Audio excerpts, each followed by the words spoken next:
I hereby call the Palm Springs special City Council meeting of August 6, 2020 to order. For those who would like to join us, please stand for the Pledge of Allegiance led by City Manager David Reddy. Thank you, Mayor. I pledge allegiance to the flag of the United States of America, the republic for which it stands.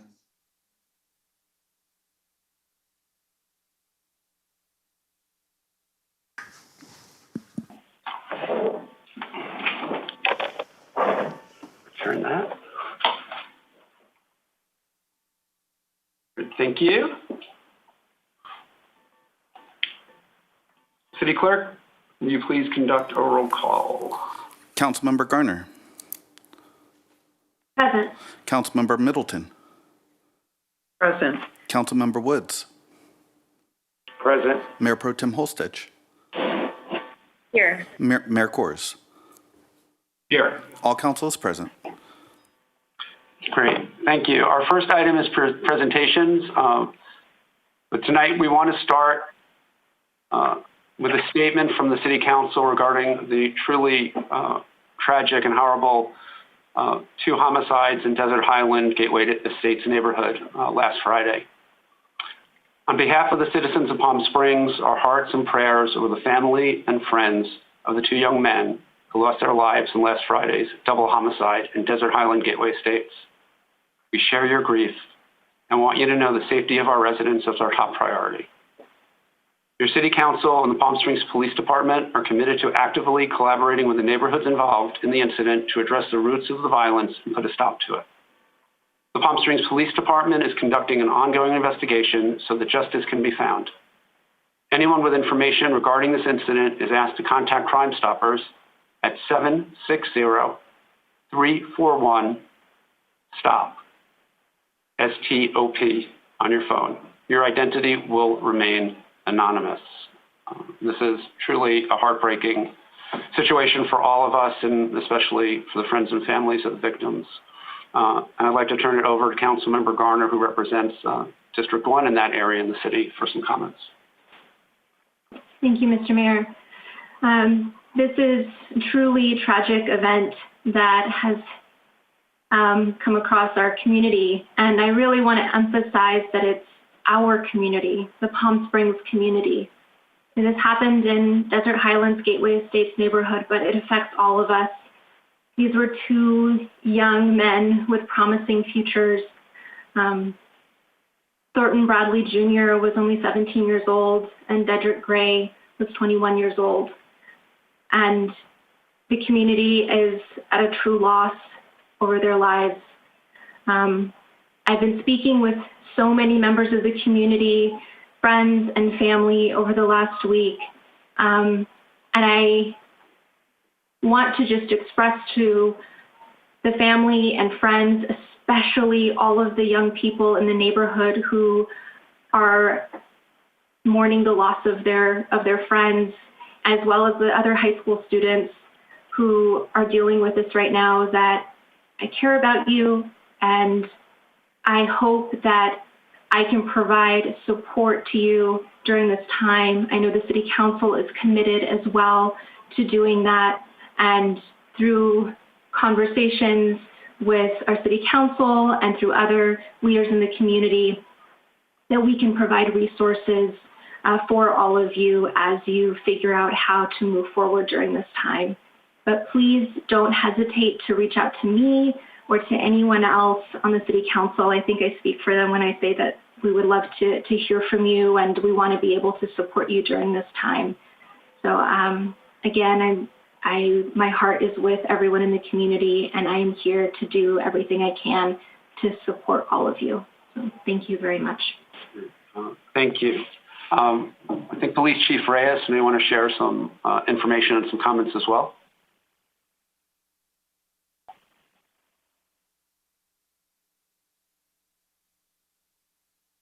Good evening, Mayor and Council. Thank you for setting a little bit of time for me to come and express the difficult times that our city is facing with these extremely violent crimes that continue to occur. You know, back in October, we started to receive a variety of calls for service, specifically related to shots fired calls. From October up until now, about 85 calls for service related to shots fired.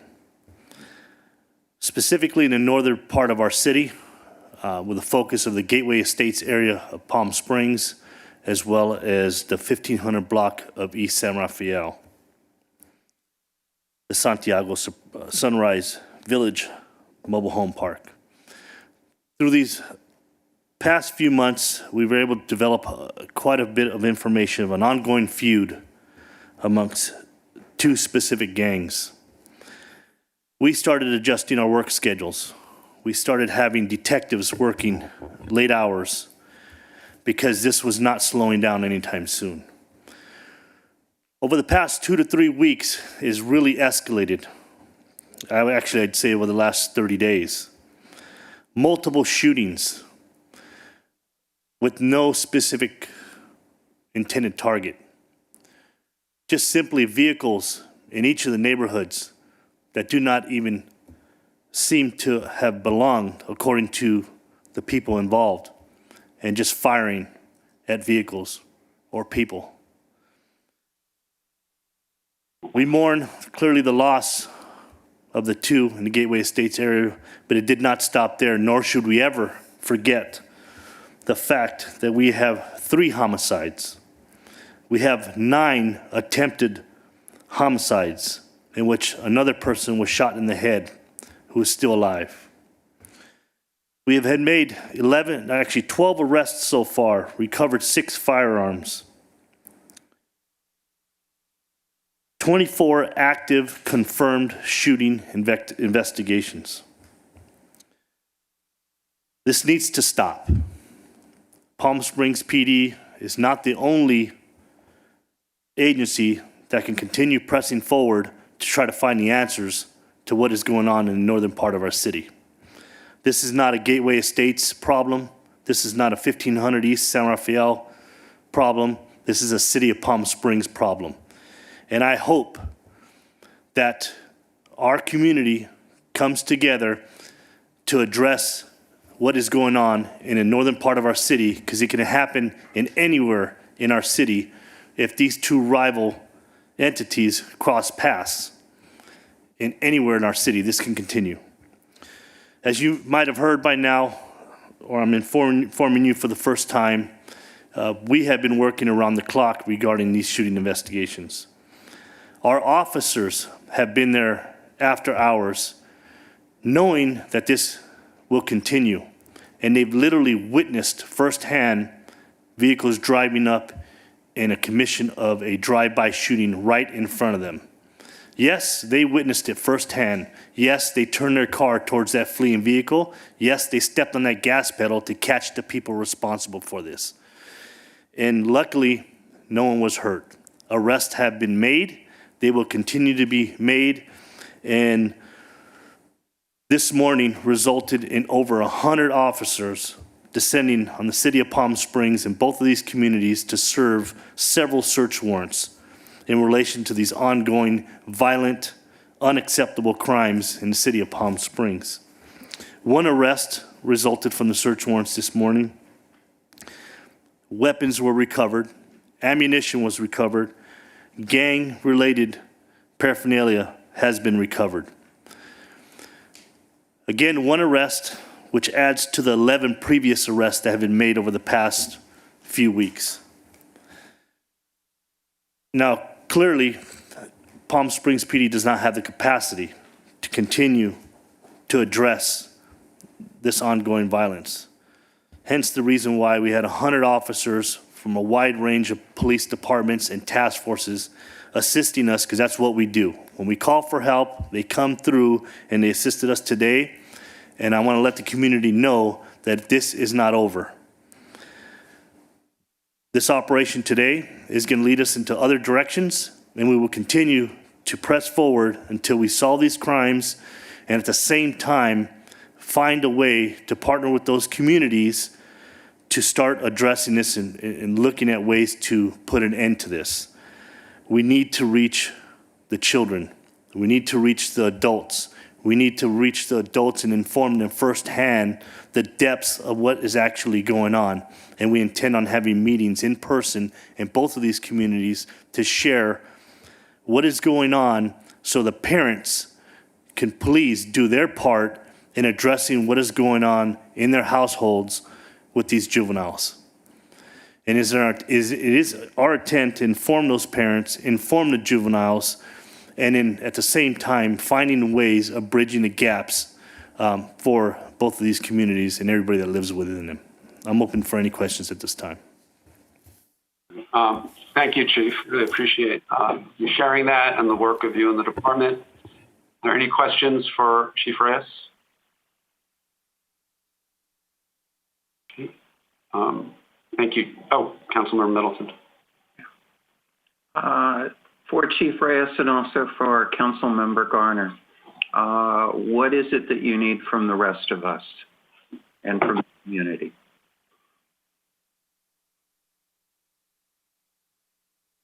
I think from my perspective, one of the big things that we need is to connect the youth with mental health resources. This is something that I've talked to many members of the community about, and the kids are not okay right now. They're really struggling with this loss, and in this time when they can't actually all be together, it's really hard. And I'm hearing this from not just kids that live in Desert Highlands, but also kids from all over our city who knew these two young men. So I think I'm looking into that, and I would love it if we could figure out together ways to provide contact information, low cost or pro bono services to members of the community who need it. All right, thank you. From a PD's perspective, we would really like to see a meeting take place in both of these communities where we can actually get FaceTime, given the circumstances, clearly social distancing, but to share and dialogue and discuss what has been going on and hear it firsthand from us, and then also to hear firsthand from the community on what they're experiencing, because clearly our work is not done. It will continue to evolve, but once we leave these various shooting scenes, we're moving on to leads and other investigations, but we truly need to also hear from the community on what is left behind, the impacts, the children, the families. As was mentioned, there's a lot of people scared, and there's a lot of innocent people that have been targeted, and we need to put an end to this. Thank you. Thank you. Anyone else? No. Okay. Thank you, and we'll move on to our next presentation, which is related to a lot of the COVID work that is going on. Mayor Pro Tem Holstage and I have been working with a working group tied to the Reopening Task Force on a public education campaign. I know staff wanted to share with us and the rest of the community some of the efforts that are going on. And the first is a face covering public service announcement that was done with Manny the Movie Guy. That was just finished and will be running on NBC4 and social media. So.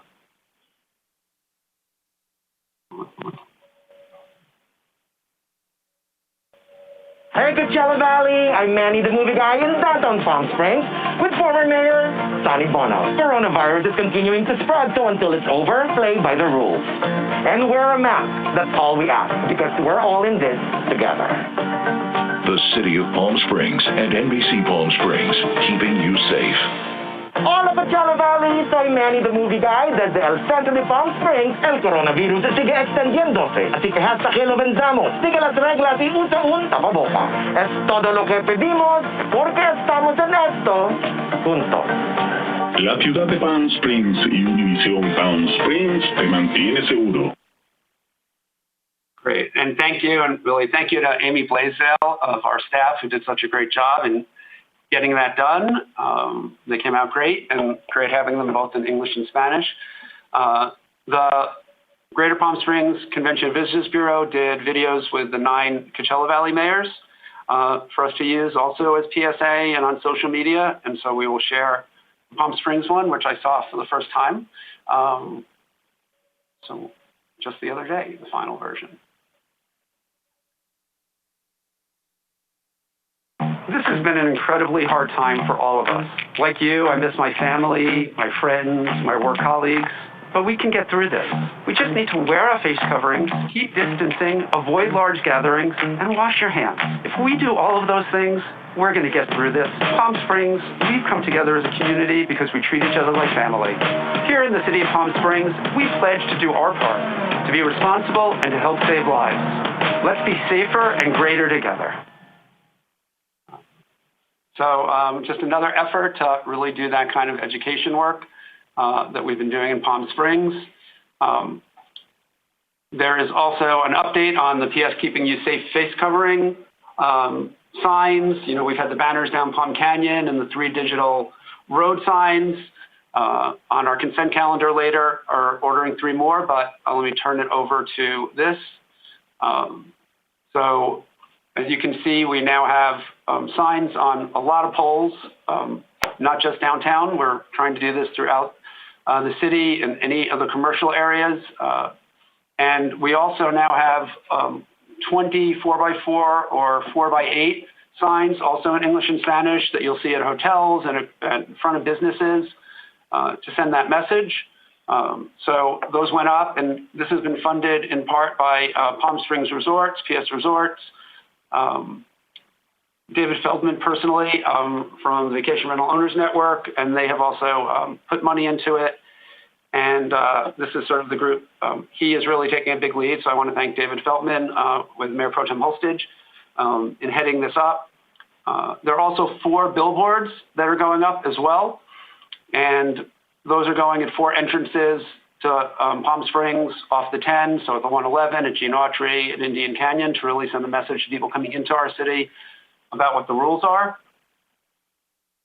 And I think we also, I don't know if we have a photo of it or not, but we're doing those sort of smaller banner signs that are going on, where we always see those on Palm Canyon and Indian, and really want to thank several merchants. Molly Stiles took the lead in donating to pay for the cost of that. So really appreciate our merchants and organizations and individuals who have really stepped up to help cover the costs of this enhanced public education campaign we're doing.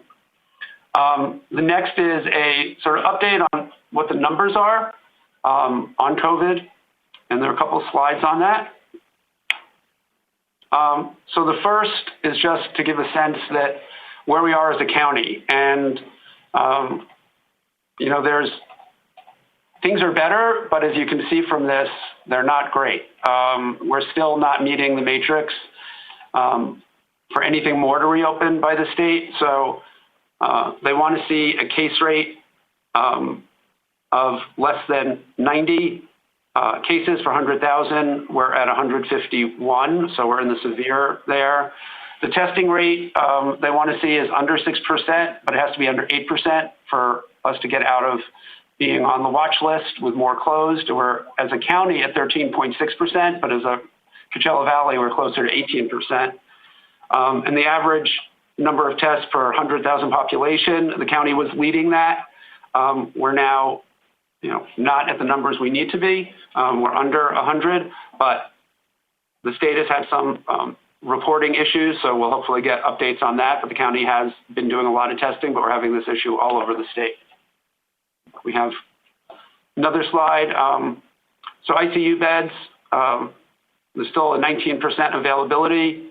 There's a lot. We're in a very good percentage of ventilator availability. And good news is countywide hospitalized patients in the last week are down. And as you can see, monthly cases jumped a great deal in July, but the rate of increase has also gone down. I think we have 1 or 2 more slides. So just give a sense, and maybe a little hard to read, but sort of the main things I want to highlight is on the upper left chart. You can see that the new cases, once you look at it, which started peaking again early in the month, have really gone down, the rate of increase, since the new rules were put in place by the governor for the county. You can see this is in the Valley. In the Valley, the number of ICU beds and hospitalizations down, but we're still close to 18% on our weekly positivity rate in testing. I think there's one more that has Palm Springs. And if you just look at this, you'll see that, again, the rate of increased new cases over the last week and deaths are down from what they had been the week before. And there's a lot of belief, given the lag time, that, probably an increase around July 4th and right before then when everything was open, and we're starting to see a decrease. And a lot of it is people really following the rules, a lot more people wearing face coverings when they're out and in supermarkets and when they're outside. And, what's really important on this is that we don't take good news as time to just start going back to as if nothing's happening. And I think that's part of why we saw those increases. How important it is that we follow the rules, do the social distancing, and wear face coverings to keep going the trajectory where it is. And until we have, a vaccine or true therapeutics, we're going to have to continue doing that. And it's just very important that we all do our part to do that. And this just shows the same thing, sort of, if you look in the Valley, in the city, the change this week, and you can see, in Palm Springs, we're definitely seeing a significant decrease in the new cases and deaths compared to what we were seeing in the prior weeks. Great. I think that covers it. We'll have all this on the website so people can see all the numbers. And this is cumulative, but again, we're seeing the curve starting to flatten again.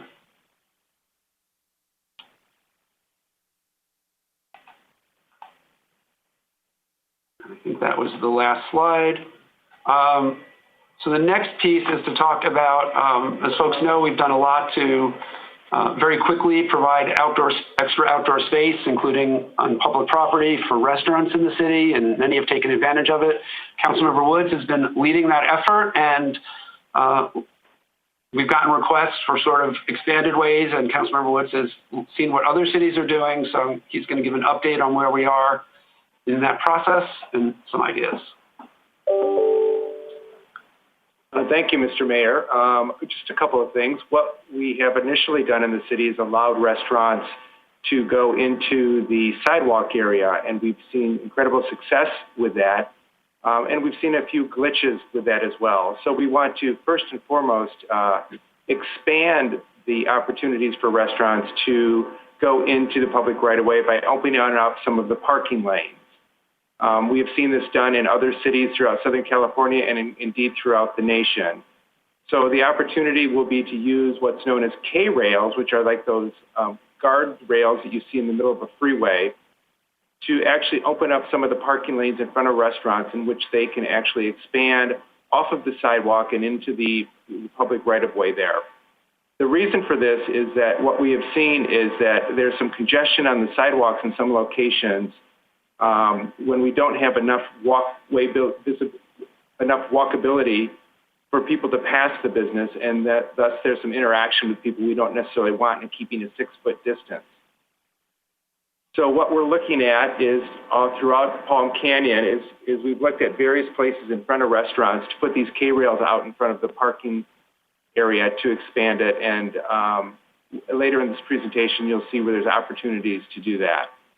Next slide. So what we're also looking at doing is from Tockwitz to Baristo is narrowing down Palm Canyon to 2 lanes. This would give us an opportunity to basically open up the parking lane within that whole area while still allowing traffic to come through. It would allow for 11 foot of outdoor dining within the parking lane in that particular area of Palm Springs. We have yet to reach out to the business owners in this area to get feedback on this. We have a meeting proposed for next Tuesday at 8:30 a.m., a Zoom meeting. If anyone is interested in participating in that Zoom meeting, they're asked to contact the city clerk with your interest. We will also reach out to Main Street and other organizations that are involved. We have seen great success with this, particularly in Southern California, in places like Laguna Beach and in Santa Monica in particular, where and in downtown Los Angeles, where really people are able to dine and keep 6 feet between people, not between tables, but between people. This is a great advantage for social distancing. Next slide, please. So here what you can see is actually the red lines of where we are proposing to actually narrow the street to 2 lanes through that area. It might be hard for people to see this, but on our Zoom meeting on Tuesday, hopefully we'll be able to enlarge that in the speaker view. And the next slide, please. So a big thing with this is, where do we park? I mean, I think that's a big concern about many merchants and restaurateurs in the area. And what we did is we highlighted where all the parking availability was in the area. And as you can see from the blue and the yellow both, there's a substantial amount of parking off of Palm Canyon, allowing people to park, and then actually Paseo down Palm Canyon, past all of the restaurants and whatnot, and what we hope will be open sidewalks. And the last couple slides, please. Here's an example in the city of Santa Monica, where they took and narrowed it, and you can see on the upper slide, it's very wide, and on the lower slide, it's narrow with the bike lane, and then the restaurants are off to the side where you can see the umbrellas. Next slide, please. Here are just some examples of where it's been done very successfully, and you can see what we've allowed people to do is we've allowed restaurants then to design the inside of the K-rails, between the K-rails and the sidewalks, with their own identity, whether it be putting out tables, putting out umbrellas that identify the restaurant, adding AstroTurf. It really allows the restaurant to brand the particular area for their particular identity. And the last slide, that's the last slide, I believe? That was the last slide. There's the last slide, just some more ideas of what's going on throughout the nation to do this. We think this will really help both our residents who are wanting to get out and dine, an opportunity to get out and dine, as well as any residents to keep social distancing and keep our downtown as vibrant as we can with everything that's going on with the pandemic as we know it today. Thank you, Mr. Mayor. Great. Thank you. And thank you, for your work on this and staff and pulling this together. And I think getting feedback from, merchants and restaurants on this. And I know some of the thought is, why those 2 blocks have a real concentration of restaurants, so it would be a good trial to see how it works and whether we expand it or it doesn't work, but to give it a try. So getting that feedback, I think, is going to be really important. There's a lot of interest in this. At all the meetings I was at this week with the Chamber Board and Main Street and the GM breakfast, this came up from several people, including some restaurants who thought it didn't make any sense until October. But if you drive down Palm Canyon, which I do at different times each day, it's amazing the people who are sitting out at lunch in 110 degrees under, umbrellas who want to be outside. And they want to go out and they want to do something and support our businesses, which is so important right now. We've seen pictures of other cities with a lot of closed businesses and boarded up businesses, and we want to do everything we can to support our businesses and give our residents a opportunity to safely go out. So really appreciate your work. So thank you for that. Thank you. And the beauty of the plan, just to let everyone know, is that it's not just to the downtown business core, but it expands both the Uptown Design District and anywhere else that people want K-rails. So we're not favoring one part of the city over another, that we are giving opportunities for other areas through the opening of parking lanes to dining. Great. Thank you so much. So our next item is acceptance of the agenda. The City Council will discuss the order of the agenda, may amend the order, add urgency items, note abstentions or no votes on consent calendar items, or request consent calendar items be removed for separate discussion. I would like to entertain a motion for acceptance of the agenda. Are there any items that any council member would like removed from the consent calendar for a separate vote or discussion? I am going to remove 1B and 1C. There's nothing else. I think the city clerk. Yes, Mr. Mayor. Mayor Kors and City Council, staff would like to request that the City Council add an urgency item to the consent calendar for the appointment of Chantal Sanchez to the Parks and Recreation Commission. The interviews were completed yesterday, which was after the posting of the agenda, and there's a need to take immediate action as the next council meeting is on September 10th proposed, And there's a commission meeting scheduled to occur on August 24th. Thank you. Thank you. And I do have one proposed change to the agenda. Item 5A, which is the County of Riverside's request regarding funding for a proposed permanent housing project, is late in the night, and Greg Rodriguez, who has been working tirelessly on this, is in the chambers. And if we could move that to after public comment, so he can present and be able to leave. That's okay with everyone. So the motion, as I understand it, would be to accept the agenda, consent calendar minus items 1B and 1C, to add the urgency item appointment, and to move item 5A to after public comment. So moved. Second. Motion by Councilmember Garner, second by Councilmember Middleton. Councilmember Garner. Yes. Councilmember Middleton. Aye. Councilmember Woods. Aye. Mayor Pro Tem Holstich. Yes. Mayor Kors. Yes. Motion passes 5-0. I would like to request the city attorney to provide a report on the closed session from yesterday. Yes, Honorable Mayor, members of the City Council, and members of the public. The City Council met in closed session yesterday afternoon to take up the agenda items that are listed on the closed session agenda. There was no reportable action from yesterday's meeting, and the Council did not meet in closed session this afternoon. Thank you. Thank you. The next item is public testimony. This time has been set aside for members of the public to address the City Council on agenda items only. You're asked to please begin your time by telling us what agenda item or items you're speaking about. Please note the general public comment for subjects not on the agenda will be taken later in the meeting.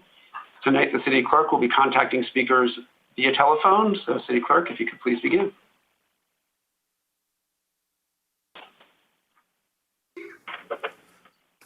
Jim Gazan, you're live with the City Council, and you have 2 minutes to provide your comments.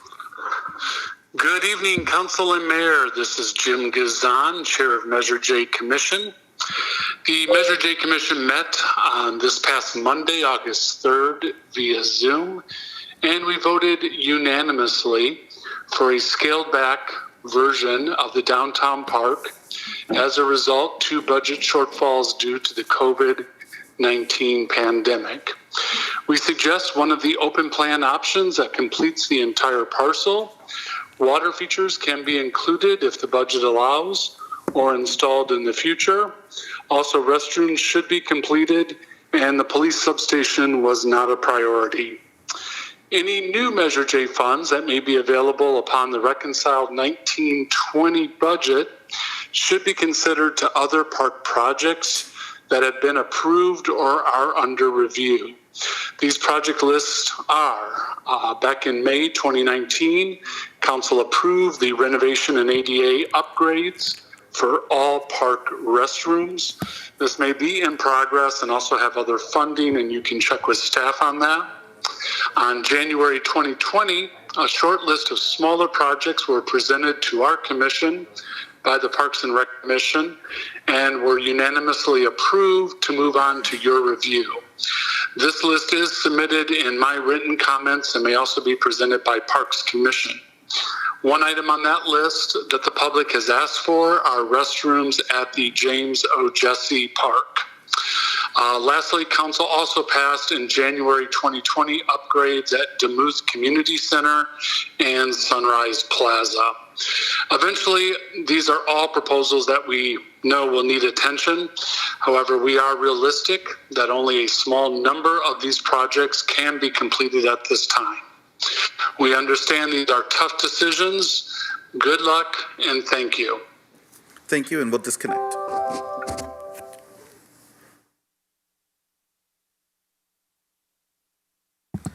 Alan Boley, you're live with the Palm Springs City Council, and you have 2 minutes to provide your comments. Okay. Mayor Kors, Mayor Pro Tem Holstich, Council and staff, this is Alan Boley, a resident of Palm Springs since 2012, Parks and Recreations Commissioner since 2016, and involved with several other civic groups and projects. In the 6 years I've been on the Parks and Recreations Commission, we sometimes feel like we're the overlooked stepchild.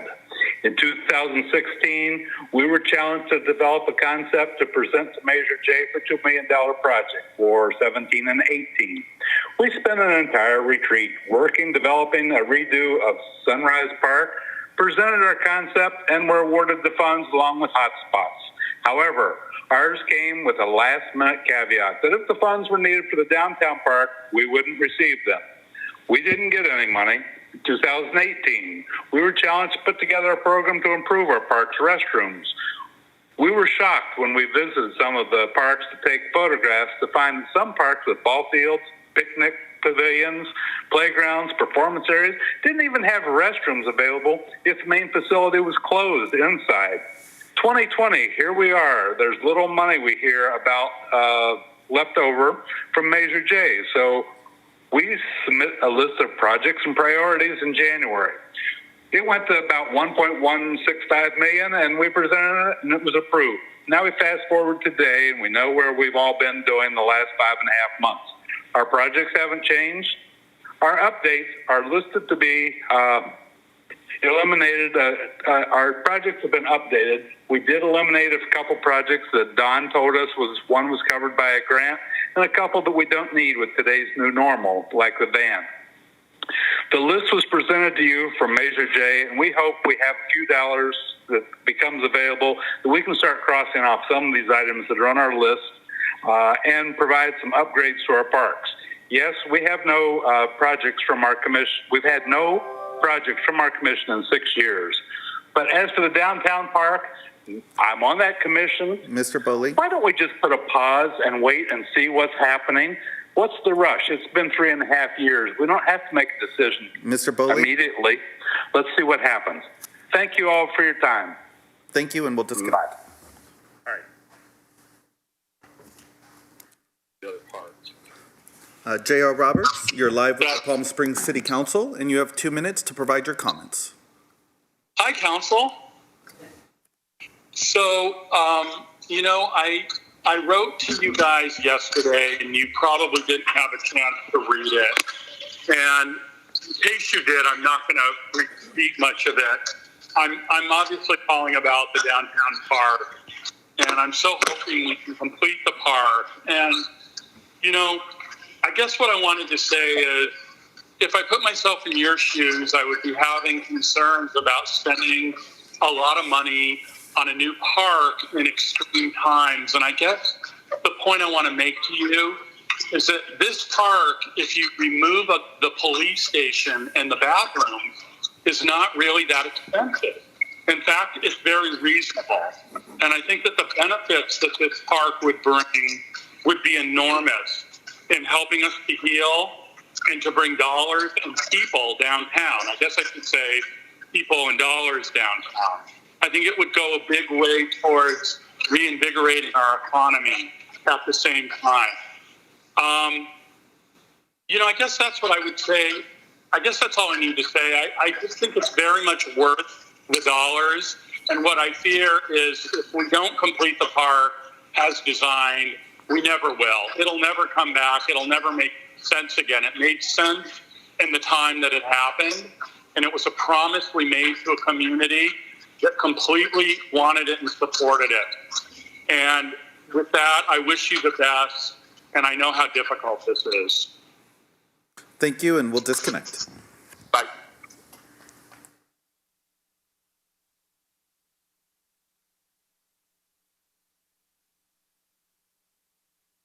Celeste Brackley, you're live with the Palm Springs City Council, and you have 2 minutes to provide your comments.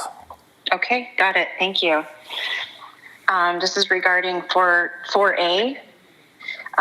PS Resorts respectfully request that the City Council supports the second alternative for phasing the downtown park that was presented in City Council meeting back in June. Measure J revenues have been a tremendous asset to our community. Since 2012, Measure J receipts have exceeded all expectations. Our spectacular tourism growth has helped fuel Measure J's success. However, with the impact of COVID-19, our Measure J proceeds are greatly reduced.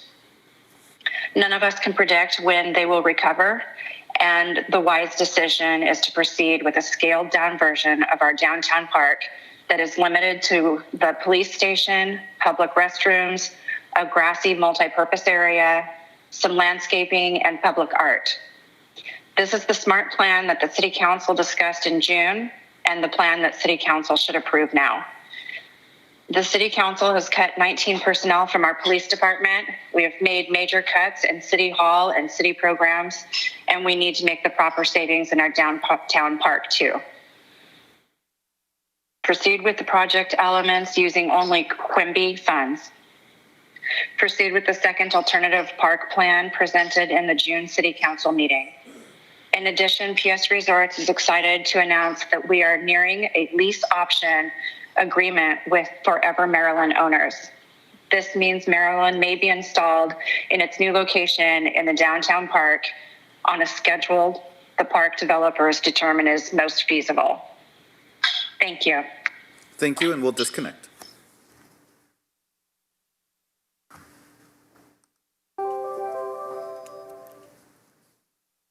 Kathy Warmick, you're live with the Palm Springs City Council, and you have 2 minutes to provide your comments. Thank you. Mayor Kors and members of the council, I'm speaking today on two items. One 4B, I think 5 years ago, I made the motion to change the name of Golf Club Drive to Lawrence Crosley. I would still support that. I made that motion on Planning Commission. I urge you to do it, but ask you to do it in a way that creates the least disruption for the 200 residents that live along Golf Club Drive and who would be impacted. The other item I'm calling on today is the downtown park. I'm in support of a phasing option that is compatible with the existing plan for the park, and if funds are available for the full completion of the park. The park was promised to the people of Palm Springs in the visioning sessions for the downtown revitalization as a quid pro quo in the Measure J campaign for the bonds that built the downtown in the specific plan and when the city purchased the land. There was overwhelming public participation in the park. There were 4 years of meetings. I participated in them with two members of the Planning Commission, City Council, Architectural Advisory, Arts, Parks and Rec, and Measure J. We went through two different plans. We rejected one that was all grass and ultimately ended up with Rios Clemente. In the public visioning sessions, 1,381 people participated. The design that we came up with was really the result of their comments. It was unanimously passed by AAC, the Planning Commission, and the City Council. The design is, am I done? Yes. Thank you. Thank you.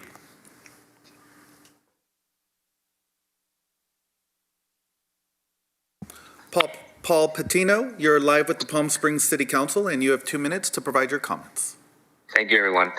Mr. Mayor, City Council, and City staff, I'm urging the City Council to adopt June's Alternative 2 for phasing the downtown park development. June's Alternative 2 will save $3 million. That's the savings our city really needs right now to help balance our budget. I urge that the city dedicate only existing Quimby funds and no Measure J funds for the park. While the J funds have been a great success since its inception, the impacts of COVID crisis on tourism have greatly reduced our Measure J sales tax revenues. We just have to be cautious and allocate these Measure J funds.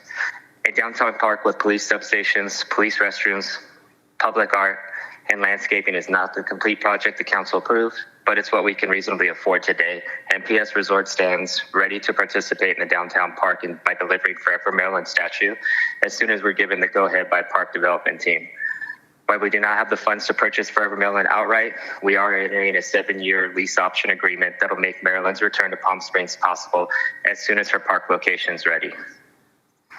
I thank you for your time and have a great day. Thank you.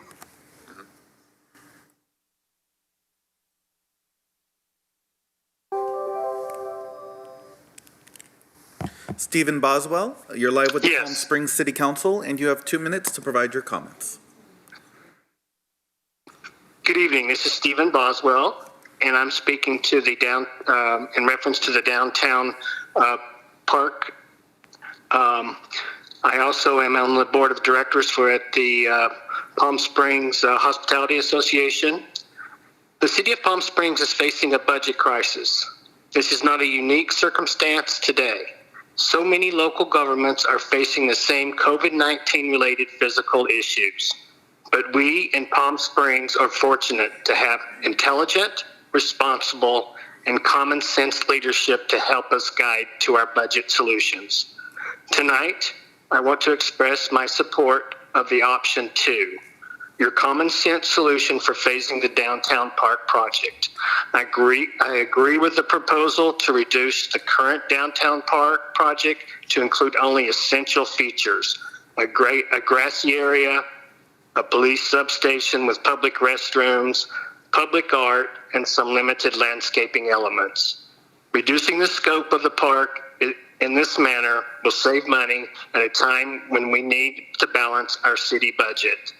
This pared down park plan will Quimby fees alone, funds that are earmarked for parks and only parks.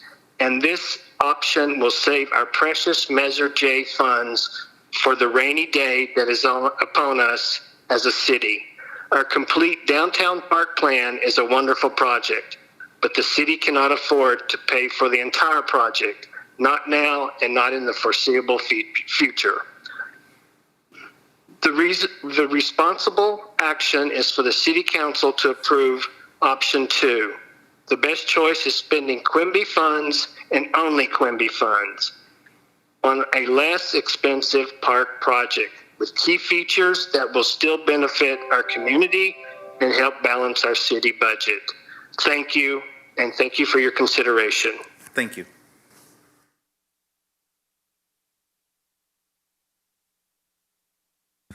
Matt, you're live with the Palm Springs City Council, and if you could begin by stating your name, and you'll have 2 minutes to provide your comments. Certainly. My name is Matt Schuck, and I'm wanting to discuss the downtown park plan. And thank you to Mayor and Council for allowing me to speak on behalf of the Palm Springs Tourism Industry, who disagrees with any proposal to develop the original downtown park plan at this time. Simply said, Palm Springs can't afford it. Some members of City Council declare that tourism business has recovered in Palm Springs. They say our tourism economy looks rosy in the upcoming fall and winter. They say Palm Springs can afford to complete the entire project plan. Fact of the matter is that while we've had a minor uptick of visitors into Palm Springs, we have no convention business and no convention business recovery on the horizon. And look, I don't want to be a prophet of doom and gloom, but I think it's important that you listen to your tourism industry leaders. And the city of Palm Springs will not see recovery in tourism revenue, TOT, Measure J dollars anytime soon. And the city cannot simply afford to proceed with the original downtown park plan. I suggest you revisit the second alternative park plan that was discussed in June that saves the city $3 million and still provides the community with some essential benefits. I think it's the right choice, and I appreciate your time. Thank you, and we'll disconnect.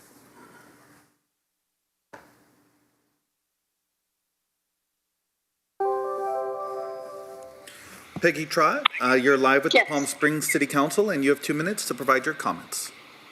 Thank you. Thank you. This is Peggy Trott, General Manager from the Rowan Hotel. Mr. Mayor, City Council, and staff, I appreciate you giving me time to speak. We need a modified downtown park plan that saves money, helps balance our city budget, but still attracts visitors to our downtown. We need a downtown park that facilitates attractions that will help our local merchants and restaurants. We need a park plan that is reduced but still retains the police substation, public restrooms, public art, and multi-purpose grassy area that facilitates community gatherings for fairs, movie nights, wine tastings, and other attractions when it is once again safe for public events. We need a park that supports both our businesses and our residential community. That is a park plan that was presented in June as Alternative 2. We urge you to revisit and support the amended Alternative 2 that was visited in June. Thank you so much for your time, and have a good evening. Thank you, and we'll disconnect.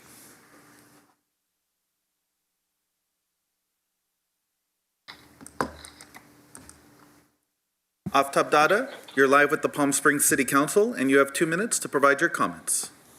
Good evening, Mayor and City Council. This is Aftab, and thank you for this opportunity to speak regarding the proposal for moving forward with the downtown project. Let me begin by reminding that the Palm Springs Hospitality Association and PS Resorts June letters advocating our option to express the benefits of 100% of the boards of both organizations. The cuts to the park budget are clearly necessary with the loss of revenue due to the COVID-19 crisis. It is true that the June and July TOT numbers in Palm Springs are good when compared to the city's scaled down budget projections, but they're still significantly down from the same period in 2019. This trend is not sustainable. While many Palm Springs hotels had a slight rebound in June and July, remember that 50% of the rooms down Valley are closed, not available to capture visitor business. On September 1, the majority of Valley-wide hotels will be fully reopened for the first time since March.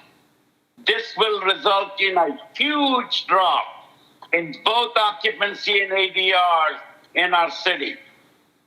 Tourism projections for the balance of the year are very soft.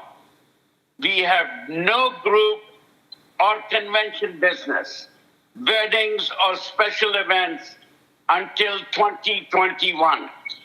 As long as we have the reality and perceptions of COVID-19, our tourism economy and tourism revenues for the city of Palm Springs will remain very, very soft.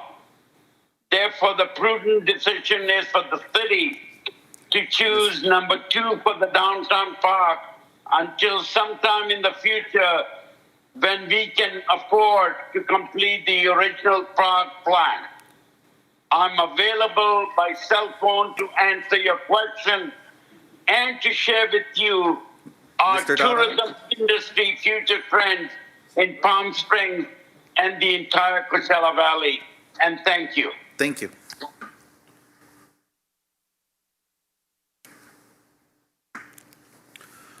Wes Rankins, you're live with the Palm Springs City Council, and you have 2 minutes to provide your comments. Hi, good evening. This is Wes Rankins. I'm a resident of Palm Springs, former Commissioner on Human Rights. Good afternoon or evening to Mayor Kors, Mayor Pro Tem Hostess, and Council Member Middleton, Garner, and Woods.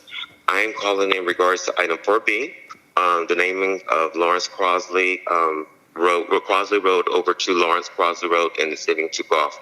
Mr. Crosley actually deserves his full name, as I've advocated for years and many others advocated for years. In 2015, the City Council approved for the name change and for continuation over to Golf Club. Council, at the time, Planning Commissioner members Roberts and Middleton agreed with that. And just for some background information, Mr. Crosley came here in 1925, and he was worked for Mr. Stevens, who was the owner of the El Mirador Hotel. What he did with under the leadership of Mr. Stevens, he was able to parlay his money, and he was actually one of the first known African American to actually own land here. What people don't know, he actually owned a restaurant, a laundromat, a tea and cosmetic company, and a housing development, mainly marketing to African Americans. We all know what happened on Section 14. We have to rehash that. However, what people don't know is that those people that was responded from Section 14, those residents were not allowed loans, or if they were allowed loans, they were not allowed to live in certain areas of Palm Springs. Mr. Crosley had actually acquired some land that actually former Mayor Frank Bogart tried to swindle from him. Mr. Crosley wanted to keep that land, and then he was actually one of the first to offer loans to African Americans. And what people don't know is, well, only African Americans. Is that my time? Yes, it is, Mr. Brackens. Okay. Well, I believe we should go and go full for God, that was long. That was fast. Thank you very much. Bye-bye.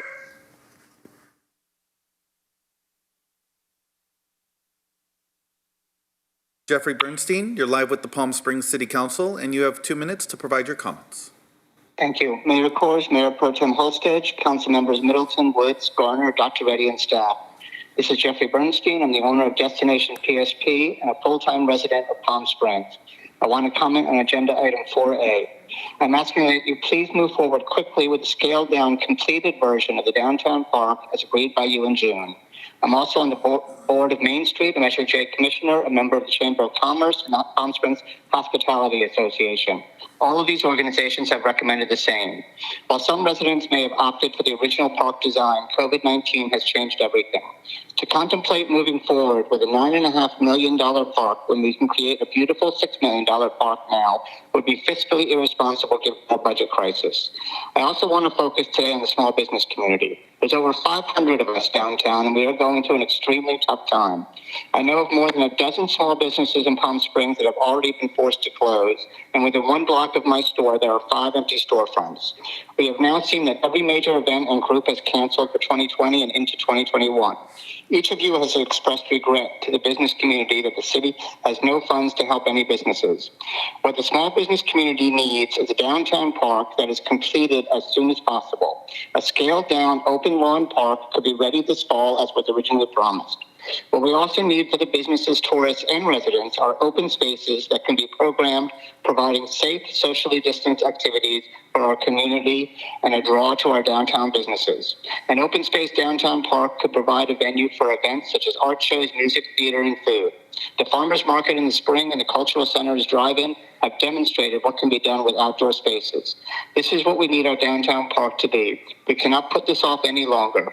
If we wait to make a decision, it will not be open this season, adding to the blight of downtown and the plight of our small businesses. Thank you. Thank you, and we'll disconnect.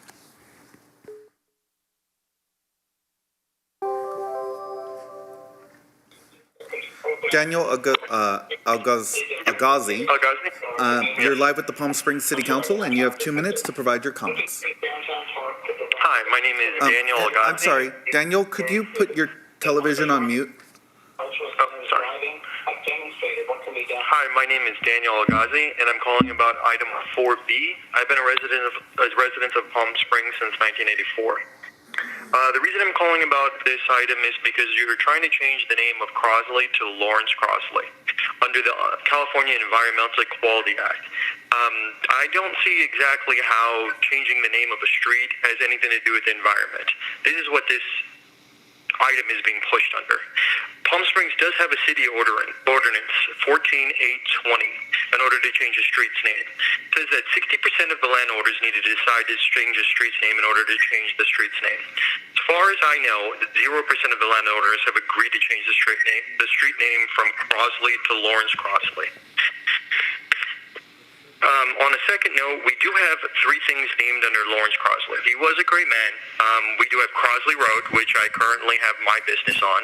We have Lawrence Road, which is also his first name. Then we also have the neighborhood guide listed under Lawrence Crosley neighborhood. We've also in the past, during the meeting of these sessions, offered to, if they wanted to raise funds to build a statue in his name on Crosley Road in order to show the greatness of this man. All of these items have been turned down, and instead we are using the California Equality Act, Environment Equality Act, to try to push through this name. Again, I have no clue why changing a street name has anything to do with the environment. According to the city ordinance, this should never have been passed or never should have even gone through. We have other street names: Pablo, Chino, Alejo, Arenas, Jacinto, Ramon, Berardo, El Cielo, Faro Drive. All of these people have only their last names on the street. If we do change the name from Crosley to Lawrence Crosley, that sets a precedent to change all the rest of those street names as well. Back in the 1950s, these names were changed legally from like Lemon Street to these people's names. Again, I own a business. I've personally put in over $1 million in advertising to promote Crosley Road. And if this street name is changed, that promotion, that money that I've spent, as well as all the other businesses, will be going to pot. So I urge you not to pass this. Thank you. Thank you, and we'll disconnect.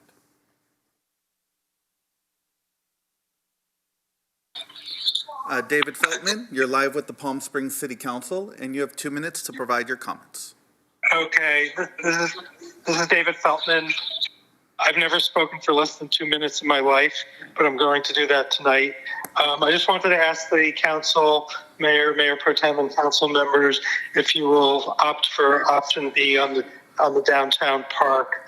I do believe this is a time to be prudent and cautious. I don't really think we know what exactly lies ahead financially for the city, and taking I think that brings back Maryland, which puts another arrow in our tourism quiver and saves a little bit of money is the right way to go. That's the end of my comments, and thank you very much. Thank you, and we'll disconnect.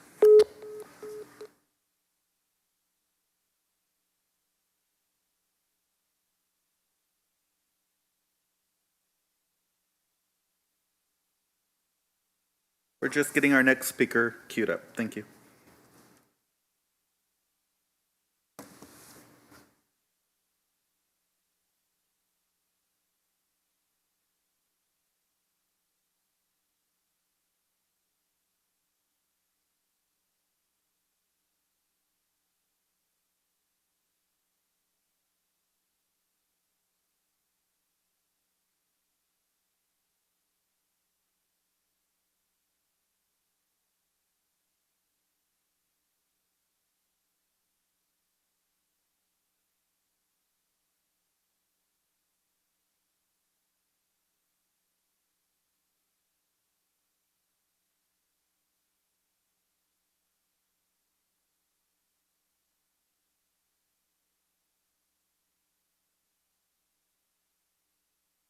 Ann Schaefer, Ann, you're live with the Palm Springs City Council. If you could start by stating your name, and you'll have 2 minutes to provide your comments. Thank you. This is Ann Schaefer. I'm speaking as a member of the original steering committee for the park and also as chair of the Public Arts Commission. Other speakers have talked about a lot of the issues with timing and cost of the park. But I would like to propose that there's another perspective on this and another reason to go with this alternative 2 and have the park ready sooner. I don't think we should think of this as budgetary constraints forcing us to abandon some grand scheme, but I think we should see this as an opportunity to rethink the purpose and funding for this important central element of the city. And I would suggest that what we need right now as a community, after months of staying at home and not going downtown and not working with our local businesses, we are looking for a safe way to come together. If you remember, after 9/11, so much of the community was able to gather in bars, restaurants, theaters, and be together to process this whole disaster. Right now, we can't do that in a safe way unless we have an outdoor space where we can keep safe distances, but still have things like Shakespeare in the Park, like in Central Park in New York, movies, concerts, even graduations and fundraisers. But this doesn't mean that we have to have a diminished design, but rather we need to creatively call on all the resources of the city and the community in order to make this happen. For example, the Public Arts Commission, the ordinance specifies that public art can be decorative, ornamental, or functional landscape or architectural elements. Ms. Schaefer? Yes. I'm sorry, your time has elapsed. Okay, thank you. Thank you.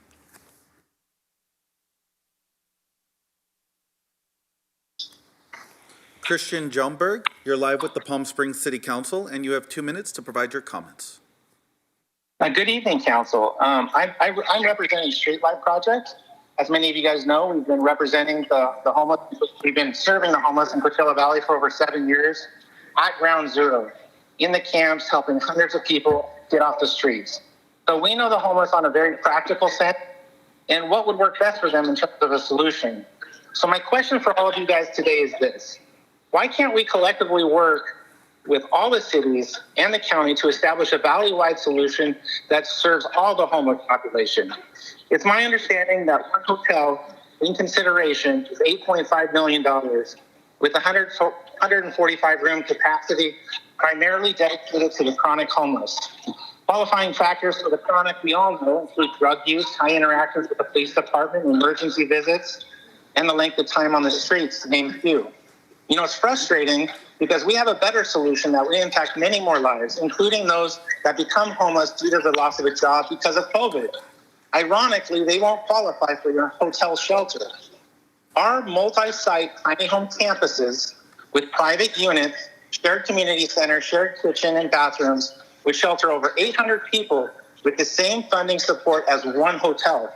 That includes the operating overhead for the first year. The homeless would receive on-site case management, vocational training, and have on-site micro-business opportunities. I just don't understand why our local government won't listen to a cost-effective bridge housing solution that serves the masses and spread out the burden of care to multiple cities, and not just put all the responsibility on Palm Springs for the entire West Valley for the chronic homeless. What we need to do is to focus on all segments of the homeless population, including those that just become homeless, and give everyone a hand-up opportunity with the tools and resources they need to succeed before they become chronic. With all the people out of work and becoming homeless, this will become an even greater challenge in the near future. Anyway, thank you very much for your time. I really appreciate it. Thank you.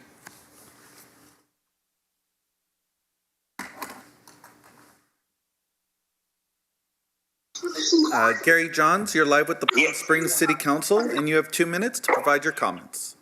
Hi, good evening, Council. My name is Gary Johns, and I speak to you this evening on agenda item 4A. Tonight, you are faced with big decisions. Will you choose alternative plan 1 or alternative plan 2? And which of the 4 options presented to you will you select? However you decide to move the park forward, it still needs a name. The Palm Springs Preservation Foundation has campaigned for 2 years to name the park for Palm Springs pioneer Nellie Kaufman. I invite anyone listening to the council meeting this evening to go to pspreservationfoundation.org. That's pspreservationfoundation.org, and click on the Nellie Kaufman page. Here one can find the compelling argument for naming the park for Mother Kaufman. It is time to name the park and include the citizens of Palm Springs in that discussion. I ask that you request the naming of the park be added to an agenda for one of your September meetings. It's time to name the park. Thank you, Council. Keep up the good work. Thank you.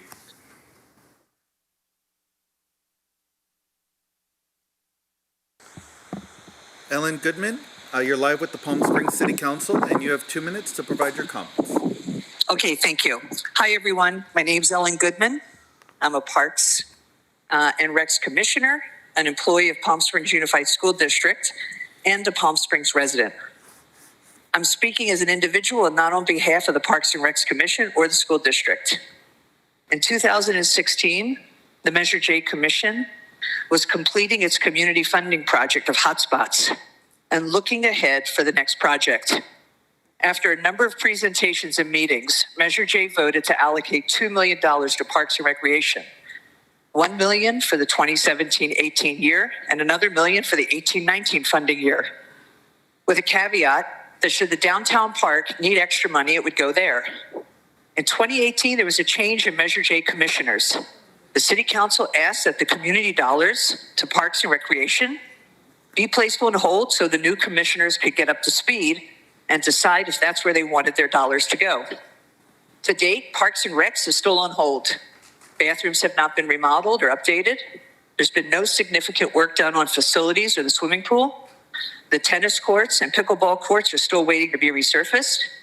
There's insufficient stage structures at our parks and limited seating, not to mention a slew of other projects that were either put on hold, placed on the back burner, or eliminated. I'm appealing to you tonight to consider prioritizing any extra funds from the 1920 budget to our neighborhood parks. Victoria Park, James O. Jesse Community Center, Sunrise Park, and Demuth Park are all in dire need of support.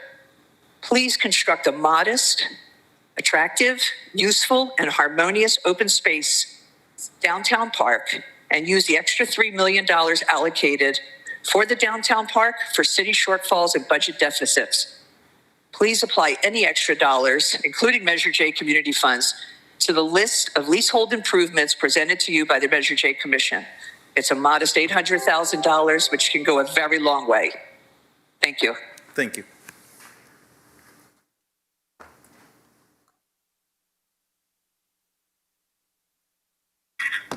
Charlie Irvin, you're live with the Palm Springs City Council, and you have 2 minutes to provide your comments. Hello, everyone. My name is Charlie Irvin.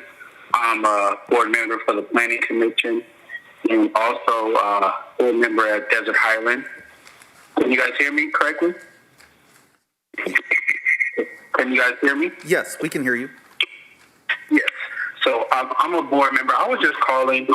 I usually don't call in, but I just seen a couple items that were, I don't know if I could say I had a little bit of concern or disappointment about, but I noticed that there were a couple items here on the agenda that, kind of piqued my interest, and one of them being the resolution that you guys have put together for the public health for the crisis for the African Americans. I'm kind of disappointed a little bit about it because I don't see anything that's on there that has any sort of, equity or anything that's going to help or improve anything. All I see on there is just saying that I'm sorry.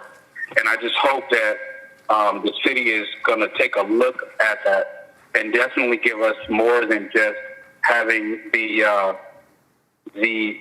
resolution just to say you're sorry. I hope there's more steps that you guys are going to put in place, like equity, maybe some programs with children, some different programs that you guys are going to put in place to improve that, because just saying that you're sorry, I don't think is enough. And I just hope that you guys really take into consideration on the issue and expand it a little bit more. I looked at one of the items that was on there earlier that you guys have on there, where the homeless issue, that you guys done a very good job with the homeless issue and figuring out how to spend money and bring money into that program and being able to get more money into that program. Let's get some money behind that resolution that you guys have available. And that's all I have to say. Thank you, and we'll disconnect.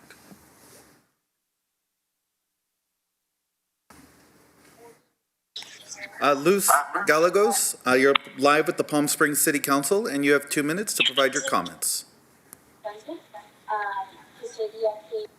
Hello, Luz. Hello. Hello, you're live with the Palm Springs City Council, and you have 2 minutes to provide your comments.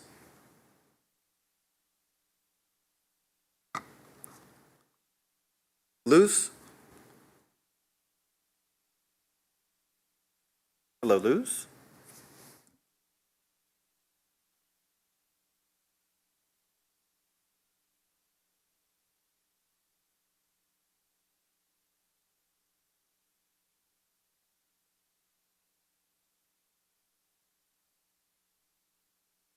Luz, you're live with the Palm Springs City Council, and you have 2 minutes to provide your comments. Yes. Hello, Mayor, City Council.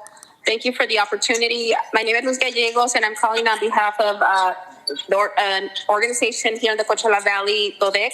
On behalf of our members, residents of the City of Palm Springs, we are asking to please support the resolution making racism a public health crisis. As we know, there are There's so much going on in our community, and a step like this would really show the support in favor of our community.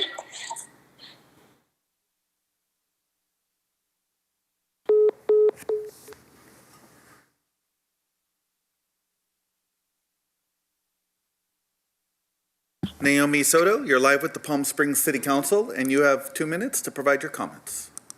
Thank you. Good evening, Mr. Mayor, City Council members. My name is Naomi Soto. I'm a member of the Measure J Commission. And my comment tonight is about the downtown park that so many have called in about. The downtown park has been a priority for the city and an approved Measure J project for years.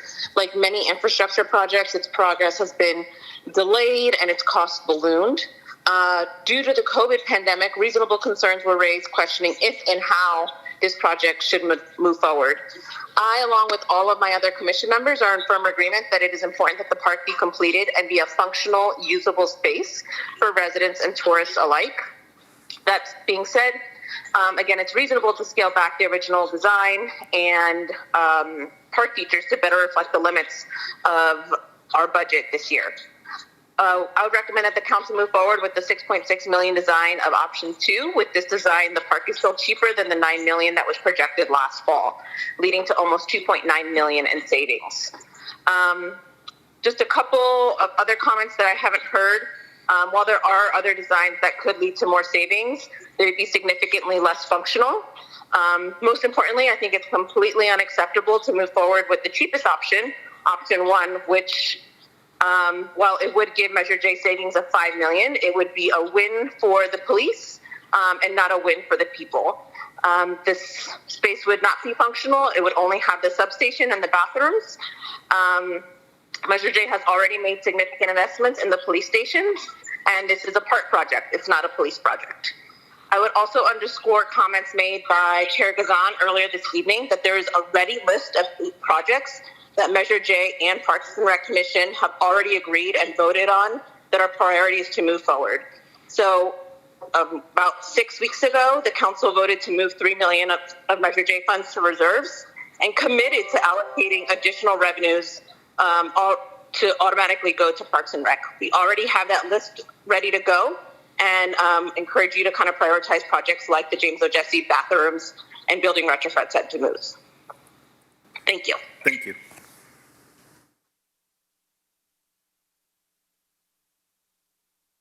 Ariseli Palafox, you're live with the Palm Springs City Council, and you have 2 minutes to provide your comments. My name is Ariseli Palafox. I am the Deputy Director at Live to Rise, and I'm commenting in support of Agenda Item 5A. As many of you know, we lead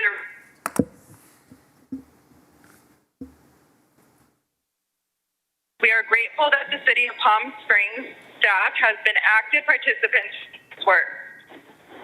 We strongly feel that this project and these units are critical to this goal. These units are necessary to reduce the rent burden population in your city. In the City of Palm Springs, 6.3% of renter households are rent burdened. This is just above the average for the Coachella Valley and California. In the rental assistance program that we lead with the County of Riverside and Inland SoCal United Way, Palm Springs has the 4th highest number of applicants for rent assistance. Know that when people spend more than 1/3 of their income on rent, they are more likely to experience homelessness.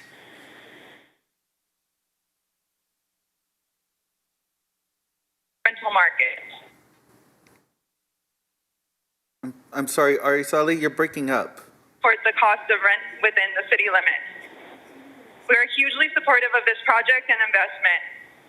We hope to continue to work with the city to solve long-term systemic issues and partner in immediate ways.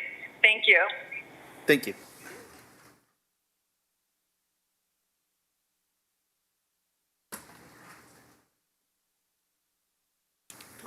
Nona Watson, you're live with the Palm Springs City Council, and you have 2 minutes to provide your comments.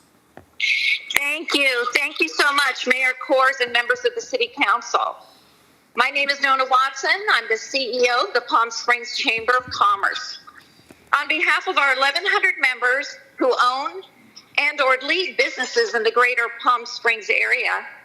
And on behalf of the Board of Directors of the Palm Springs Chamber, I'm calling in to share our thoughts on the completion of the downtown park.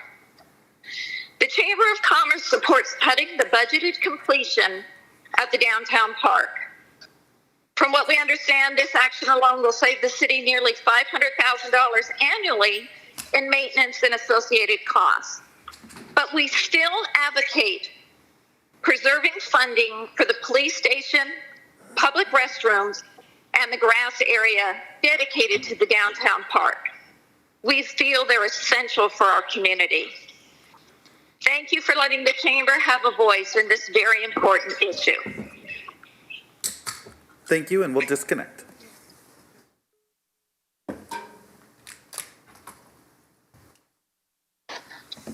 Alexis Ortega, you're live with the Palm Springs City Council, and you have 2 minutes to provide your comments. Hi, thanks. This is Lex, Palm Springs resident, and I'm commenting on a few different items. I would like to encourage the City Council to vote yes on item, 4B. I was driving around the other day and noticed we have Kirk Douglas Way. I think Lawrence Crosley has had more of an impact on the city of Palm Springs than the actor Kirk Douglas. So I think making sure that we include his full name on that road will be the right thing to do. Also, I would like to encourage the City Council to vote yes on 5A and also 5B, declaring the resolution against systemic racism. In regards to 5A, I think it would be a great signal for the City Council to show that they are invested in supporting services for our residents, including our residents that are unhoused and not just tourists and fancy hotels. And then with regards to the resolution, I also echo Charlie's comments. The resolution is great, it's pretty words, but we need to see more policy. Specifically when we talk about systemic racism and we think about how much we spend on policing, that's a perfect opportunity to show the city's really putting action behind these words. Thank you. Thank you, and we'll disconnect.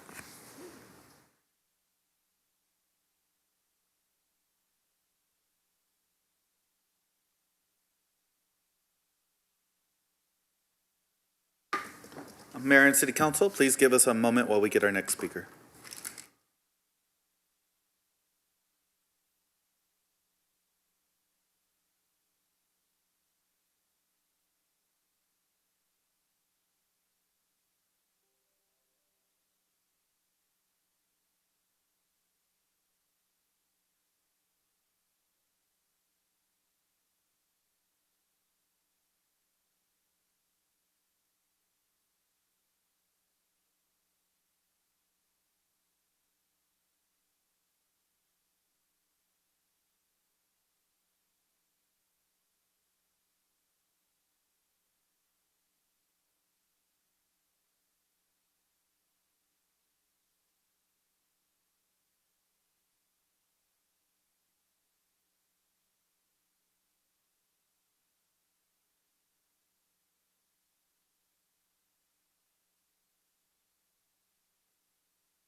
Mr. Mayor, we've tried Arlene Rosenthal, Maribel Nunez, Edwin Ramirian, Julius Tarfor, Joy Brown Meredith, and Jenny Fote.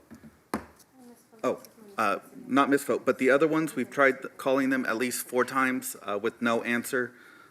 We do have one last speaker. Okay, thank you. Jenny Fote, you're live with the Palm Springs City Council, and you have 2 minutes to provide your comments. Thank you very much, and thanks for taking the call.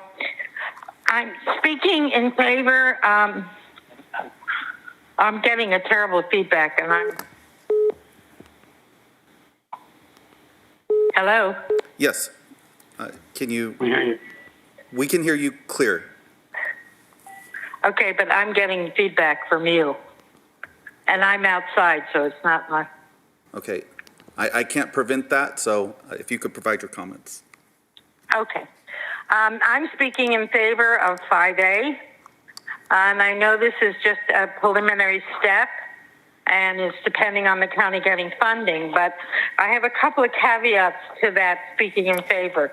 And one is, I didn't see anything in the staff report that we would in the future be looking at a preference to Palm Springs residents. And so I'd like to see that in the future agreement.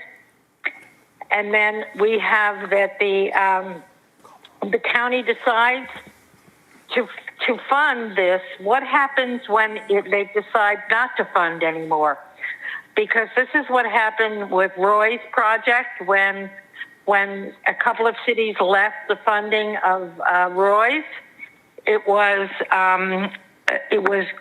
closed, and so I don't want to see this happen with this project. And I know that the county has done some great housing projects in the West County area, but included in this agreement should be standards for operating. How much and how long will the county allocate for operation? So I think these are all things that I'm hoping to see in the next proposal if the county does in fact get the state funding. And so, and I'm also in favor of yes on 5B, of course. And just quickly, we lost an incredible member of our community in Dan Barber last night from COVID. And last week, Nolan Spencer from COVID, two good friends. And so it's a shame about the park because COVID has killed so much. This should be a symbol of our resilience, but unfortunately, we don't have the funds to do that. So I know you all have a hard job, and thank you much for taking my call. Ms. Vogt, thank you. Mr. Mayor, we may have one more caller. Okay.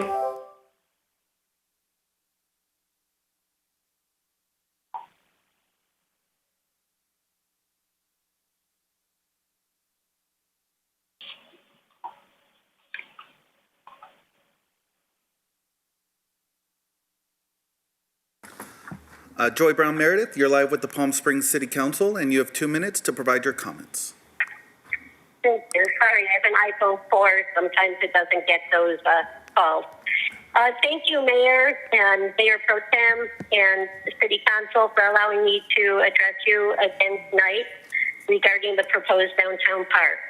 It's my understanding the Measure J Commission voted unanimously for a scaled-down, completed version of the park, and this is consistent with what the City Council opted for in June and what Main Street Palm Springs recommended to City Council in our letter to Council also in June.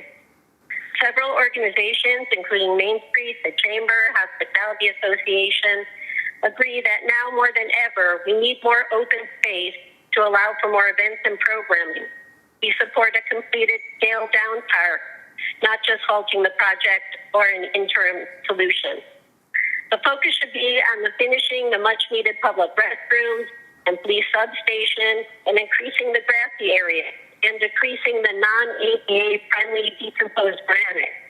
Give the park room to host some of the more popular events in Palm Springs, like art shows and car shows and modernism that may be lost due to new separation regulations due to COVID-19. Plus, it could allow space for art, theater, and music, things all of our locals and our visitors love.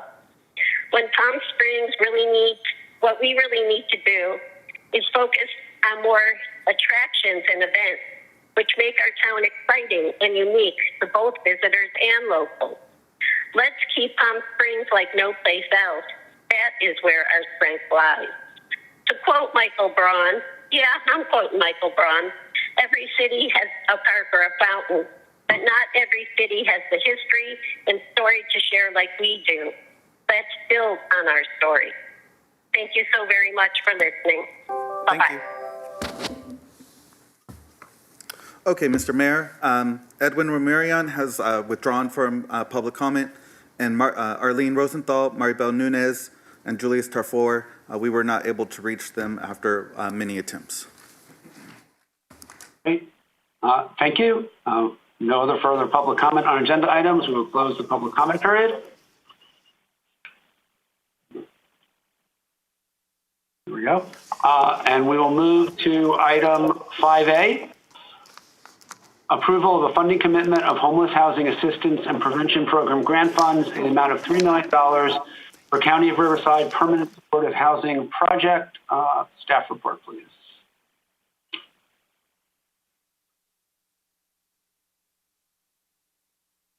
The top recommendation of the January 29th study session on spending these homeless resources, the $10 million homeless resources provided by the state, resulted in a recommendation for providing new permanent supportive housing.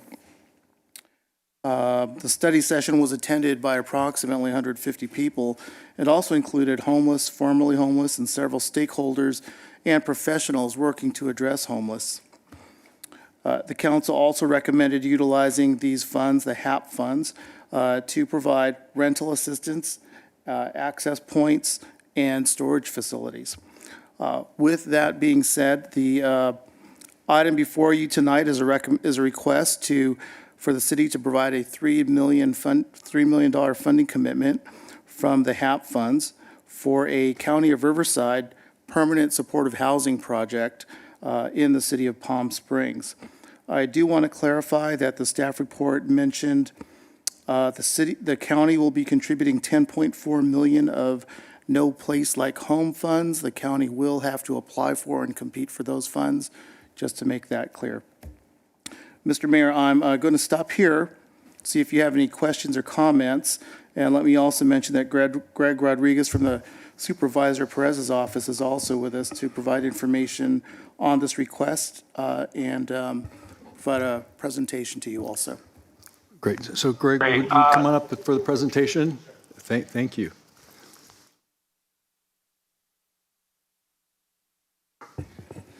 Good evening, Mr. Mayor, Council, Dr. Reddy, and staff. I really, first of all, want to thank staff, especially Jay, for the quick turnaround on this. As we'll get into this program proposal by the governor is a very tight timeline, but I'll explain that in a minute. First of all, thanks for moving me up on the schedule. I appreciate that. We're presented with an incredible opportunity here, and as Jay just alluded to, is one of the top recommendations that Barbara Poppy gave in her report was for the addition of permanent supportive housing units. And I'll get a little more in depth in that a little bit. This really is an opportunity for a collaborative approach for this project. The county technically could do this on its own, but of course, as you know, as I lead the collaborative for homelessness services within the valley here, it's important for us as a county to partner with cities such as Palm Springs, as well as the Coachella Valley. We also wanted to make sure that we provided the opportunity that we appreciate the city does to allow public input. I was very happy to hear the lack of NIMBYism tonight on the call, so that was very encouraging, and I think the council should be given a lot of credit for that, for the leadership you've shown in that as well. This also, as I said, is a great opportunity for leveraging funds. As we know, $10 million seems like a lot of money, but if you're talking about major permanent supportive housing, that doesn't go very far. What this opportunity presents us with is the ability to leverage city, county, state, and federal funds through the CARES Act funding. Again, I want to thank the city staff for the detailed staff report and the quick turnaround. I'm going to try and make this presentation quick, but I don't want to shorten any highlights on the major components just because of the seriousness of this issue, and of course because of the commitment that the city has given to homeless services. I just want to briefly go over what Project Home Key is for those in the public that may not know. It's a proposal by the governor to utilize CARES Act funding, $550 million across the state. The state is divided up into geographic divisions. We are bunched with four other counties, so Riverside, San Bernardino, Imperial, Orange, and Ventura. We have a combined allocation of $55 million amongst those 5 counties. That amount is not specifically divided a certain amount for each county. It's basically based on project. It is specifically, the Project Home Key is for use of hotel, motel, acquisition, and renovations. There is also the ability for acquiring mobile home parks or apartments, but those opportunities are not present in not only Palm Springs, but in the Valley as well. I did mention earlier the timeline is extremely tight. The program really was only announced about a month ago. The county jumped on this as soon as we could. Again, the city has been a fantastic partner in turning around not only showing us the ability of available properties, but also in the staff report and calling this meeting for hopeful approval of the allocation. It's also important to note that the funds that we will receive hopefully have to be expended by the December 31st. So anybody that's in the real estate world can imagine what kind of turnaround time that is, not only to close through escrow, but also to finalize the sale. What we will be doing in the application will not only be applying for the acquisition dollars, but some minor renovation costs. Again, we don't want to ask for a budget and then not be able to spend it, which may hurt the availability of the project. So I wanted to go over a little bit about what Project Home Key is and what Project Home Key is not. The acquisition of a hotel for renovation for permanent supportive housing is just that. It's for permanent supportive housing. It's not a drop-in facility. It's not a shelter. In contradiction to Mr. Jumberg's comments, it is not specifically for the chronically homeless individuals who use drugs and are high utilizers of police. May there be a couple of those? Yes, but we need to get them off our streets, but that's not what the purpose of this facility is. It is just like a regular affordable housing apartment facility. That's what it is. Permanent supportive housing, however, has a lot more wraparound services than, say, just an affordable housing unit. So we have behavioral health services. We have services through DPSS to link people to Medi-Cal, to CalFresh. There's a component of workforce development. I'll get into that in just a little bit as well. I really wanted to focus on what I call throughput, and I steal this word from Barbara Poppy, and it's an incredible word because we've done an amazing job, the City of Palm Springs, the Coachella Valley, through CVAG's CV Housing First program, many of our service providers of doing our outreach, linking people to services, putting people in temporary, whether it's shelter or crisis stabilization units or temporary housing. What we lack, though, and how we cannot achieve this throughput is for the lack of permanent supportive housing. So this project would incredibly help that throughput activity. Again, this gets back to Mr. Jumberg's comments in that, we could build a tiny home village, we could pull people off a street into a village, but if we don't have the permanent supportive units with the wraparound services, all we're doing is creating another glorified encampment, and that's not the way we want to go. It's not the recommendation of myself, of the county, or of Barbara Poppy as well. I want to address one thing that former Councilmember Fote mentioned in that the preference for Palm Springs residents. And I have been in discussions with both Mayor Kors and Mayor Pro Tem Holstich on this. We do need to be careful with fair housing laws and regulations on this, but we definitely are looking at ways at how we can prioritize for Palm Springs residents. I think it's important to note that the highest point in time count is for Palm Springs residents. The highest participation in the Project Room Key, which has been the temporary shelter during COVID for homeless individuals in hotels, has been with Palm Springs. So we know the demand is there, and we're confident that the majority of the units would be for Palm Springs residents. I just wanted to briefly highlight that this is not a new concept. Delancey Street in San Francisco, and I thank the mayor for giving me the name, I couldn't remember it, is an incredible example that's been operating for a number of years. But it is permanent supportive housing, affordable housing, wraparound services. They have a restaurant on site that they utilize for workforce training and actual client service from the community. Boulevard Court in Sacramento is also another example. This is a relatively new project, about 4 or 5 years old. Supervisor Perez and I visited this site as either the first or second session of the governor's homelessness task force. This is a very comparable project to what we are looking to do in Palm Springs. So it's the conversion of an old travel 8 or Motel 8 program or facility, on-site clinic, on-site behavioral health services, individual apartments basically, and again, full wraparound services. So I just wanted to give a couple of examples that this is not a new program. There are best practices out there to make sure that it operates effectively. I really want to emphasize again, as I mentioned before, the not only need, but the collaboration and partnership that has already occurred as we've quickly tried to develop an application and seek funding and approval from the city. But you can see the list of partners that we have. Riverside County Housing Authority, I have to give a big shout out to Mike Walsh, who has spearheaded the application process, has worked very closely with the city. Additionally, Mike comes from the Coachella Valley Housing Coalition, so has a vast experience in low-income and affordable housing. Again, the city of Palm Springs. The other down the line is basically the partners going forward that we're going to be utilizing. All of these will be feeding in to this type of project, and again, providing the services that we need as well.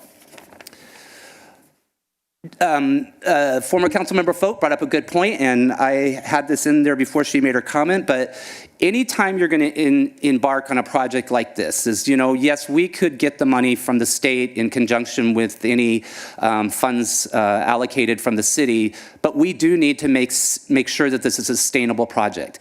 To Jenny's point, when we opened Roy's and, there was a commitment from other cities to invest and that did not come through, the county could no longer afford to share the cost of that.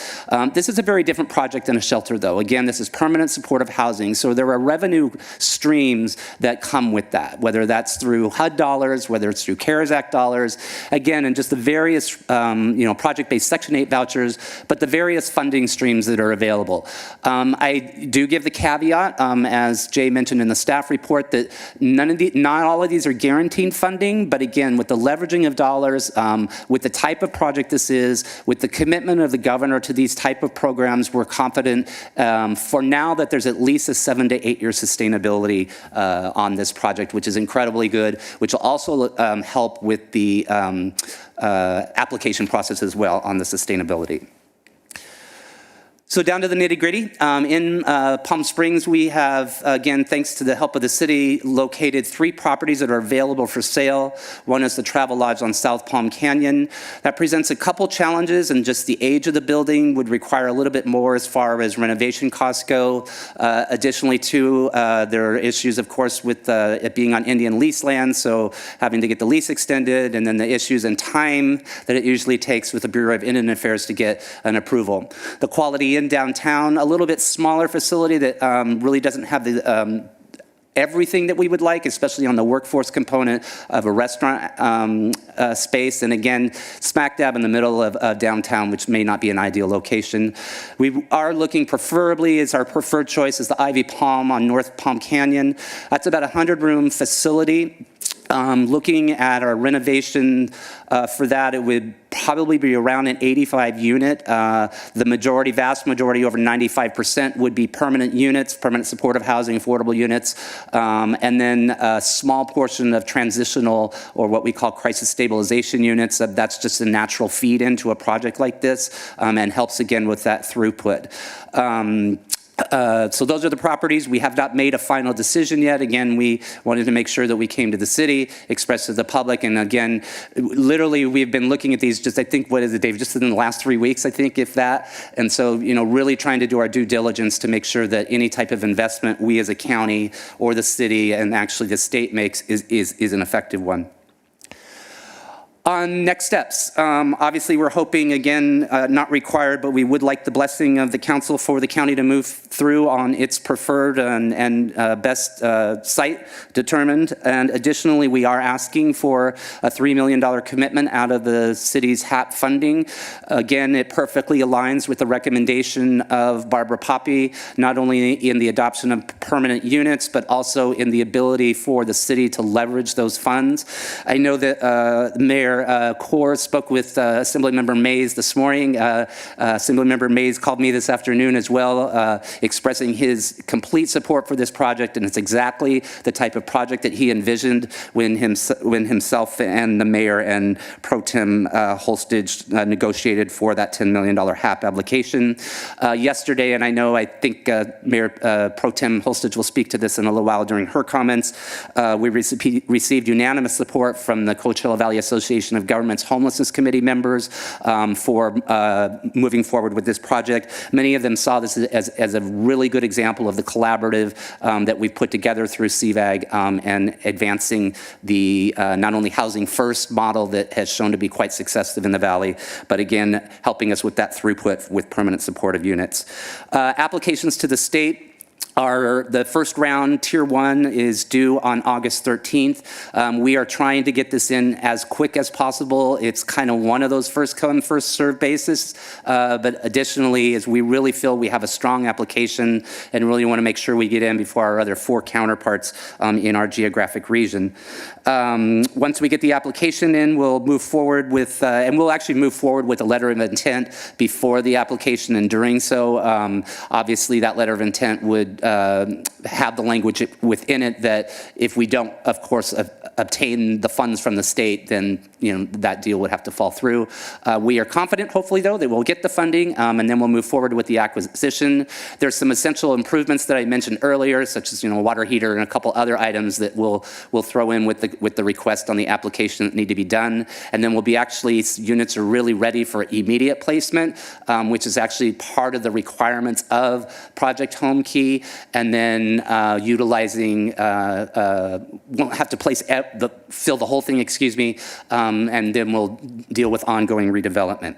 Just a couple other things I want to highlight that are kind of complementary and that Mayor Kors asked me to bring up is many of you know Roy's is being converted by the county into a 96-bed mental health augmented board and care facility. We are very excited. The supervisor and I have been working on this from the day he was appointed, but we're very excited to announce that it's tentatively scheduled to open in the middle of September this year on an accelerated timeline. We really appreciate the Behavioral Health Department and the county. We actually got word that it may be even open a couple weeks before that. So this is going to be a very complementing facility to any type of, whether it's homeless services or permanent supportive housing as well, because we all know the behavioral health needs of our clients. And then finally, too, many of you probably have seen the fencing and the bulldozing that's going on at the corner of Sunrise and Tockwitz. That is the groundbreaking this past week of the county's new federally qualified health clinic. It's our community care clinic that's replacing the one that we actually turned over the space to Desert AIDS Project. And so we're very excited. Again, our FQHCs provide a vital service to our homeless population, not only for them obtaining medical treatment, but behavioral treatment. There'll be fully integrated behavioral treatment there, dental treatment, as well as a pharmacy as well. With that, Mr. Mayor, I am willing to take any questions you may have. Great. So first, thank you so much both for the presentation and your work on this, Greg. And I know how hard you've been working on this. Mayor Pro Tem Holstage and I are the liaisons to this. So Mayor Pro Tem, who's also chair of the CVAG Homelessness Committee, why don't we start with you? Thank you. And thank you to Greg and Supervisor Perez for advocating for permanent solutions to homelessness. Permanent housing is exactly what we need in our city and in the Coachella Valley. And truly, we have been working for years and years on this type of project. As Greg said, we brought it to a special meeting of the CVAG Homelessness Task Force, or committee, and it was unanimously approved there. Everyone is very excited about this type of project and getting permanent units, which we know is the problem. Actually, the Coachella Valley has a majority of the shelter beds for the county, and we don't have, like Greg said, places for people to go after they've entered shelter, after they've entered transitional housing. So truly, this is a regional effort of years and years of so many people who've been working on this, including Councilmember Fote, who called in earlier. And so I think the mayor and I have also talked about the importance of leveraging our funds. And so, Assemblymember Mays worked to get the city of Palm Springs $10 million for homelessness. As we look to see what we can do with $10 million in terms of building permanent units or new construction, it's very difficult to fund that with that amount, even though that's a lot of money for a lot of us. It's hard to get a lot of units out of that. So to actually leverage those funds to get a $30 million investment from the state into Palm Springs is just a huge opportunity for our city, and it would be a huge accomplishment. So I think that's all I wanted to say, and just thank everyone for their work on this and hear from my colleagues. Great. Thank you, Mayor Pro Tem. I just want to just briefly add, when we met in January and we talked about wanting to do permanent supportive housing, we were hoping we'd get 15, 20 units potentially. And so to use a much smaller portion of that funding, still leaving with us for the majority, and to see potentially 80 units, including units that'll have families and, through the renovation, is just amazing and just a great opportunity. And it was fun to get to call Assemblymember Mays, because when Mayor Pro Tem and I first met with him, it was really focused on a hotel-motel conversion to do this. And that's what the grant money was focused on. So it's just a great opportunity. I don't have a lot of questions because we have talked about it so much, but I'm sure the rest of council likely does. So any questions or comments from other council members? None? Okay. Sure, no, I do. Oh, there we go. Okay, Councilmember Gardner. Hi, I do. Greg, you mentioned that part of the, this is that it's move-in ready. So can you just talk, though, a little bit about the renovations and in terms of, so people can move in now, but then what else is going to be done to make it more permanent housing? Councilmember Gardner. So because it's a motel and it's not really in that bad a shape, to be honest with you, it's technically, when I use the word move-in ready, that, people can go there and sleep comfortably and all that. What we do need to do, though, is to really make it a permanent unit, just like a regular apartment. There needs to be some renovations. To the mayor's point is, converting some of the units that are basically just single hotel rooms into, 1 and 2 bedroom units, or single, or, kind of a studio option, kitchenettes, of course, within them. So we want them to be a fully functioning type apartment. So there will be renovation. But again, part of the requirements for these type of projects is for at least some immediate occupancy, and I will do a caveat with that's the tier 1 preference. So to get into tier 1, you need to have a project that you can actually move individuals into within 60 to 90 days, and that would qualify. Now, if we wanted to, worry about doing a conversion for, acquiring it, but not allowing certain individuals to move in within that 60 to 90-day period, we would fall into tier 2. And then you run the risk, of course, of not being able to, of the funds not being there, that if they're utilized in tier 1. So we feel very confident that that's the ability to do that. Hope that kind of answered that. So. Okay, yeah, so you would be putting some people into the units and renovating the others and moving them over, et cetera. And a good example of that is, so through Project Room Key, the county has really tried, and you're not going to get everybody, and we're dealing with other issues on that around town, but the county has really tried to develop exit plans for those individuals that have entered into this during COVID. And so many of the individuals that we have already linked up to healthcare services, behavioral health services, some have already been enrolled into substance use services. We've housed already, I think, 80 individuals throughout the county, which percentage-wise is a lot better than what we usually do. But many of the individuals, especially within Palm Springs, Grace, are really able to move into a permanent unit. So this would be a great transition aspect for them. So those could be some of the first people that we would move in as we would renovate other places. And then as we renovate units, probably do them in blocks type section, because that's kind of how the hotel, at least the one we're preferring, would allow itself to do. And then we'd be able to move the individuals that are in, kind of the temporary units into those permanent units while we renovated those others. Thank you. Great. Anyone else? Councilmember Woods, and then Councilmember Middleton. First of all, I want to express that I have supported the $10 million grant. Barbara Popey's at the convention center, when she came to us and spoke, I supported that as well. I'm having a bit of a difficulty with this proposal. I think it's a bit rushed. It's very half-baked. There's been no outreach to the residents before this report came out, so it was sprung on them at the very last minute. And so I have a series of questions. So the first question of Greg would be, when you get these people that move in, are you going to be serving them food cafeteria style? Obviously, hotel rooms don't have kitchens in them.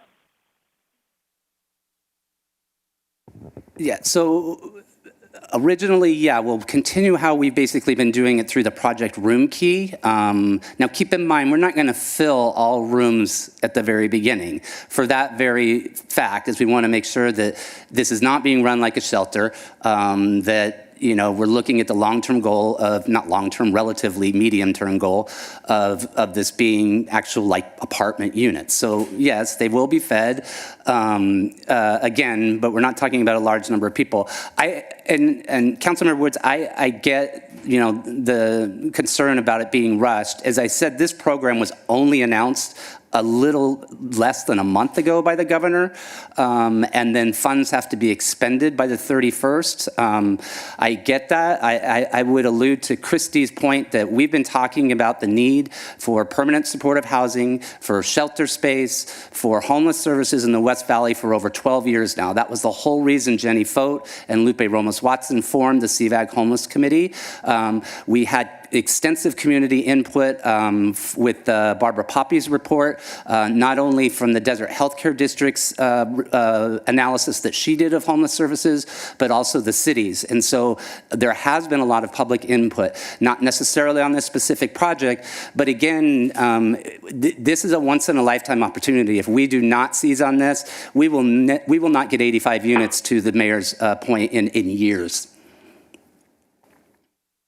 So are you going to feed them cafeteria style? I didn't quite understand the answer to my question. It'll probably be individual service to the rooms. Now, what's nice, and I didn't really address it too, is on the preferred site and actually on the Travel Lodge site too, both of those sites have restaurants, which not only provides the ability for food service, but again, we're not going to operate this like a shelter, so it's not going to be like a CVRM where they go into a congregate cafeteria.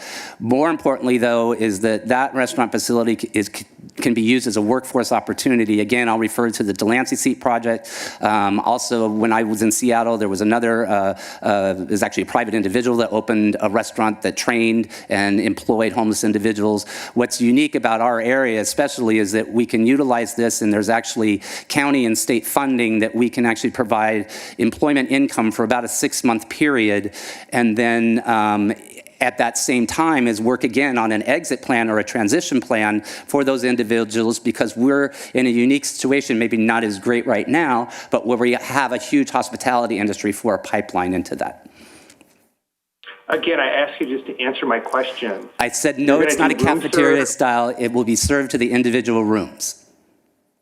From the facility itself or from outside? From outside, just like we're doing with the project room key. We contract with an outside vendor to provide the food services. Okay, all right. So how long have you've negotiated with 3 properties, it appears. When did that negotiation start? Literally probably about 2.5 weeks ago. 2.5 weeks ago. And I understand that the property you said is move-in, the preferred property, actually has quite a few problems with it. I don't know if your due diligence exposed some of those problems with plumbing and other issues. Yes, we did. We went through that, and those will be addressed within the funding allocation that we request from the state. Okay.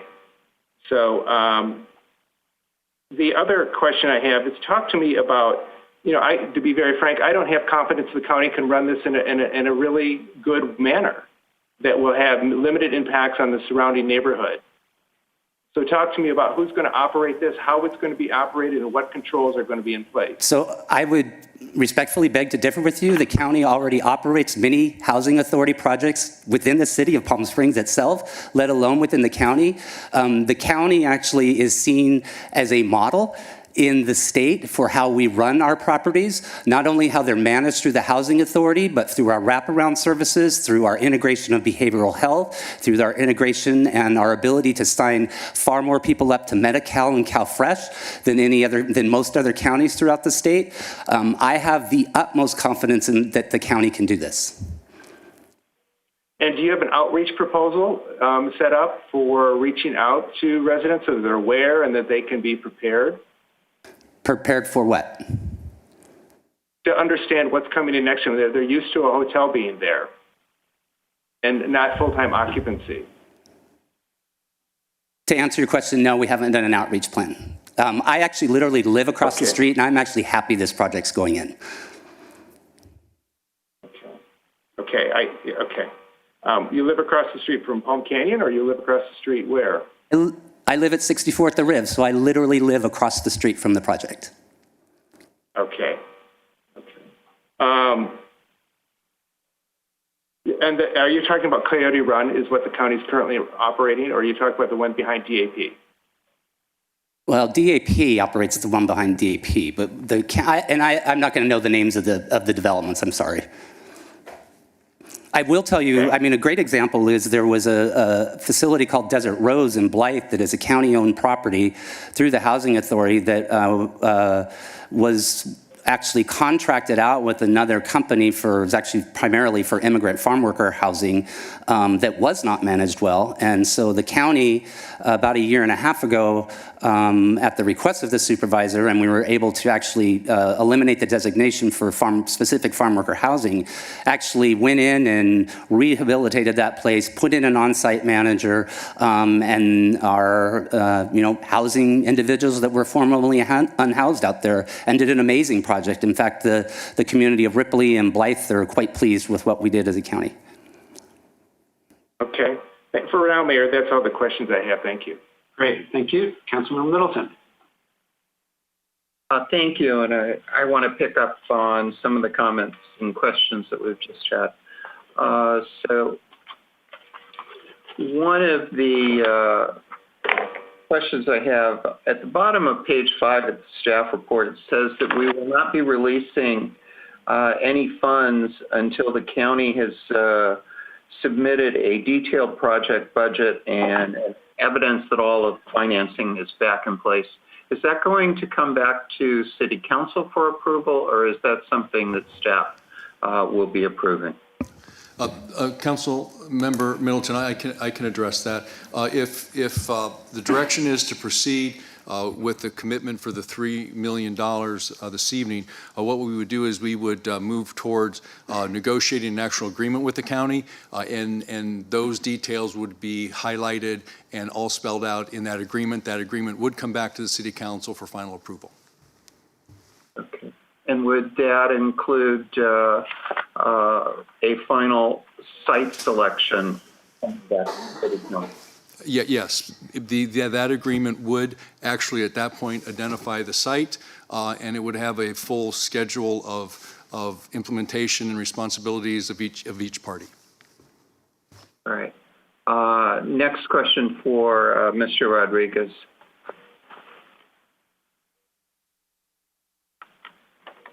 Greg, thank you for all of the work that you've done, and I know how much of a passion this has been for you.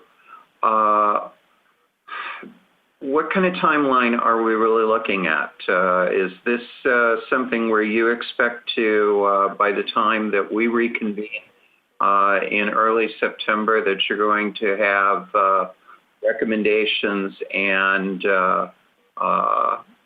for City Council as to specific sites and agreements and understanding from the state, or when's that going to happen? So as I said, application needs to be in August 13th. Again, I would anticipate we will be selecting a site as a county within probably the next week, so that we can get an offer in, at a letter of intent at least. And so really by the next time your council meets, we will have selected a site. Hopefully, actually, we'll have gotten an offer accepted and our application into the state. So you've already begun those negotiations? I don't know if she heard me say. Yes. All right. The question that former council member Fote raised regarding the long-term commitment of the county. Can you talk more about how that is going to work in terms of funding over the long term, so that we are certain that once a facility is open, that we won't be looking at 2, 3, 4 years down the road that we in Palm Springs are left responsible for the project? Great question, and I somewhat referred to it in my report, is that, again, thanks to the experience from Mike Walsh within the Housing Authority, who has dealt with these type of, at least affordable housing projects in his work at Coachella Valley Housing Coalition, as well as his work in the Housing Authority with the county for a few years now, much like the other projects that we develop as well, is that when we were looking at what type of allocation we would be requesting, Mike did quite a detailed spreadsheet, and I know that Mayor Kors and Mayor Pro Tem Holsted have seen that stipulated certain funding streams that would be available. And as I referenced in my report, we're confident that we at least have 7 to 8 years sustainability, which is a lot more than what a lot of other projects will go in at. Councilmember Middleton, I can't stand in front of you today and say that I can commit to, sustainability for 20 years. I don't think anybody on any project could do that outside of a private developer. But again, I'll get back to the fact that I think you can see not only has your city, the Coachella Valley, the county, but even our governor now have really shown a commitment to long-term solutions. And as good as shelter work does, as good as daytime cooling centers do, they're not the long-term solution. And I really do believe that not only the state, but the county will continue to commit to these long-term permanent supportive housing solutions. Just a couple of more questions, Greg. And you alluded to this, but there's a lot of confusion between an overnight shelter, an emergency shelter, and permanent supportive housing. So could you again re-emphasize what this project is not? Thank you, Councilmember Middleton. So, and I know that Mayor Kors has heard the same concerns as well. I don't know how much more emphatically to say it, that it's not an overnight shelter. It's not a drop-in facility. It's not a daytime cooling center. This is a place where people are going to live. These are going to be their houses or apartments. At least I'm not telling anything you don't know. We've dealt with this issue even on affordable housing. That people think it's just low-income scum of the earth, people we don't want in our neighborhood. We've got somebody in the White House now that's even scaring people in the suburbs about this, and it's not people, it's people from the suburbs moving back to the city that are gentrifying the cities, actually. And I know we don't have that issue here, but I just, like you say, I'm very passionate about this issue, and what I'm trying to do, not only in my role with the supervisor's office in the county, but my role as a collaborative leader here in the Valley, as a resident of Palm Springs, is I'm trying to find some permanent solutions. And, I'll go back to, I am really, really happy to hear that there was not the NIMBYism I thought we were going to get tonight on the phone. Now, that may be because this has been quickly presented, but it's been over the media today. I've seen it. It was in yesterday. So people did know about this. The callers that we had were supportive of it. And, I guess I just don't know what else to say, is that, this will be a managed property like any other apartment complex in the city of Palm Springs. All right. Last is really a comment.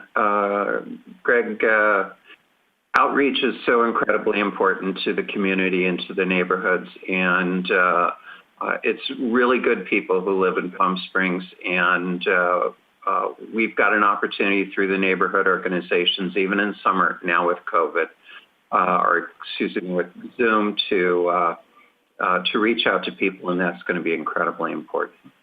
And Councilmember Middleton, I agree with you. And when Councilmember Woods brought that up, I immediately wrote it down about outreach. And, Councilmember Woods, I just want to emphasize, and I think, the mayor can attest to this, and city staff, is that this was presented just like that. And so I, literally been trying to figure out how we make this work, just because I just do not see another opportunity that's going to rise like this anytime soon. But we will definitely do that, council members. So. Thank you. Mayor Pro Tem Holsted. Thank you. Thanks to Greg for answering all of our questions. I know we've had the benefit of working with you a bit on this as the liaisons, and our colleagues haven't, and I appreciate all of those questions. I just wanted to lift up a few things for the public. One is that the state is doing this in response to COVID, the pandemic, and the crisis. And so the reason it is, a quick turnaround is because of the state timeline and getting people housed as quickly as possible. I think that we're all predicting a huge rise in evictions, in homelessness, and people's housing instability because of this crisis. And so that's why it's important to act with urgency. And then the staff report said this, but I don't think we went over it for the public, is that the county has the ability to develop a shelter, a permanent housing project, another project for homelessness through the county's process in the city of Palm Springs or in another city without city approval. So you're not subject to the city approval. You don't have to come to us. The only reason you're coming to us is to ask us for some of this funding that we work together on for projects like this. So, I did get some emails, especially about the travel lodge, and people sort of didn't seem to understand that especially we've changed our code because the state has really changed the processes for cities approving these types of projects because there has been such a long history of NIMBYism and people opposing projects near them. So thank you, Greg, for your leadership in pushing a project right across the street from you. But I just wanted to clarify that really this didn't have to come before City Council, that the City Council has no say in the site selection by the county. We appreciate you coming to us to do that because you know that our residents want to have input and we want to have input and we do want to make sure it's a successful project and that it stays successful in Palm Springs for the next 30 years, that this will be an affordable housing, permanent housing solution project. But I've been proud I've worked with a lot of tenants who've lived in affordable housing projects in the Coachella Valley and in Palm Springs. I've served on the board of affordable housing developers, and those projects are some of the most beautiful projects that we can get in our city. They are much nicer than places that I have lived as a renter. So I think that we need to change our framework and really think about the value that this will bring to our city. Actually, data shows that affordable housing projects increase the value of surrounding properties. It doesn't decrease them. These aren't the projects that we had 40 years ago. These are well-funded, beautifully designed projects. So we expect you will bring that to Palm Springs with this project if it passes and gets council support for the funding. Thank you, Mayor Pro Tem. Just a couple other comments. If we tried to do this on our own, we wouldn't have the funds to run it. So we'd have to find someone to run it and figure out how we're going to get that funding. Nor would we have the funds to renovate or do any of these things. So this opportunity that literally came up just a few weeks ago is something that we may never see again. We hope to see more of these. It's desperately needed in the state right now. And having a place for people to go when the current hotel program ends, so they're not on the street again, is going to be critically important for our residents and for our whole city. So I really appreciate how quickly you jumped on this and the county efforts to do this here. If we look at this, I think it's really important in the outreach and just from the conversations I've had as liaison to a lot of the business and tourism organizations, if we can get sort of, the one I'm most familiar with is Delancey Street, and that's people exiting prison. And you can ask anyone in San Francisco, I think it's at least 2 decades that project's been there, how integral it is in the community and well regarded, and the job training through it. They now run a moving company, the restaurant. It's where Senator Harris had her campaign event, night event, when she was elected Attorney General. It's really an amazing project that has changed so many people's lives. People who otherwise would have not had a job or a place to live, and likely as a result, and no money, ended back in prison. And instead, they were given this amazing opportunity, and the community has come really to be in love with that project. And I'm familiar with the one in Sacramento. I think, Greg, I know you've been rushed to do all of this and get this done in such a short time. I'm happy to work with you on this, but to get some videos of those projects. So this is back in council, and maybe we can get, one of the folks from Delancey Street or the project in Sacramento to join to talk about these projects so people understand what this is and what it's not, sort of as Lisa was pointing out, and you, I think, answered well. This is permanent housing. It's full-time housing. We have lots of full-time housing near all of the areas that are being looked at, the least the Quality Inn, but we have a lot of full-time housing near the Ivy Palm and the Travelodge, and it's only about 2 blocks from my house, so I'm well aware we're on the Ivy Palm. And we have another project we're looking at, which is on my block, which is going to have some supportive units as well. We are required under state law to have a certain number of, and the numbers increased dramatically under Governor Newsom, of affordable housing units, including a large number of very, very low income units. These will all count to that. There is no other way we will meet those numbers that I am aware of, or Mayor Pro Tem Holstage is aware of, without a project like this. So I think once there is, a decision on the location, and obviously there's a preference right now, if that gets negotiated and worked out, I think doing those meetings, with the council member who's from that district, and either myself or Mayor Pro Tem Holstage will be important to do with you, Greg.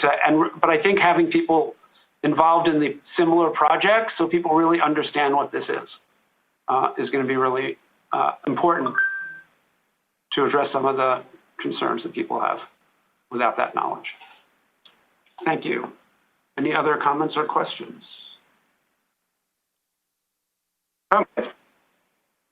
We still in is the public hearing? No, it's not a public hearing. Okay. So comments then? Are we at comment stage? We are. We have been at comments and questions the whole time. So you can do both together, separately, however you like. So as I said to grill Mr. Rodriguez about the outreach, which was a concern for me, is I am in support of low-income housing. I am in support of converting a hotel. I am in support of all that. I grew up incredibly poor. I know the advantages. I grew up very poor. I know the disadvantages and the advantages of living in low-income housing. I'm a little concerned about a couple of things. One is that how it's going to be managed. There are housing projects currently in the city of Palm Springs that are managed incredibly well, and they're designed incredibly well, I think, to Mayor Pro Tem's point, and they operate as if they're just fantastic. And they may indeed increase values. I don't have any evidence of or for against that. But I think that there are excellent examples out there. It's just my confidence in the county running them. I don't have that experience in knowing that. To say that it's going to be managed, and maybe as part of the outreach we can learn more about that process, because obviously the purchase of this is not going to be overnight, even though applying for the funding may need to be quick. I have a concern that on the north end of Palm Springs is where all our low-income housing exists for the most part. Not all of it, but for a good portion of it. So as an example, within 3 large main streets of this, we have a low-income housing project. We have one that is proposed, and just north of that on Sunrise, we have 2 other low-income housing projects, all in the north end, on top of which we have mobile home parks on the north end. And I just think concentrating low-income housing in one section of the city is a disservice to the city, a disservice to the residents, and a disservice all the way around, even to the people that are living there. So just a concern that we continue to put low-income housing in 2 particular districts of the city and not spread it out. And we had talked originally about a space behind Home Depot, which is close to transit and whatnot. So that is a concern that I have. A concern I have, too, is that we maintain this property really well. It is in the entrance of our city as you come in on 111. Maintaining this property is going to be of the utmost importance as you drive in. I'd like just to have assurances that the county is going to be able to do that. With all of that being said, I can support applying for the funding I just want to see more outreach, and I'd like to see more assurances come to us that we can actually manage this property in a way that is going to be helpful to the entire community. And I say that in light of two examples that were mismanaged. One was the Bahama Hotel, which is right almost across the street from this property. So ill managed, so many convicts lived in that thing that the police used it as a place to get an arrest. It was low-income housing. It's now been converted to a hotel, but it was a problem. And Roy's would dump their residents because it was a daytime program only, a different program I understand, but a fear with the residents. Roy's would dump their clients in the neighborhood on a daily basis with the potential that they would look for work, of which who knows if they actually did or did not. And I just want to avoid those type of ills as we move forward with this type of a project. Thank you. And just one comment, because, I don't think it's just the north end. The center of the city, District 3, actually is the only city where the majority are renters, has some of the lowest income and subsidized Section 8 housing in the city. So I don't think it's fair to say it's just in the north end. We can look at the data from our districting effort, and we can see where the lowest income and where the most renters in low-income housing live. There definitely is in the north end. I think there's the least probably in the southern part of the city, but the center part of the city has quite a lot. And as we know, we're likely going to have a very low-income housing project, another one in District 3 that'll be coming to us next month. So with that, Councilmember Garner, and then Mayor Pro Tem Holston. Thank you. I think this is great, and I trust the county that you're doing what you think is best as far as the location. One thing that I noticed was that the other two locations, the Quality Inn and the Travel Lodge, both have grocery stores that are right there. You can just easily walk across the street pretty much for both of those. And Ivy Palm, it's about a mile, I think, to the closest grocery store. And that was kind of my only concern with this, but I understand that there's a lot of other factors that are brought into it as far as the actual layout of the property and what would be most conducive to be turned into permanent housing. And the Ivy Palm is actually, it does seem like it's already almost there as far as being permanent housing. The layout's quite nice.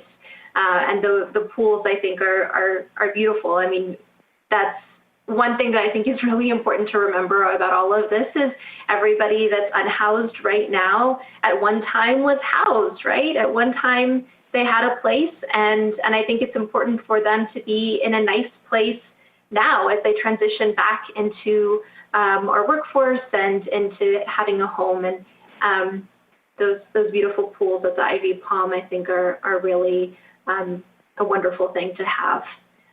So I am really glad that we're doing this, and I think it's extremely important that we are thinking about housing right now. So I fully support this, and I trust the county's judgment and in whichever location you finalize. Thank you. Mayor Pro Tem Holston. Thank you. And I love that we're having a conversation about housing. I agree with a lot of the points that have been made. We do need to talk about the lack of housing, affordable housing, attainable housing for workers in the city of Palm Springs. So I know Councilmember Garner has asked for a conversation about rent control to come forward. And since we, no longer are meeting regularly for our affordable housing subcommittee, I wonder if we can have a broader conversation about our RENA numbers that ends in 2021, this cycle, and we do have to produce 272 units to comply with the state's requirements. I agree, as someone who lives in the south end of the city in District 4, we don't have enough affordable housing projects spread through my district, at least, and throughout South Palm Springs. So I do think these are important conversations to have. One thing is that we do have some blighted housing throughout the city, or I would say some slumlord conditions in housing, and that's important to talk about too. So everyone deserves safe, clean, habitable housing, and not everyone has it in the city of Palm Springs. So I love this conversation. I ask that we'll continue it and keep having it about how we can increase our housing stock. But I would like to make a motion to approve the funding commitment of homelessness housing assistance and prevention program grant funds in the amount of $3 million for a County of Riverside permanent supportive housing project in the city of Palm Springs. And then as we move forward, I think the devil will be in the details of negotiating that contract. And I heard Councilmember Woods and Middleton and Garner and everyone's comments about what should be in that negotiation and in that agreement. And so I'd be happy to work on that as the liaison with the mayor and continue to do that. So with that, I'd like to make the motion to approve the staff report. I'll second. Okay. Motion by Mayor Pro Tem Holstage, second by Councilmember Garner. Mayor Pro Tem Holstage. Yes. Councilmember Garner. Yes. Councilmember Middleton. Aye. Councilmember Woods. I'm sorry, Councilmember Woods, you're on mute. Forgive me, aye. Thank you. Mayor Kors? Yes. Motion passes 5-0. Okay. So we do have one more person on public comment, and then the thought was to let them speak now, and then the two non-agenda public comments, since there are only two, so we don't have to call them later at night, and then we would take a break since we've been 2.5 hours for folks. So if that's good with everyone, City Clerk, do you want to call those three individuals, please?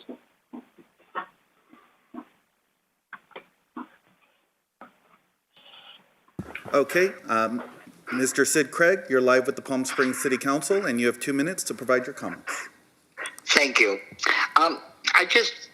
There's been a lot said tonight, and I don't have anything that hasn't been said tonight that I want to comment on. I just wanted to state that I, like Chairman Ann Scheffer, was also on the steering committee representing Parks and Recreation. And at the time of our discussions for the parks, this is 2 mayors ago, it's that long ago. And there were discussions about how we were going to spend the money and what the ideas were going to be for it. And I think that hearing the discussions tonight so far and the word COVID-19 becoming almost a common denominator about things, I look at this as saying, for me, A has nothing to do with B. The fact that there was a commitment made to the citizens of Palm Springs. We're in a worldwide pandemic right now. Everything has changed. Everything today we're doing in pencil from every committee that anybody is on, any commission that anybody's on, any organizations they're involved in. And I think we have to look at it from the standpoint that the second choice today is the obvious one to me. There's so many things that are needed in this community right now, that the fact of a beautiful park, and it will be done beautifully, even in the second way they're talking about doing it, I think that's the only way to go. And I think we have to take into consideration the times have changed. We're in uncharted territory, and we should be thinking that way. We shouldn't be thinking about what was promised to the public before. Things have changed. Thanks for your time. Thank you, and we'll disconnect.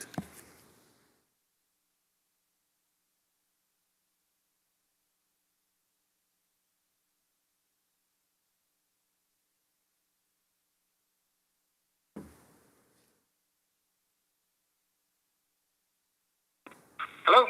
Hello, Mr. Anderson. Brad Anderson, you're live with the Palm Springs City Council, and you have 2 minutes to provide your comments. Great, thank you. My name's Brad Anderson. I live in the city of Esmeralda, and now I can walk my dog. So anyway, this is good news. So anyway, thank you for calling. I wanted to talk about mosquitoes. They're very active this year, like every year, and I know there's a lot of defunding of police now. I think to probably consider defunding the vector control district out of info, because they're sitting on over $14 million in reserve, and than us spending it for abatement purposes, procedures in this valley. So, and on that, that's a public health thing, and I'm going to go over the last meeting it had. I reviewed parts of it. I couldn't do too much of it, but anyway. And you had a Dr. Kaiser talking about the COVID-19 issues at your last meeting. And I just want to emphasize that as a city, you can choose your public health officer, and you have a hospital in your city, and you have a lot better qualified people than Mr. Kaiser to give you advice. And I would highly recommend that you go with a appointed position out of your city versus Mr. Kaiser, just because he was talking about communities that wore badges on their arms, and that's all I had to hear. And I'm thinking, this has been a route that's been taken before. This is not uncharted territory like the last caller said. This has been history. We're repeating history, and we need to take a look at what you're doing to the city, and well, let's consider the elections coming up and time to change the format of this whole game. Thank you very much. Bye bye. Thank you, and we'll disconnect.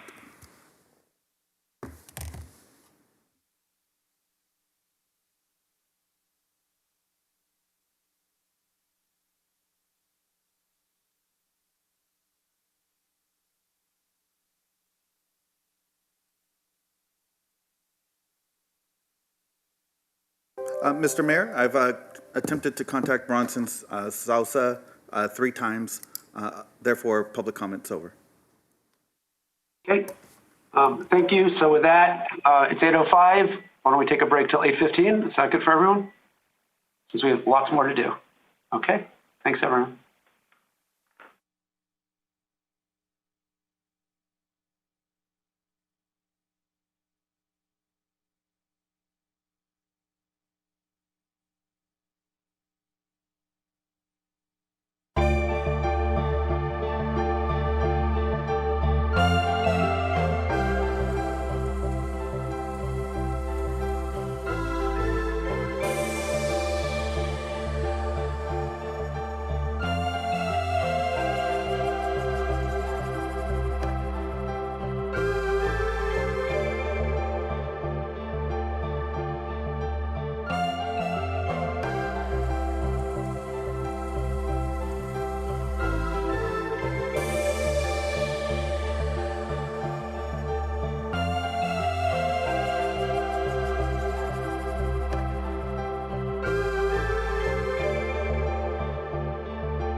we are going to reopen the public comment period on non-agenda items for the one last person who is unavailable when City Clerk tried him before.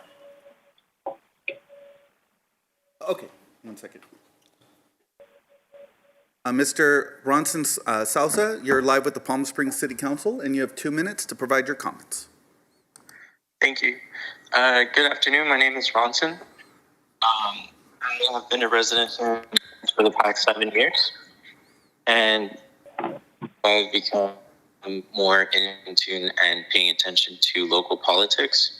The reason why I'm calling is because I've been watching the live streams for the past several months. I know a few months ago when you guys had to make the challenging decision about budget cuts, Ms. Christy Hodge was the most vocal, as well as Lisa Middleton, about cutting funding to the Palm Springs police budget. And then once the Black Lives Matter movement happened... I'm sorry, Ronson, you're fading out. Yes. If you could speak a little louder, thank you. So a few months ago, Ms. Hostage was one of the most vocal against cutting funding to the Palm Springs Police Department. And then post Black Lives Matter was one of the most vocal for cutting the funding. So I'm just calling to follow up to see if any of that funding has been going to communities of color, or if a lot of things were just done just to do it. Has anyone followed up with any lower income people in Palm Springs to help give them funding? Are we helping DACA students who are no longer eligible because DACA funding got cutted? Has anyone followed up with Palm Springs Police Department to make sure that now that we're 40 members short, are they okay with their response times? And if anyone has been left behind due to so many people being cut? I think if you made such a big cut, we have to follow up with a lot of these things instead of just being vocal about what we're going to do. And if we could just speak about what happened, that would be really nice. There's a now viral Facebook post about someone who called 911 and had to wait an hour and a half for the police to respond. And it would really behoove the council to make sure that no one's being left behind in Palm Springs Ronson, for a $33 million park. Your time is up. Thank you. Thank you. Mr. Mayor, that concludes public comment. Thank you. Great. Thank you very much. So our next item is City Council Subcommittee and City Manager's comments and reports. The first comments which we want to have are from Councilmember Middleton. Thank you. I'm going to finish with the one I think you are expecting me to do, Mr. Mayor. One of the projects that has been stalled for an incredibly long time is what was originally known as the Cameron project, now renamed the Cody Place project, at the corner of Mesquite and South Palm Canyon. And I've had conversations with Toll Brothers who took over this project, and I'm pleased to report that in mid-August, lumber will be delivered on that site, and they expect to begin vertical construction of the model homes in the first couple of weeks of September, and are expecting to have by the end of September their facility open to begin to take sales on this project that has been stalled for in excess of 14 years. Long time in coming, but it looks like we are finally making progress. One part of this project that has been evident since the very beginning is that there would need to be a new storm drain installed on Random Road. And beginning in late August, Random Road, which does not have any residents on the road, although there are residents who are adjacent to that road, That road will be closed for approximately 6 weeks as the storm drain is installed and the road is completely reconverted. But it appears that at long last, one of the projects that has been famous for its delays is actually going to get vertical. And I don't do a jig very often, but I might in front of that project when I actually see something constructed.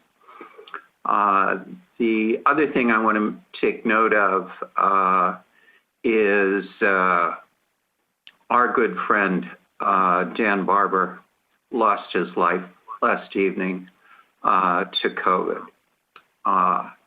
And for so many of us in this community, it is a light that has gone out that will be very, very hard, if not impossible, to replace. I think most of you know my affection for 1PS, and I cannot imagine a 1PS meeting without Dan raising his hand and a little shiver going down my spine as to whether this is going to be Dan asking me the hard question before getting to the compliment, or if he's going to start with a compliment. But he always finished with one. He always finished every email with e-hugs. We lost Dan to COVID-19. And all of us in this community now have a firsthand reminder of why it is so important that we take the precautions and safety that is so necessary. It is absolutely imperative that we do everything that we can to save lives. Dan's story has been repeated over 150,000 times in this country.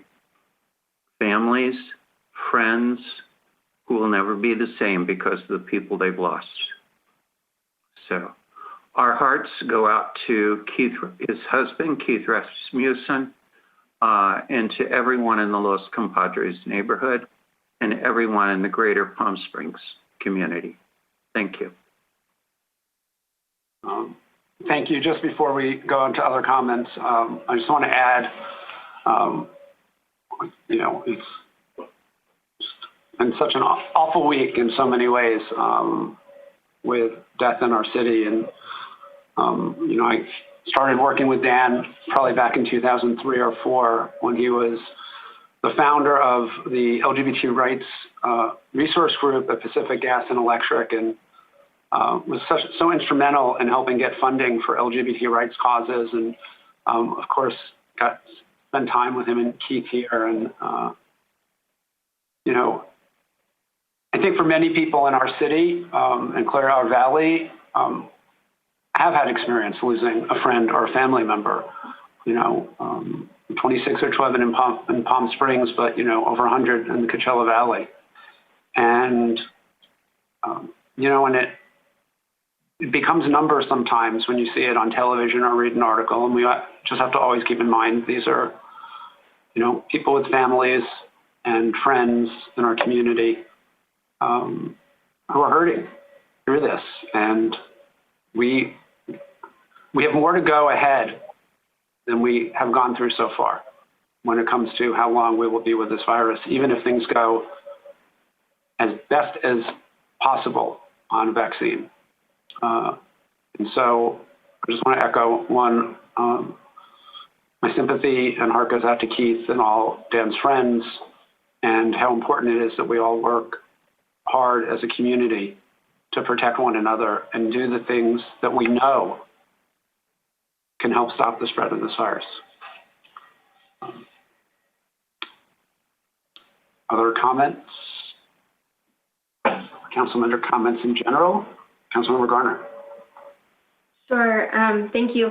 I did want to just make a comment about commission interviews. Just a reminder, as usual, that we're still interviewing for commissions, and also as a reminder that we changed the requirements, so you don't have to be a registered voter in order to be on the commission, as well as if you maybe you live in Cathedral City, but you work in Palm Springs and spend a lot of time in Palm Springs, you could also apply.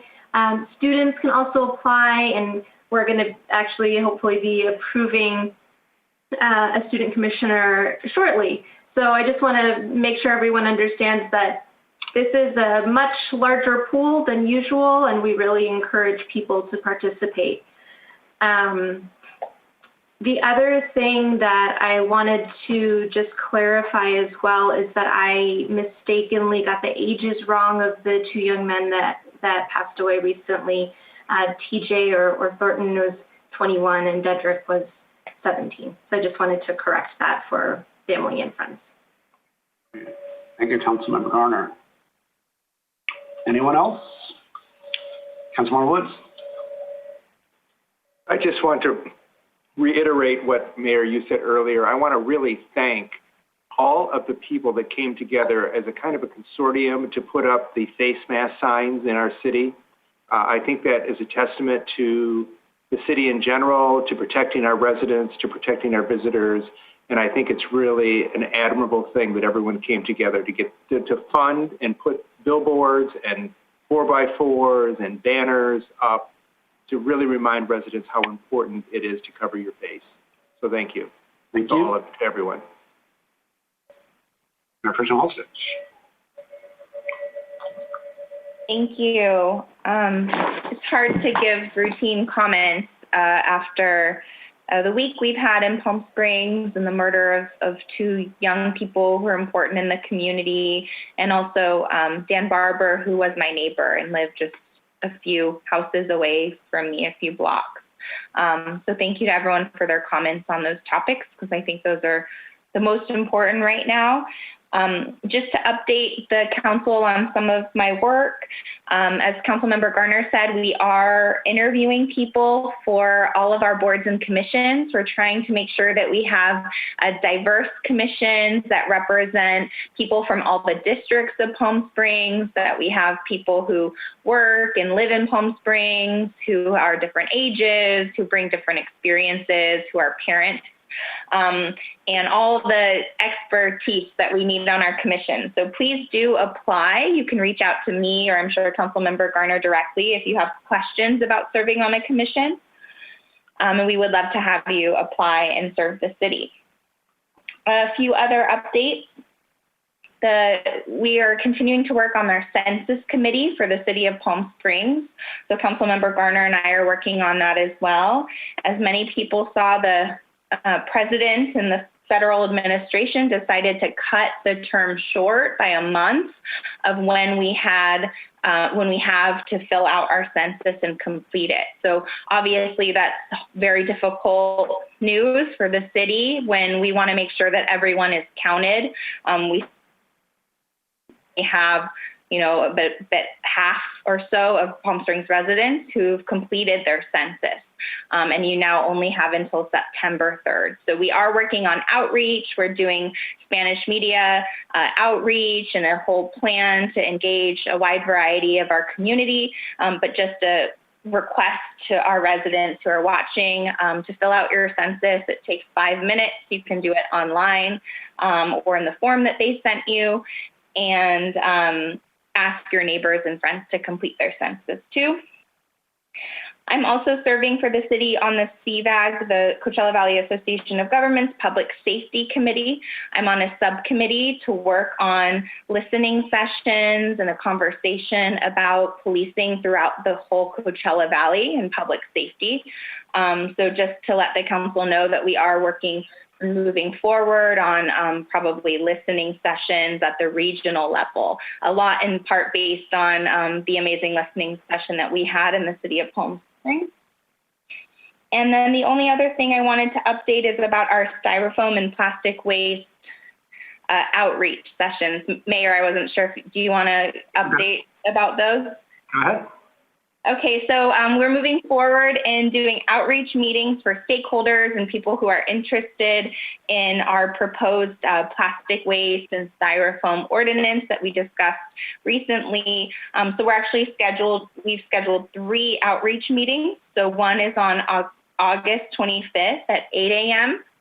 One is on August 26th at 12 p.m. And one is on September 1st at 6 p.m. And you can contact City Hall to get more information about those. Those will be on Zoom. But we're trying to do all the outreach possible, hold the same meeting 3 different times at different times, so we really hear from the community and we can bring forward good input for the council in the fall, like we discussed. Thank you, Mr. Mayor. Thank you, Mayor Pro Tem. Yeah, and I think, as we talk about doing these, and it's just something when we are doing big sessions, is how we can make sure people with different work schedules have an opportunity to participate. And given we know there are going to be restaurant owners involved, having some, just in the evening doesn't work, but for some residents they can't. So we really try to do that. And I think it's a good model as we look at, meetings to try and figure out how we can make them as accessible as we can for our residents and businesses. So I appreciate working with you on that, Mayor Pro Tem Holstedge. I have a couple things to share.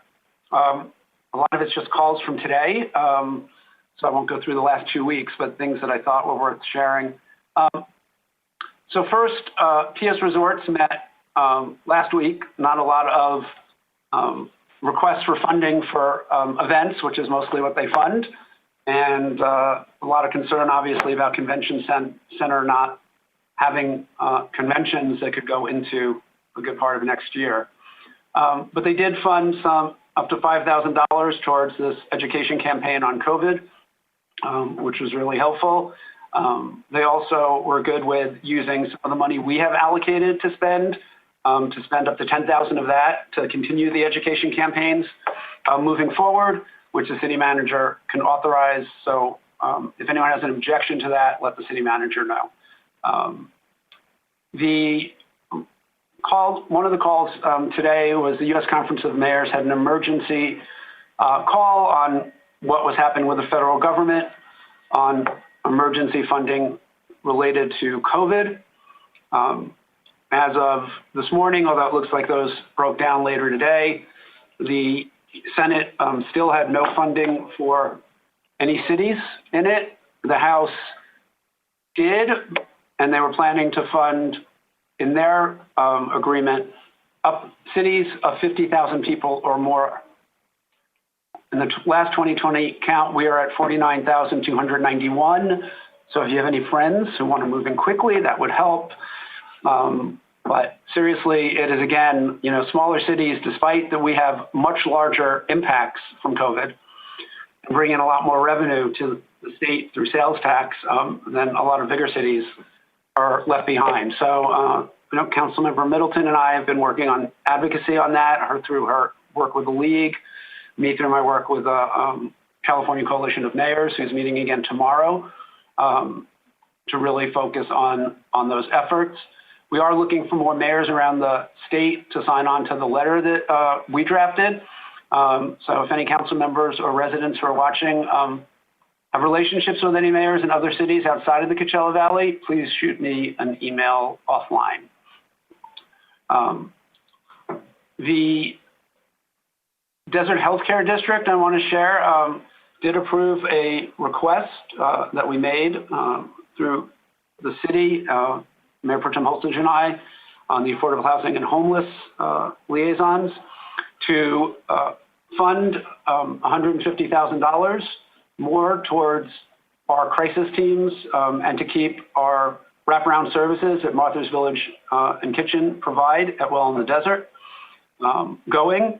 At our meeting, we agreed we would keep that match going with the limited CARES Act dollars we had. And I think just right now, as we know, it's such a hard time for our homeless residents. And, we're fortunate we have the county now providing a shelter. And I have to say, in its new location, I have not heard a single complaint. So I really want to thank the Coachella Valley Rescue Mission, who the county is funding to provide that shelter for their work in operating that. but to be able to keep our crisis teams, who really have the expertise to work with the homeless community on the ground, is so important right now. And just a priority, because it's something that was initially cut in the budget, and that we were able to find outside funding in order to do this is really great. And we really want to thank the Healthcare District for their continuing efforts in partnering with us on these projects. I think the city manager and the planning director both had updates. So I'll turn it over to the city manager. Sure. Thank you, Mayor and members of council.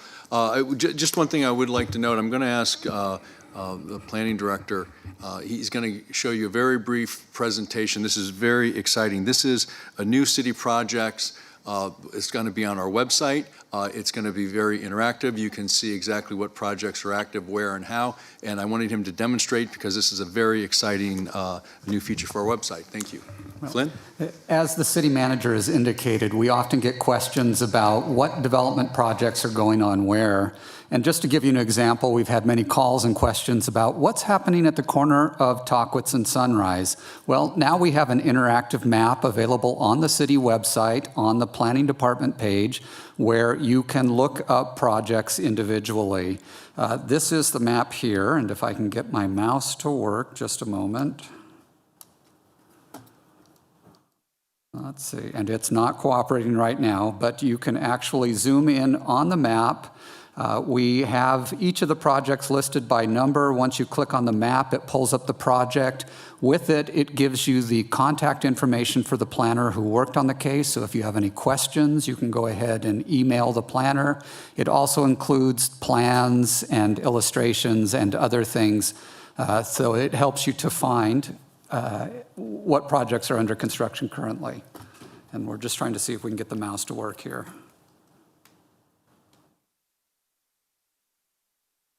Okay, so again, you can zoom in on the map. Looking at the corner of Tockwitz and Sunrise, you can click on the map. That will pull up the name of the project. This is the medical office building that Greg Rodriguez was talking about earlier that the county is building. And then you can scroll down and see information about the staff report, plans, exhibits, and everything is right there on the website. So again, we're excited to have this. I need to recognize Fernando Alvarez, our GIS specialist in the IT department, who created the map for us, and then David Newell, our principal planner, who put the information together. So again, we're very excited about this new tool. Flynn, thank you. This was amazing. And again, I would note this was created by our internal staff in our GIS department. So congratulations. And actually, this is going to be the start of, you're going to have a whole range of processes and procedures that are going to have this kind of treatment in this kind of GIS from contract tracking all the way through all kinds of things that have a lot of applications for the city. So it's very exciting. Thank you, Flynn. All right. Anything else?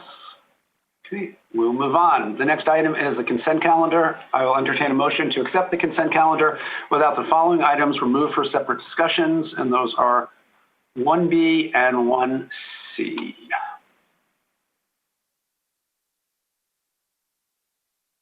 Motion. Oh. I'll second. Okay, motion by Councilmember Garner, second by Mayor Pro Tem Holstage. All in favor or vote? Councilmember Garner. Yes. Mayor Pro Tem Holstage. Yes. Councilmember Middleton. Aye. Councilmember Woods. Aye. Mayor Kors.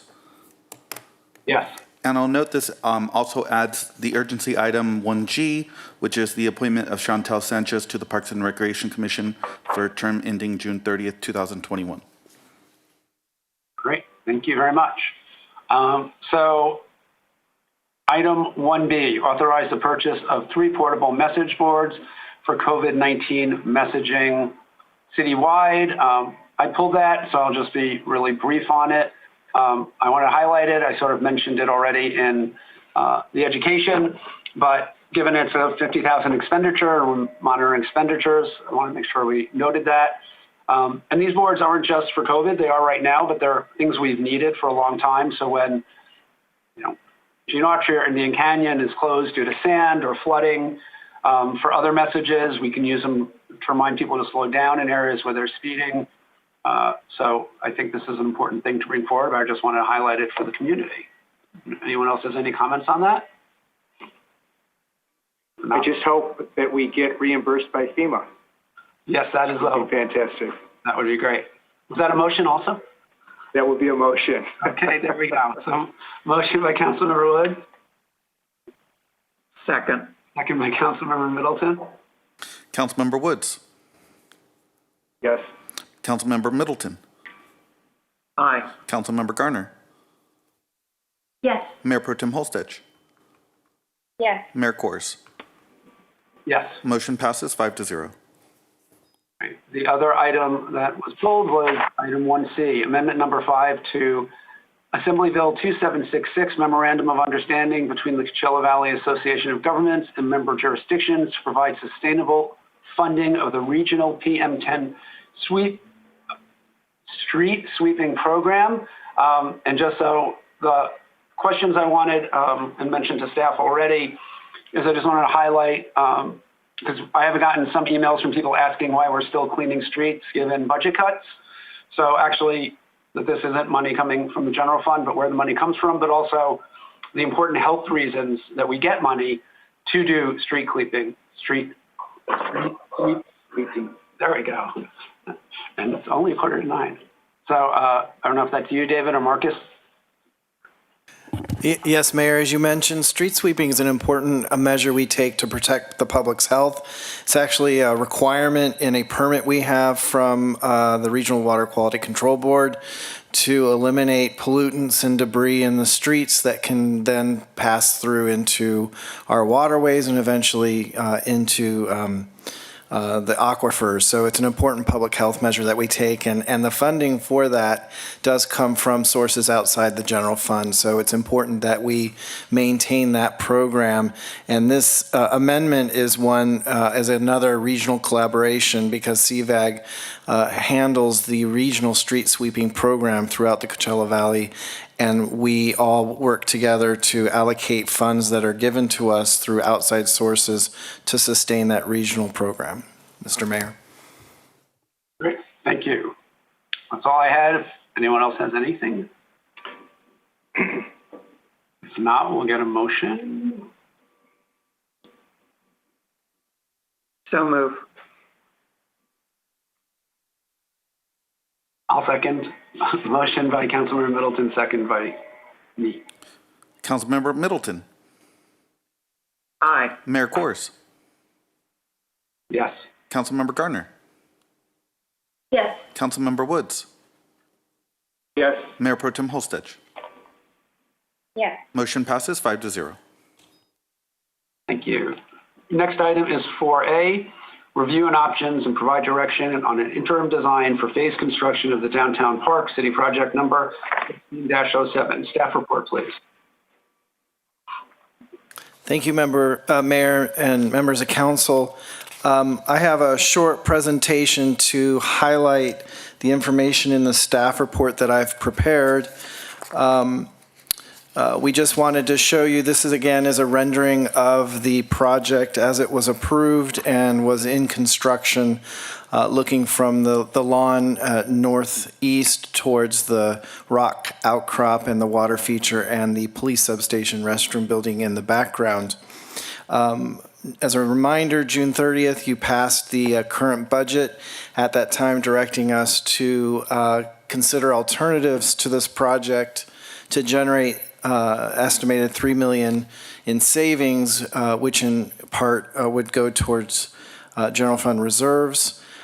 We identified essentially a $3.6 million park project and some other additional costs relating to the police substation restroom, some garage repairs, potential delay claims from the contractor, and project soft costs relating to construction management and inspection.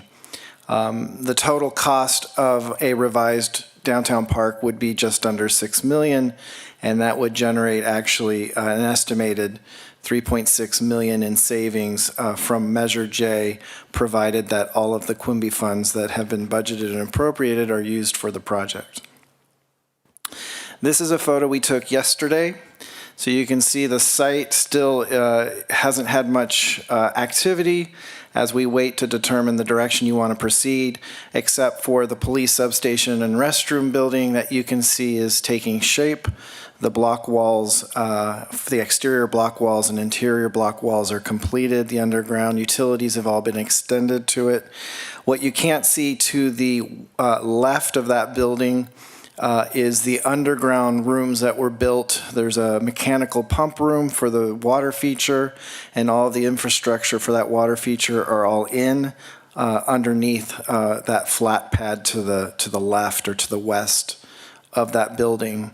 And then at the far west end, you can see the parking garage is exposed, and there is pending your approval of additional change order authority, we will be proceeding to complete those parking garage repairs that were identified in the staff report, which I was happy to report have come in at a much lower cost than we had identified earlier. And this is just a close-up. The photo on the left is actually the restroom stalls. So if you don't know, we're proceeding with public restrooms here and elsewhere at other parks, much in the way that you see at beaches, where the stalls are exterior to the building, and then there's an exterior outside sink. So it's no longer an interior type of a restroom. And the photo on the right is of the east elevation of the building, which that first space is the doorway into that new building and the window. Council did make comments that they wanted me to consider identifying some phased or interim plans that would be strategic. So we wanted to limit wasted money in a phased design. And so we worked with the project architect, Rios Clemente Hale Studios, to identify two schematics or alternatives, which were included in the staff report. We reviewed those with the council liaisons, the mayor and mayor pro tem. Based on some comments they made to us, we then had three other options prepared. But this is essentially the first schematic or alternative number one, which was just a large level turf area with minimal landscape, a few trees, and this was in mindful of trying to develop the improvements with a $1 million budget in addition to the incurred costs to date. The second alternative is more strategic. The first alternative is not, because that large turf area and irrigation that goes with it would have to be ripped out to the extent you proceeded later to build the original design. This one, as you can see, builds on the original design by constructing some of the walkways, although not in concrete, but with compacted decomposed granite. Minimal landscape, but with more of the trees in their originally located locations, the palm tree grove, and a smaller turf area, but the turf area there, as you can see, would end up having to be removed to the extent you proceeded with construction of the original design. Just briefly, there were some comments by the liaisons that perhaps there's a model where we could build the original design in phases. This is a representation of what you could do with building out the easterly part of the site and leaving the westerly part with the water feature and the event stage areas for a future phase. This comes at a higher cost. This was about a $1.75 million cost in addition to all the incurred costs to date. This was, I believe the mayor's comment was, what about completing just the groundscape with no landscaping? So again, this is strategic because it shows it's consistent with the underlying original design. And then this is one that would just build upon that based on budget and what we can afford by adding trees and some minimal landscape consistent with the original design. So in summary, I do want to point out, and you've heard from public testimony from our Measure J Commission chair, the commission did vote unanimously to proceed with that first alternative number 2. And that one is estimated to cost just under $3.6 million, plus those additional related costs, which would produce what we estimate is $3.6 million in Measure J savings. Option 2 is a little bit more cost. Option 3 is a little bit less. And option 4 is a little bit more. So you can see they all vary around 3.5, except for option number 2, which is almost $4.5 million. I do have to have a caveat here because any direction we proceed will require us to negotiate with the contractor because this is all changing scope. And so these are our estimates. And of course, we will have to bring back final costs to the council based on the direction we received today. Built into those estimates is $200,000 in savings to exclude this sedimentary rock wall finish on the exterior of the police substation restroom building. This is actually a representation of the entire rock wall outcrop and that building. And the concern is if we come in later to build the rock wall outcrop, it will be difficult to match exactly the sedimentary finish that might be constructed now and then years later by another contractor. So in lieu of doing that finish, we would do a stucco finish, which is what is designed on the north elevation of that building, which faces the parking structure. So I'm going to put this back to alternative number 2. But that finishes my report, Mr. Mayor, and I'm happy to go into any of the details of the options that are outlined in the staff report. Thank you. Thank you, Marcus. So Mayor Pro Tem Holstage and I sort of wanted to just be able to bring some more options to council. So you're seeing those additional ones. And because we were sort of having a hard time, how do we balance things that we may not have to take out down the road to finish the park versus making it usable for the next couple of years, which was clearly very important to a lot of folks that we heard from. So it may be best just to ask questions about the different options initially and then do comments, if that works, because I know 3 of you never had a chance to ask questions of staff about. It's a little confusing, alternative 1, alternative 2, and then options 1, 2, 3, and 4 in the way they're numbered. But so just remember, the first 2 are the alternatives, and then the others were the options when we asked for some other options to weigh in. So are there any questions at this point? If not, we can move to comments. Councilmember Middleton. Marcus, could you go back and compare option 2 and option 3 for me as to what is the cost now that we would be expending for each one of those, and downstream, if we have the money to be able to build the park as originally approved for construction, what would be the steps that would be necessary under each one of those options to move to full construction?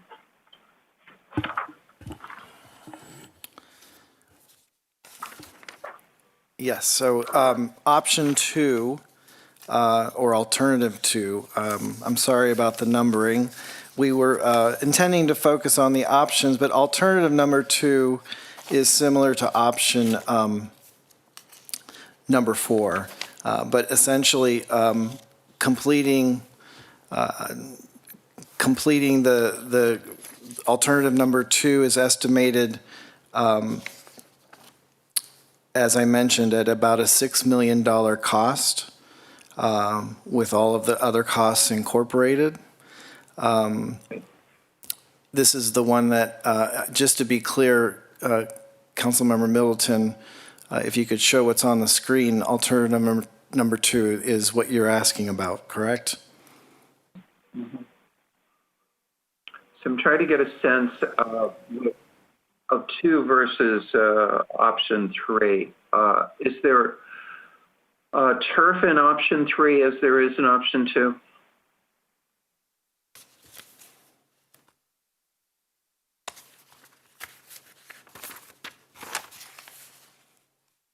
If we haven't confused everybody, the 2 of us. Yes, there's turf. So option 3 is the I'll show it to you. Option 3 is the groundscape with the 2 turf areas, but without any of the trees or any of the landscaping. Okay. So for those who wanted to be able to use the park in the interim for events and for concerts and for Modernism Week and those types of activities, is this a more feasible way of doing the park than option number 2 with the landscaping, or option number 4 that also has additional landscaping?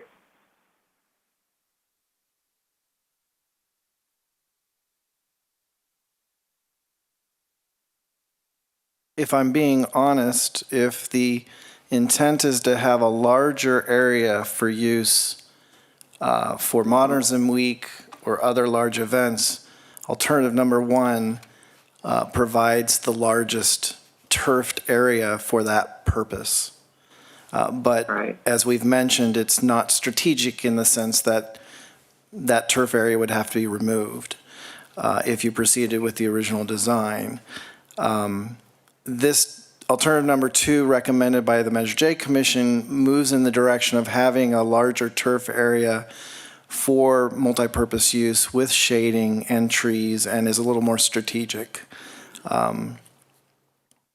If that answers your question. Okay. What I was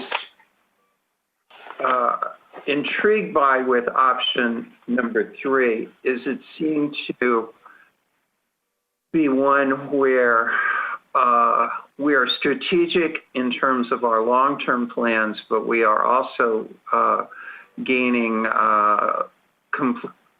broad flexibility in the interim. Is that accurate? Yes. And I'd have to say, Modernism Week was there when it was just all dirt. So certainly this option would work for Modernism Week or similar events. Okay, thank you. That's my question. So just to follow up on that, just so I'm clear,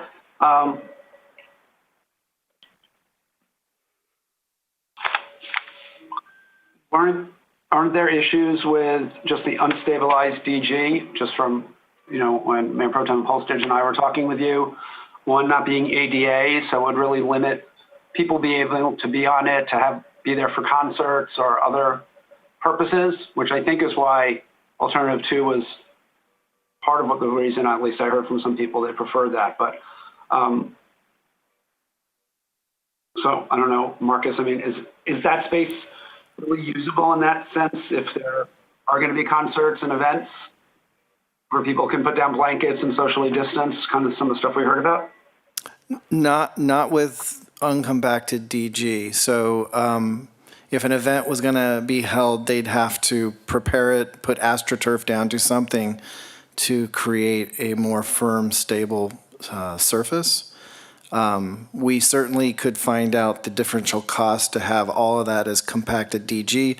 But again, as I mentioned in the staff report, that's a throwaway to the extent you have to rip all that out to build something later. Okay.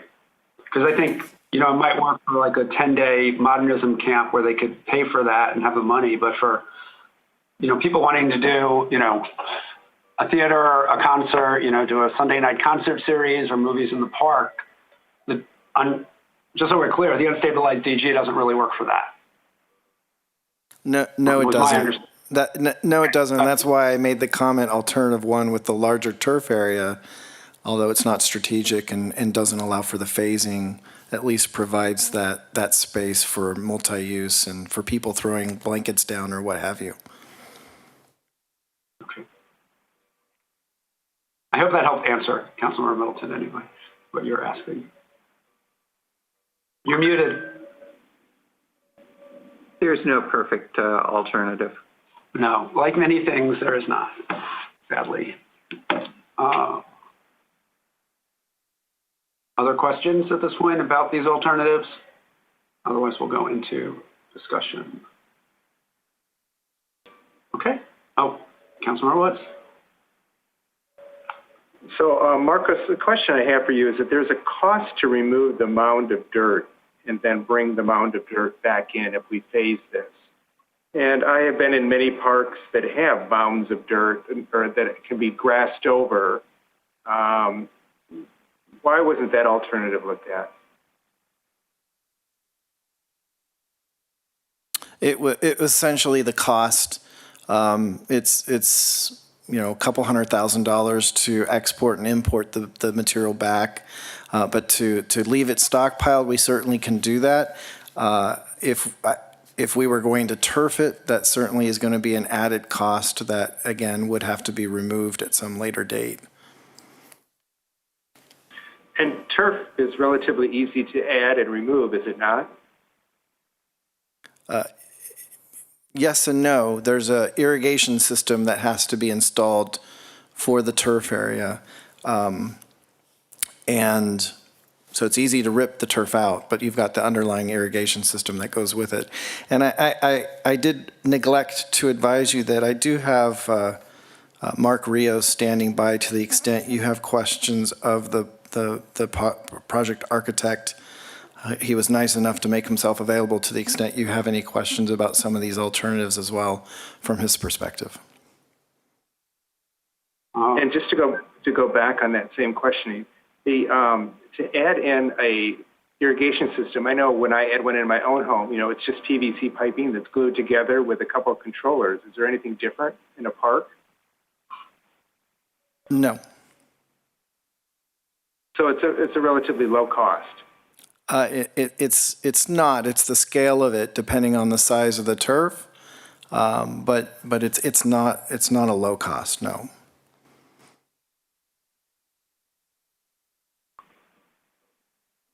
Thank you, Mr. Mayor. Mayor Pro Tem, and then Councilmember Garner. Thank you. I have so many questions that it's difficult to know where to start, but I think it boils down to, we're trying to do cost comparison. So when the mayor and I met as the liaisons, I think we agreed that we wanted to minimize waste of dollars here. And that's why the first alternative, I might propose that we name them names with real words, and then we can talk about them and not be confused. But that's why the first two alternatives that we saw before with all of the, grass in the middle of the park design were difficult to support because of the cost of putting in the grass and the other elements, the cost of removal, all of that. So, I'm trying to get to not just the cost savings, but the actual value amount. Do you know what I mean? In terms of what's it going to cost to put in? What's it going to cost to take out? What are the sunk costs? So you said that there's a lot of work done on the water feature, that underground. So what's the cost of that and the parts? So instead of asking all those questions, I'll just ask, does staff have a recommendation about the best way to go to minimize waste of resources that we've already expended and to minimize waste of additional resources that we'll have to spend on, future action? You know, the challenge we have is we're in the middle of a contract, and there's been substantial work completed, although you can't see it. As you mentioned, everything's underground. And as I mentioned in the staff report, we're estimating almost $600,000 in pre-purchased materials and equipment for the water feature and some electrical and lighting for the park that we can certainly store, and it will be available to the extent we phase this and complete the park. But I think the decision to be made tonight, which is helpful for staff, is are we going to complete the park the way it was originally designed, or are we going to go in a different direction? Because if we're going to go in a different direction, then essentially you could come up with any design and not worry about the throwaway cost, except for to the extent we can't use the pre-purchased materials that will be available to us. So that's probably helpful for us to hear whether that is a goal is to ultimately build the original design or not, because a lot of that relates to the rock outcrop and the water feature, the event stage, and whether those elements will ever be completed or not. And the 400,000 or 300,000, the amount that you have for a potential delay claim or claims with the contractor, can you just explain that and how that's different at different options? It's the same, no matter the option. We'd like to get direction so we can get the contractor moving forward, because this delay has been at our direction, holding off having the contractor work on the rest of the site. Some of that delay is also due to resolving the parking garage repairs that were mentioned that were not their fault. So we'd like to get direction so we can let them move forward and there's not an exposed delay claim to the extent they're still sitting idle and not able to move forward with their full complement of all their subcontractors and all their workers all at once as they had originally intended.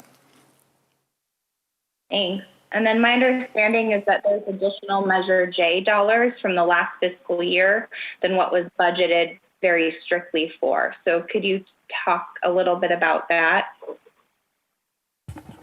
Additional Measure J or Quimby? Measure J, revenue. Okay, yes. Our preliminary analysis has shown that our reduced revenue estimates were perhaps a little too conservative. So as we're seeing the sales tax revenues come in, and we'll go into this further in detail in September as we get more of that data completed, but we're estimating some additional revenue for Measure J in the last fiscal year. That's correct. It may be as much as $3 million. Thank you. And then my last question for now, and then I might have more, but we heard people talking about wanting to do a timeline where the park can be done, quicker, so that we can have something downtown for, revitalize downtown to support businesses and give residents something to do. So can you tell us a little bit about the sense of the timeline for different options? If we went forward on the full park design, if we chose between some of these alternatives, what would be the timeline for a completed park? Their last updated completion date was now pushed into January, February, due to the delays that had already occurred. To be honest, they had, when we told them to start proceeding, before we told them not to, they had a little trouble getting some of their subcontractors remobilized. So I can't give you an answer tonight. Once we have direction, we can sit down with the contractor to figure out what subcontractors he needs to pull back, which ones he doesn't, and then I can bring back a revised schedule based on that information. So if we picked, one of these options, what would be the timeline in terms of additional design work and construction, drawings and all of that before we moved into construction phase? That I would need to talk with Rios, and perhaps you might want to ask him that. He is still available. Thank you. Councilmember Garner, I think you were next. Yes, thank you. So when I'm looking at all of these designs, I have just a bunch of questions. One of the things is shade. It looks like option 3 doesn't offer any shade whatsoever. And I'm just wondering some of these other ones as well. For instance, figure 1, alternative number 1, again, doesn't seem to offer much shade. And so that's kind of my concern is what is the expected use if we don't have any shading options? And then the other, I guess that was more of a comment, but my other concern is this unstabilized area, the yellow area.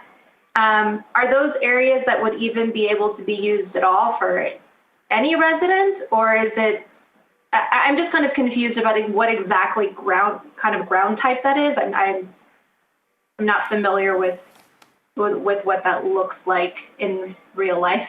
Sure. It's your typical decomposed granite landscape area that's suitable for a landscape area. People can certainly walk over it. I just had to make the note that it technically is not ADA accessible. So to the extent somebody requires the use of a wheelchair or other equipment, they can't get through that material. So it's certainly usable. People can walk across it, can throw a blanket on it, but just needed to make that note. Alternative 2 that was recommended by Measure J does include a lot of trees that would provide shading, as does option 4, which includes additional trees to the groundscape. But the shading is certainly an important element to whatever park we end up completing. Can you also clarify which option Measure J wanted? Because it was my understanding that they wanted option 2, which is the west side of the site deferred and fenced off and everything else done. That was my understanding of what we were getting comments on. Can you clarify? Well, their letter, which has been provided to you, they wanted the scaled back version of the park.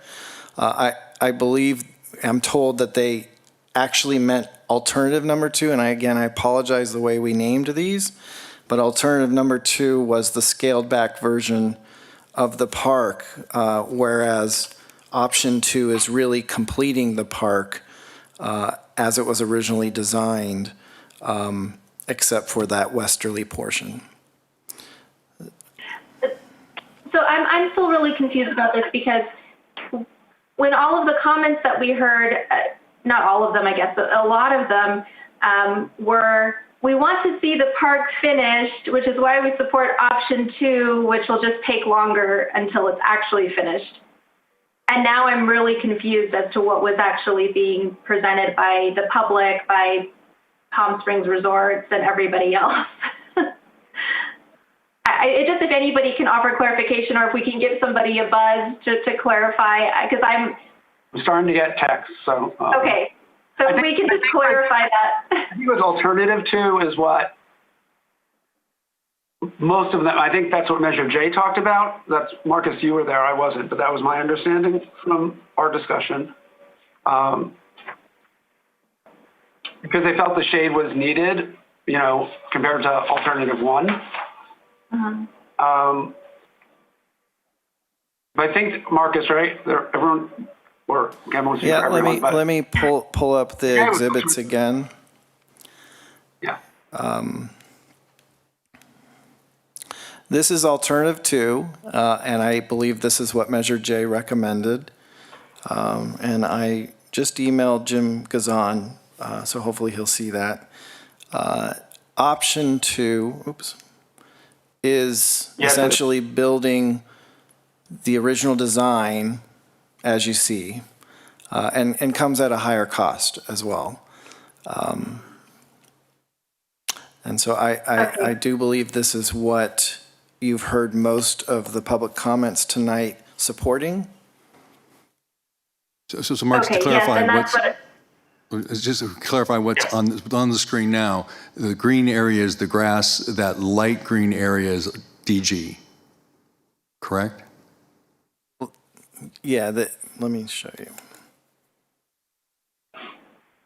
Or the yellow area is DG. Correct. So this is the lawn area, and then these other areas out here DG. are DG. Okay. Thank you. And then, of course, you've got the darker yellow are compacted DG walkways, which are consistent with the concrete walkways in the original design. Concrete would be up here in the light pink to provide the access to the completed police substation and restrooms.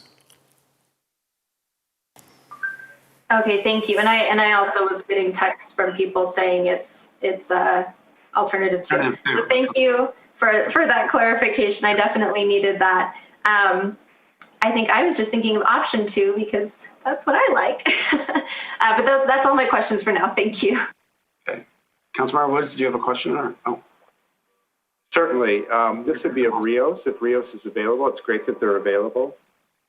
My question is that you did a great job, I believe, on the Santa Monica City Hall Park. Is that correct? Is he on yet? Or are we calling him, I think? Oh, we're calling him? I think so. Oh, I'm sorry. I thought he was in the room. I apologize. Aaron is bringing him in on Zoom. Great. Walkways are consistent with the concrete.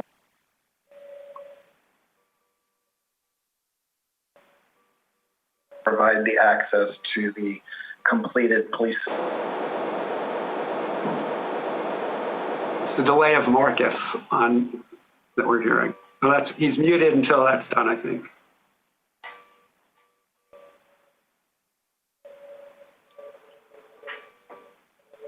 Thinking of option 2 because that's what I like.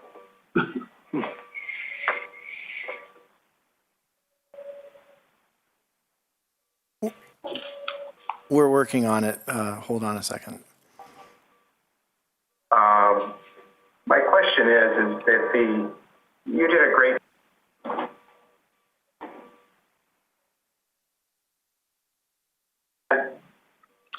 I am. Can you hear me? Ms. Rios, if you could mute anything you have playing so that the feedback won't loop. Walkways are.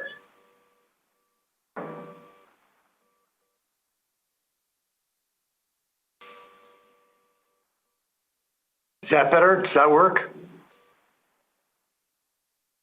Yes. Great. Thank you. And welcome.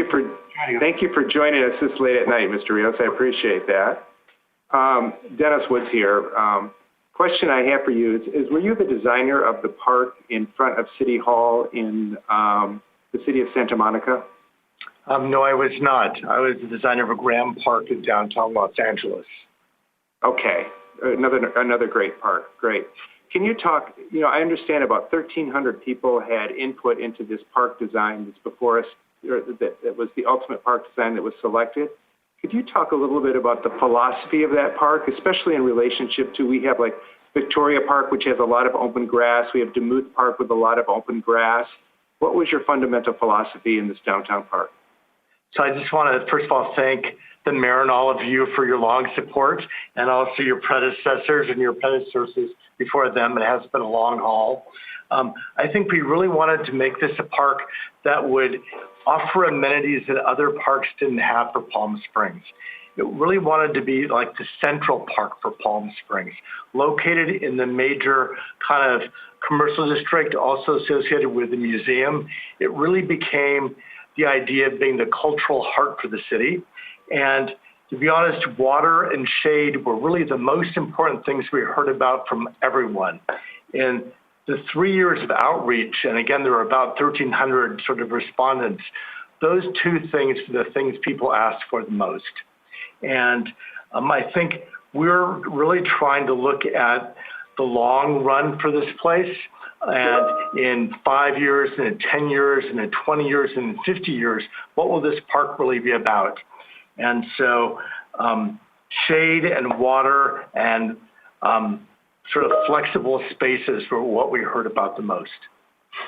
And talking about can you talk a little about the flexible spaces? I think one of the things we're hearing is people want to use, I know you've designed a stage, but people want to use it for weddings, and they want to use it for Modernism Week, and they want to use it for, does this park design avail itself to those type of uses? It absolutely does. And I'm going to jump around a moment. Of all the options, option 2 provides most of the things except for the water.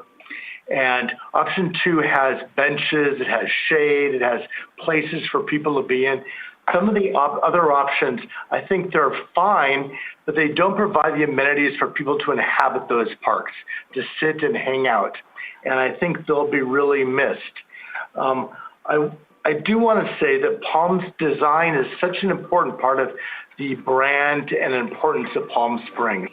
And for the last 50 years, not that there hasn't been great design, but there hasn't been a lot of really destination design. And I think that the park as original design was also really meant to sort of achieve that goal of to have a really iconic destination place for the city that will really reinforce its design brand. And so, yes, we heard shade, water, flexibility were really important, but we also heard that people wanted to have a place that was really about the future of Palm Springs as a design city. And so I'm a little worried. I understand the really dilemma all of you are in, and we will support you in any way we can with whatever decision. But the long-term view is to try to make a design place for the city that really acknowledges its ongoing optimistic view of the future. And so option 2, I think, of the options we're looking at sort of supports that the most. I would still like to lobby for the brave choice, which I know is probably not popular tonight, of going with a full park, because I think for the long term, what that does for the city is pretty incredible as far as putting it on the map for a place of design and people for the future. And the water is really important. The stage and performance area are really important. All the options we're talking about today, they really make the police in the bathrooms what the park is all about. And we really want the park to be about people, and people need benches, they want water, they want performance, they want events, and all those things, unfortunately, are the things that we really need. And I know $3 million is a hell of a lot of money, but that's really the difference between making a place that's really about people and thinking of the future of Palm Springs and trying to solve all your problems, which I know you're seriously struggling with. So that was a long answer to that question. Sorry. But let me just clarify, because we had some confusion earlier. When you say option 2, you mean to complete the east side per the original design on page 9 of the staff report. Okay. Correct. Because that design has benches, it has walkways, it's ADA accessible, it provides a park that everyone can use. The other options, although they're good, they aren't as inclusive. So talk a little bit about just, I remember the park, Grand Park in downtown Los Angeles being devoid of any people whatsoever until your design came along. And then your design activated that whole area. Can you talk a little bit about that and what those elements were that activated the park? No, I have to say, in all humility and modesty, Grand Park really changed downtown Los Angeles. And it became a magnet for everyone to come and hang out at. And it had a lot of performance areas, it had a lot of shade, and it has an incredible water feature. And it's a water feature that's interactive so that kids can be a part of it. It creates a microclimate there. And so it's really all of those things to make a great public park. Places to hang out, shade, places to sit, and a focus, an attraction. And the water feature of this design is meant to do just that. It's meant to change the climate in that area and provide a place for families, for everyone to go to. And I have to say that every single person that comes to Palm Springs in the future will go to this park if you can in some way proceed with a full place. It'll be okay. It'll be good with option 2 or others, but it won't be the kind of destination that I think will really benefit the city. That's my biased recommendation. I will yield the floor to my other council members, but I want to tell you what you did downtown Los Angeles from what it was is a day and night difference. And I applaud you for such excellent work in that park. And I would like to see the same happen here. We're committed to this city, 150%. Thank you, Mr. Mayor. Any other questions for Mr. Rios while we have them? Councilmember Garner. Just so that we're clear here, it's my understanding that option 2 with the west side deferred would still be, we would eventually be completing the entire park as originally proposed. Is that correct? Yes, it would be. Okay, so it would just be the delay. Just wanted to be clear on that. And then with the alternative 2, that possibility of completing the park as originally designed would also be available to us. It would just cost more, to be honest. Just cost more in the long run. Yeah. Okay. I have to say, you have a really good deal with this contractor that when he bid it and the price of the project, you have a lot of value and you have purchased this. If you're going to build this at a future date, you will pay twice as much for the second half than what if you bought it today. Okay, so the option 2 gives us kind of the most flexibility as far and it does strategy as far as the completing the project. It does. Okay. Yes. Thank you. Can I, just a question, and I agree, the park you did in Los Angeles is great. Do you know what they spend maintaining it? I know they have actually a part-time crew just to maintain that park. So I'm just, as we look at the costs here, right, and we're trying to figure out at a time, we've cut millions from 75 million out of our budget. Just curious on the maintenance costs, because my understanding from people in that park is it's pretty expensive to maintain. Now, I don't have figures of per acre costs, but I have to say that as a good park designer, I try to make it be as maintenance low as absolutely possible, because otherwise it won't survive. And there's always budget cuts.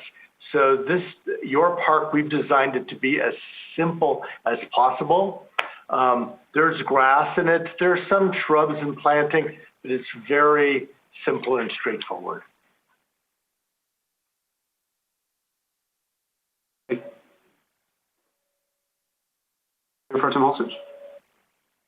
Thank you. And I did ask our staff about the cost of maintenance and got a quote for that. So I don't know, Marcus or David, if you want to answer that now while we're on it, or just finish with Mr. Rios. Yes, we had sent our plans to our landscape maintenance contractor. And as Mr. Rios mentioned, it is minimal landscaping, palm trees for trimming and just minimal shrubs. So it was about a $25,000 a year quote to maintain that site for the year. The water feature we're estimating would be $25,000-$30,000 based on what we spend on the Rainmaker fountain. And then you'd have the utilities and the janitorial and maintenance of the police substation. So certainly $100,000 a year would be a good budget figure for the entire site. Thank you. Mr. Rios, you design parks for a living, and you design the best parks maybe in the world, and so it's easy for us to look, we don't design parks for a living, and we're here looking at bird's eye views of options. So what I want to hear from you is what will be, and I asked for more detailed, experiential kind of diagrams, but those are costly to produce, and we're already delayed this for much too long. So I'm wondering if you could tell us a little bit about the guest experience or the resident experience in this. So especially for option 2. So it looks maybe okay on paper, but I'm wondering what that red area deferred looks like. I'm wondering what it's like to walk through the path here and have a fence, this kind of jagged line here. So could you just maybe walk us through what that experience and you know, what it would feel like for our residents to use this park, both in option 2, but also the other ones that, as you mentioned, you know, kind of don't have landscaping or might be a lot of DG, or, you know, I'm just trying to figure out what it would actually be like in reality for folks. I think the most important thing that we were trying to achieve is to have an experience of being in nature.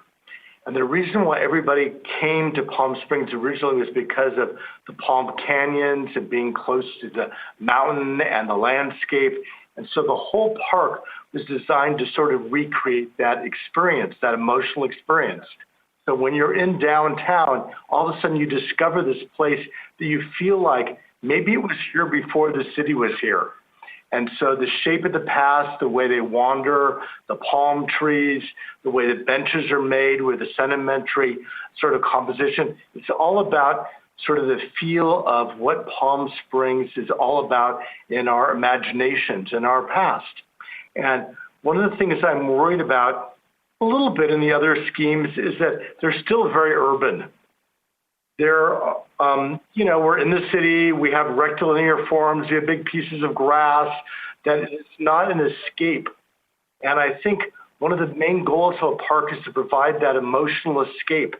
And so that was the idea of the main park. And scheme option number 2 is basically a condensed version of that. I'm not worried about the fence that divides the part that's not done and the part that is done. I think that you'll be immersed in the experience, and I think it'll be wonderful. Unfortunately, I think you're going to really miss the water. And I think it's the water that makes the park. And so of all the things that we have to reduce, that's the one I'm most disappointed about. Thank you. And I got to serve on the downtown park subcommittee for a brief time with you, and I got to hear you talk about this. But can you talk a little bit about what residents said and what the public input was about the water feature? So you said in general, shade, water, and the future of Palm Springs. Okay. So I have to say that you have such a remarkable city. We have done outreach in like many cities.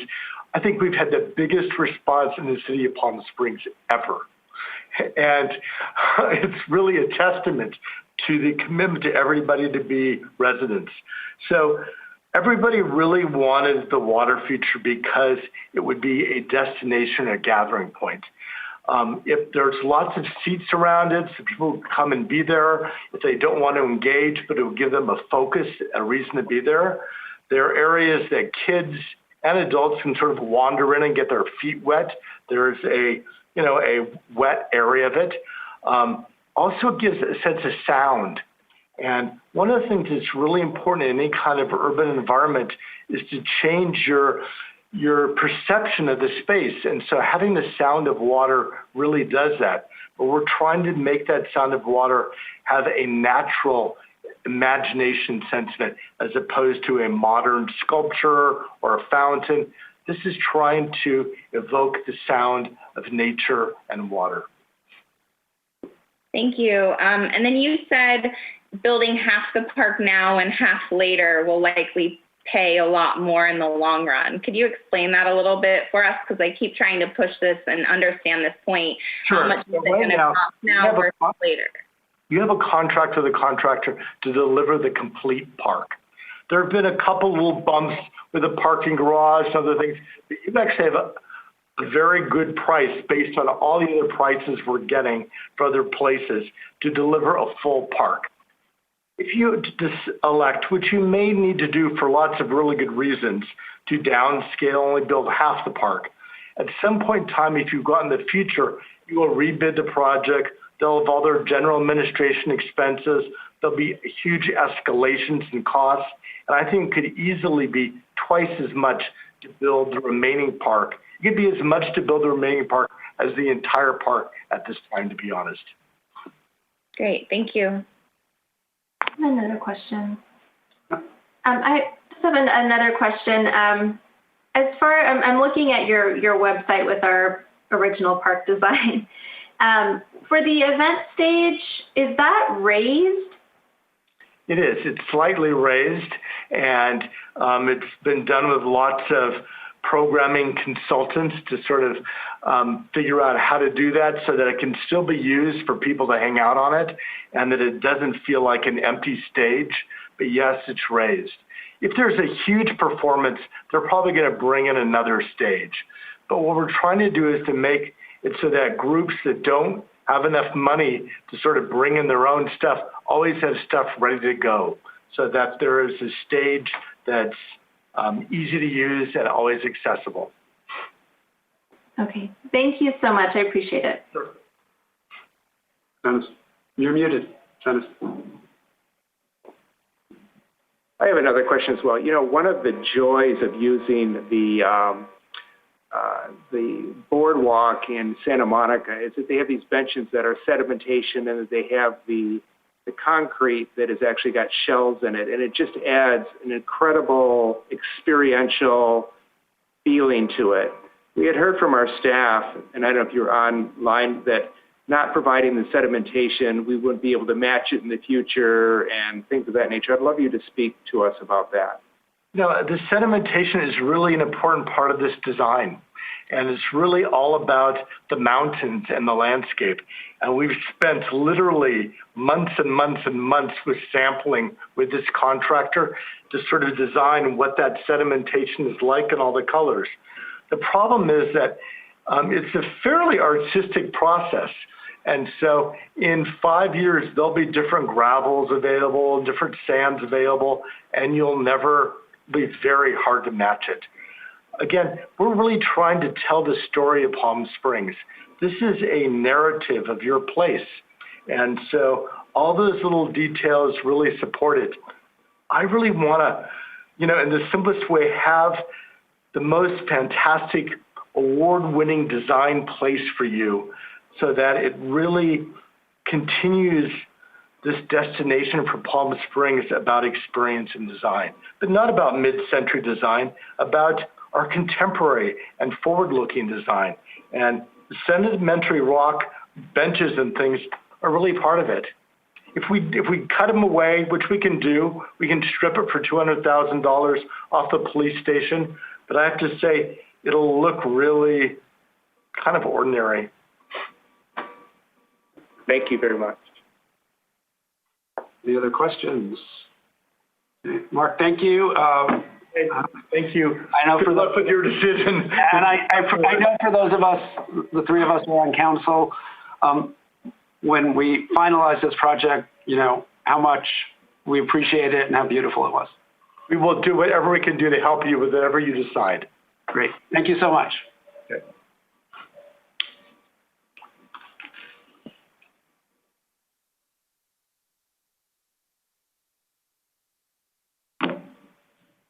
Can I ask a question of staff, Mr. Mayor, and follow up to that?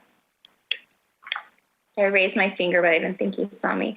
So staff has been also working on this for years and years and years.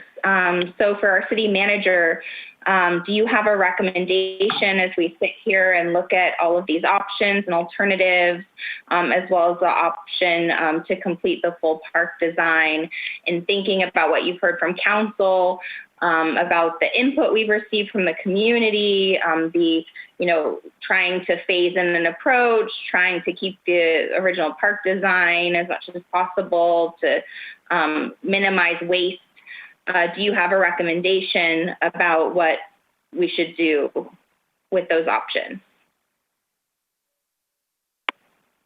So I would note, Mayor Pro Tem. We can't hear you, David. I would note Mayor Pro Tem Holsted. So this is obviously it's a challenging, difficult choice. I mean, just, recommendation, versus a strong preference. I mean, if we just look at where we've been, I mean, basically for the last 15 years, we've been trying to transform the downtown, the city, and, you know, that manifested with the convention center and then the hotels, and then the focus on the downtown, the renovation project.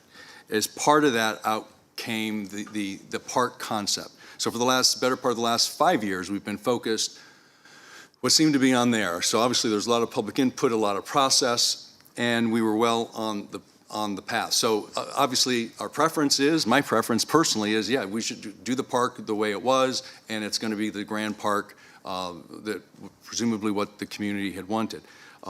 You know, but that being said, this is now with COVID, this is council's decision. It's not a staff decision, it's council's decision. I understand the position that you're in. But I think that then to get to that decision, the goal is really, what do we want that to be? If it's just an event space, then you just make it grass and it's an event space. If it's the grand gathering space that is originally designed, if that's the goal, then if council still has a desire to get there and it's just a budget issue, then what is the next step direction you're willing to allow us to spend to get to that next phase? So in a nutshell, if we could complete it, that would certainly be my recommendation and my strong opinion. If for budget reasons you feel you can't, then what we need some directions in tonight is, what phase would you be willing to allow us to expend on before we can get it finalized, if in fact the goal is to ultimately finalize it. But I also understand that some of the stakeholders just want it as a field for an event area. So again, we've got to decide what our goal is, and then we do need to move forward, because we're at a point now where we can't just let it sit there. And then the additional up to $3 million in Measure J revenue that we may have received, and I know you're finalizing the final numbers, as well as the additional revenue to the general fund. What would be the plan for that additional extra revenue that we didn't budget for?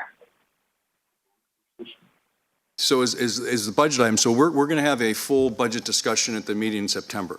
But as I indicated to council earlier in the week, in that email, what the finance director's projection is now is we're going to have some additional revenue in both the general fund and in Measure J. Now, that being said, we're not out of the woods by any stretch of the imagination. Remember, we just took practically $40 million, $30 million out of our fund balance to get us through to the next year. So Marcus had indicated there might be about $3 million extra in Measure J. So council will have the ability, obviously, to put it at this project or any other of the Measure J capital projects that were approved that have been put on hold. So again, that will be council's decision entirely, but we'll have a final number on that for the first meeting in September.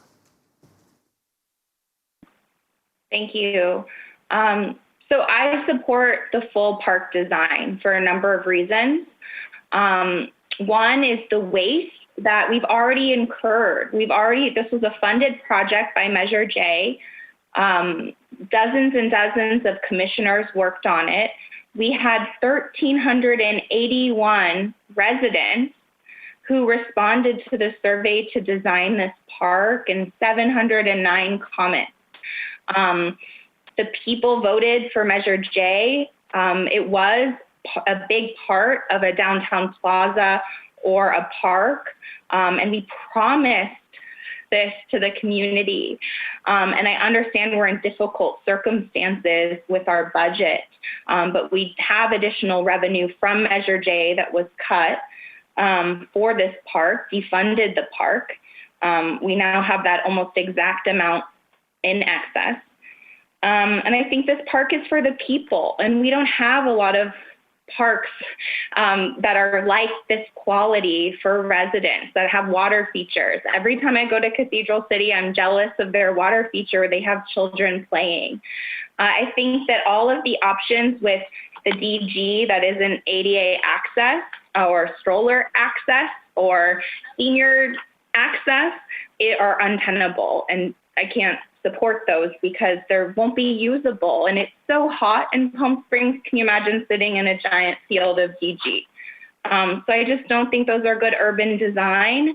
I don't think it's a good message about the future of Palm Springs, that we're resilient and that we are world-class and we offer world-class amenities to our residents who have paid again and again and again for these types of amenities that we've promised with Measure J.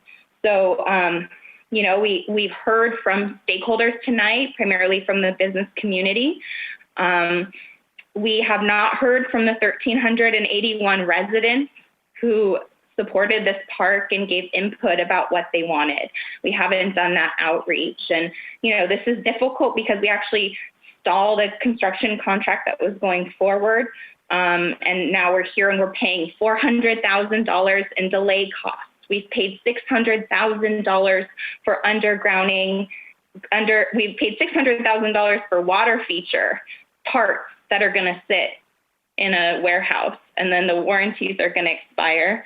We've paid, I don't know, Marcus didn't say how much, to underground water for a water feature. And we've heard that it's going to cost probably double to build a second half of this park or rebuild the park. And I think whatever we build now will probably be the permanent park.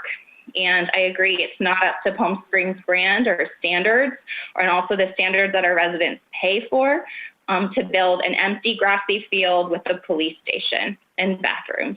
I just don't think that's the vision of Palm Springs. So, I've heard this council say again and again that we support getting to the final design with the phased approach. We've tried to do that as the liaisons, but again, most of these options have mostly DG that's not accessible or inclusive, or have very little shade where it's not going to be usable. And this is such a pivotal moment for the future of our city and downtown, and really the livelihoods of our businesses and our downtown, and are we going to make it through this moment? And I think it's worth investing in the moment, investing in the future of Palm Springs and our residents, and building something that will build our brand, draw people into downtown, and be used by residents.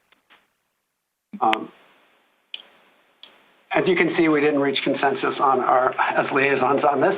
And I appreciate that. You made a passionate argument, and there's a lot of merit to it. I just have a different view on where we are right now. First of all, let's just be clear, 1,300 people did not vote for this design. If you look at the results of that, they took results and people wanted an event space. People wanted lots of things, and they tried to put everything sort of into the park. But then people didn't come back and have 1,300 people do it. 13 people filled out the survey. Other thing is, let's be clear about Measure J, because I think it gets misrepresented a lot.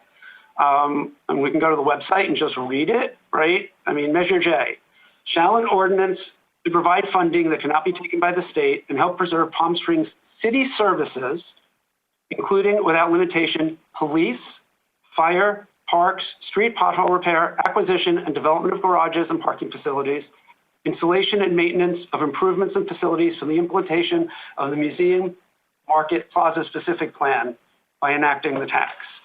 So there's this view that it can't be used for staff, but the first two things are police and fire. So I just think because so much of it has been used on infrastructure, because we were so far behind on capital projects in the city and road repairs, that's not actually what the voters were voting on. That was part of it. So I think it's important that we just read exactly what it says and what the website says. If we look at what Measure J has been spent on from when it started in 2013 to 2019, almost 40%, 23 million is on downtown. About 21 million is on streets and sidewalks, 10 million on parks, and I presume that includes the 5 million to purchase this land, 1 million on police and fire facilities, 5.6 million on other city facilities, and 700,000 on community projects that are not those, which were supposed to be a big focus of it. So just want to put out so the public and council are aware is actually what Measure J says. And it's been used overwhelmingly prior to this year for infrastructure projects. And I guess this is where my issues are, right? Putting aside, we voted, to do a reduced park for now, $3 million less, what we've heard from the business and downtown businesses and community is they need something now and they want something that more people can gather, where they can do movie nights and concerts, where, in the pandemic that we could be in for a couple of years, where people can be distanced. So that's their view. I understand it. But my real concern on this right now is to spend what by the time we're done is $14 million on the park, including the $5 million to buy the space, and to spend $9 million now when we cut $75 million because of loss of revenue, where we reduced 80 staff positions. We reduced almost our entire community economic development department. We reduced 11 people in development services, so every permits are behind. We reduced 9 firefighters and paramedics during the pandemic and wildfires. We reduced 19 people in police, including 10 officers. We reduced 7 in Parks and Rec. We reduced 13 in maintenance and facilities. We've destroyed that department. We can't even afford to trim palm trees in our medians, as neighborhood organizations have asked why they're not trimmed. They're told we don't even have the money to trim them.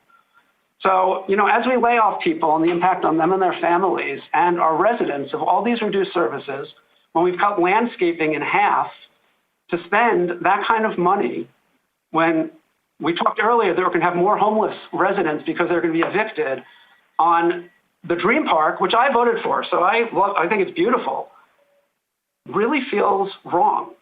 And if I was going to spend money on parks right now, I would do the projects that have been promised and that I worked on with the Parks Commission at their retreat to make sure we got the bathrooms in the parks, that we did the upgrades in our neighborhood parks, and still be able to do a modified version of this park for now that becomes usable. I put the money into economic development. For $2.5 million, we could fully staff our firefighter paramedics in the middle of what we're going through. This is a luxury to me, and it just feels really wrong. And I'm okay if I'm in the minority on it, but I want to explain why I would not support moving forward with a full park right now.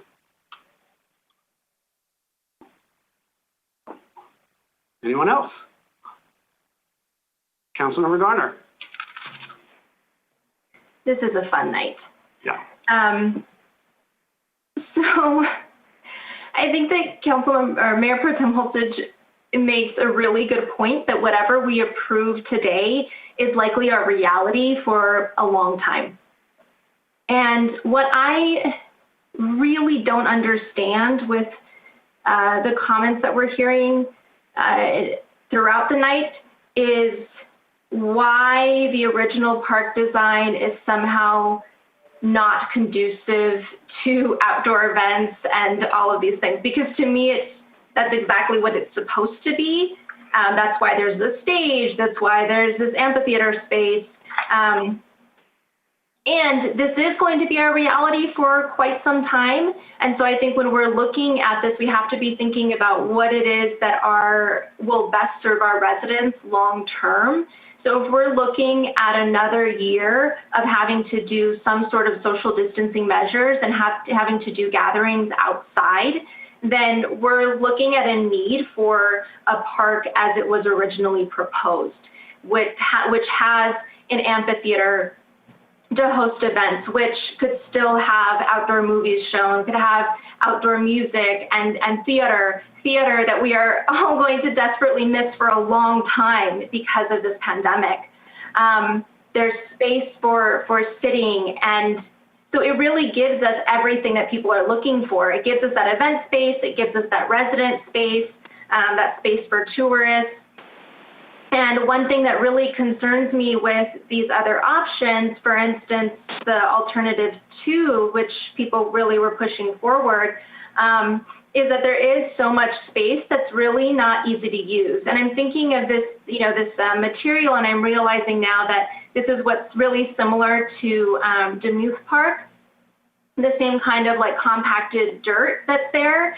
And when I have done events there, that space just never gets used because it's not really very easy to use. It's dusty and it's hard.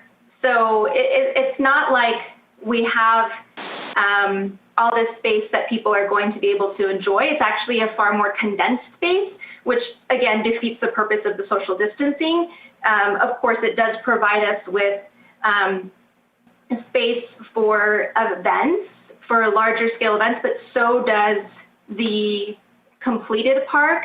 And as we've seen with Modernism, for instance, they have other space in the city that they've successfully used, as they did this last year for Modernism. So I'm not concerned about that. We do have that kind of space available. Anyway, I would just like to make a motion to fund the entire park as it was originally proposed. I'll second it. Okay. Any more discussion? Councilman Middleton.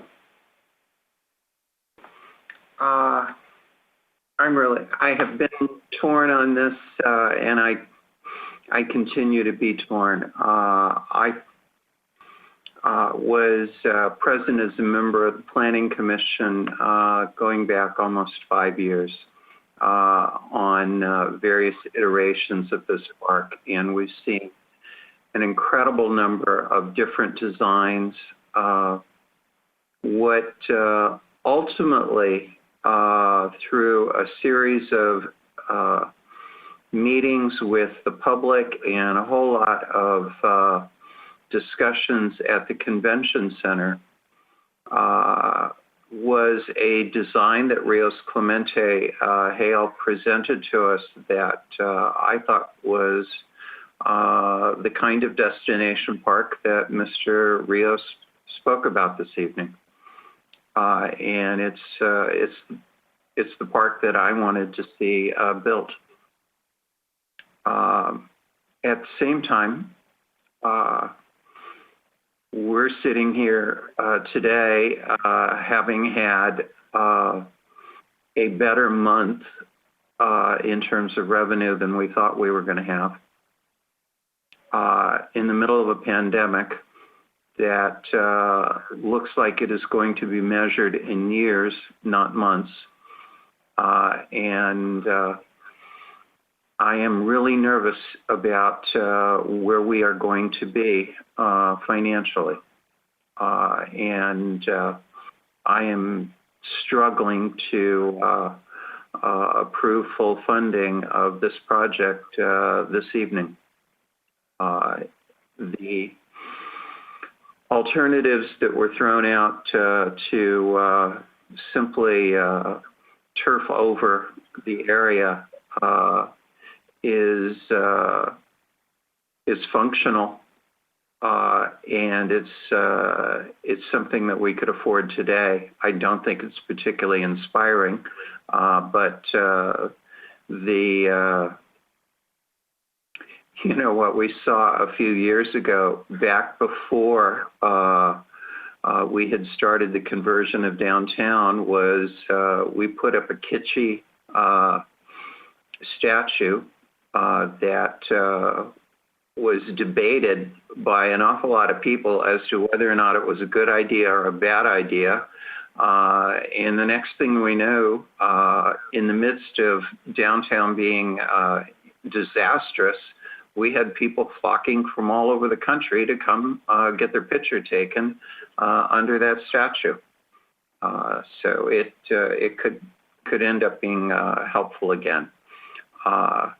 If we were making a decision a few months from now and we had greater certainty that the revenues of the last month are going to hold up over a long period of time, my vote to support the entire funding of this project would be there. But I'm struggling to give it tonight. Any other comments? Councilor Woods.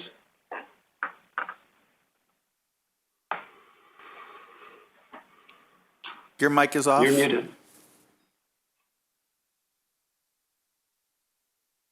Thank you. I'm sorry about that. I think our park is a necessity. I don't think it's a luxury. I think, as one of our commenters stated, it was a quid pro quo. Our downtown happened and we would get a park out of this. And we would get a park that had some notoriety to it, and it would create an identity and keep us as a world-class destination. We are competing against a lot of other cities in the drive market to maintain our world-class destination. And unless we continue to change and upgrade, we will lose our patina. And I think it's imperative on us to basically keep that patina going, keep our businesses strong, and have an attraction. We just heard that Maryland was an attraction. I think our park will be an attraction. We just, as a point of very recent history, since I've been shortly on this council, we passed a budget by 3-2. And part of the manipulation of that budget was this park was funded in that original budget that was presented to us, was we moved money into the reserves for CalPERS to basically allow us to maintain our bond rating and allowed us to maintain our CalPERS future liability. But we also, during that discussion, really discussed this park. And a commitment was made that if we got money, this park would be built. And we're now here now, and we are going to have some extra money. I think it's a long-term vision. And I agree with Rios in the fact that anytime we postpone, it's going to cost us more. We may not get the same materials. Now is the time to do it. So I am very much in support of completing the park, as I said during our budget discussions just a short 2 months ago. Nothing has changed from that. Any other comments? I'll just clarify one thing. When we passed the budget, we said the next $3 million we wanted to focus on parks, whether it be the downtown park or the neighborhood park projects that also got cut as part of the $20 million of capital projects that have been stopped. So it wasn't a decision on which parks we were going to fund. It's fine that that's the decision tonight, right? If that's what the majority seems to want, that we fund the downtown park. That's not my preference. Mine would be to fund the neighborhood parks. But just as we keep in mind as we look at the budget, we've reduced $20 million in capital projects that still need to get done, including $5 million for the road repairs that we promised. And we know that costs more. If you wait a year or two, we know how much, we stop that contract in the middle and how much that's going to cost us. So just, we're picking this one thing out of all the capital projects and all the layoffs. And that's my objection given the situation. But there were $20 million of capital projects that were approved and stopped, not just this one. I think we have a motion on the floor. Oh, do you want to talk more, ma'am? If I could just add one more comment about our conversations as the liaisons, because I think we had really good things to add there in terms of the future of Measure J that I thought would be good to talk about the council. So in part, one reason that I feel very strongly about this is because Measure J is for residents and for infrastructure, and we've spent it on that, though haven't delivered on a fully revitalized downtown. But I think part of this is a conversation about what is the future of Measure J for the next fiscal year past what we approved. And so what we're doing right now is sort of, there's limited resources because we use Measure J to backfill the deficit. We had to do that. But I think the mayor and I, not to speak for you, but agree that the future of Measure J needs to be for residents for these types of projects. We have aging parks, we have aging infrastructure, we delayed them in the recession. We can't delay them for another 10 years. And there's a lot of work to be done with Measure J funds. And so I just wanted to lift that up because I think that that's a place that if we talk about the future of Measure J, we need to talk about the future of making these types of investments for residents. We pay for Measure J a cent on everything we buy in the city. So I just wanted to add that as we have continued budget conversations to really talk about there are a lot of other projects. There aren't a lot of other projects that were currently in construction that we incurred costs for that were stalled. But there were projects that we canceled and couldn't move forward on, and I also support moving forward on those. But I think right now, fiscally, we're looking at how much we've invested in this park, how far we're already down the way, how much it's going to cost to build a temporary park. It just doesn't make sense in terms of having resident money, taxpayer dollars, to spend it in any other way for me. And just, I don't think we should, since it's not really noticed, get into how we should spend Measure J moving forward. We did talk about it. I've always supported a focus on infrastructure because we're so far behind as a city. $100, $200 million in infrastructure, and really the need to invest in our neighborhood parks. And, you know, there's $2.5 million approved for the, you know, the Sunrise Center with the leisure center and the pool and all those for our residents that was canceled that we had approved. There's $5 million in roads that we approved that was canceled. So, but I think we just have to be clear also, the first things on this were services. You know, when people voted for this, it was so we can maintain services. People voted for Measure D, which brought in $11 million to fund police and fire, and we've cut $4 million from police and $2.5 million from fire. So the reality is we've cut from everything, including things the voters very specifically voted because they wanted. And that's something we're going to have to do throughout this pandemic, because we're going to, you know, have the next 10 million of Measure J funds and still be 20 million behind, even if we use all the incoming money for it. So it's going to be a challenge, sure. And a motion by Councilmember Garner, second by Mayor Pro Tem Holsted. Councilmember Garner. Yes. Mayor Pro Tem Holstedge. Yes. Councilmember Middleton. No. Councilmember Woods. Yes. Mayor Kors. No. Motion passes 3-2. People need a break, or do you want to keep going?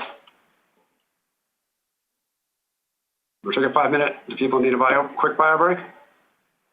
Okay, so why don't we try and do 6 minutes? It's 10:09. We'll be back at 10:15.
Great. Welcome back. Since we're past 10 p.m. when we normally check on agenda and how much we have left,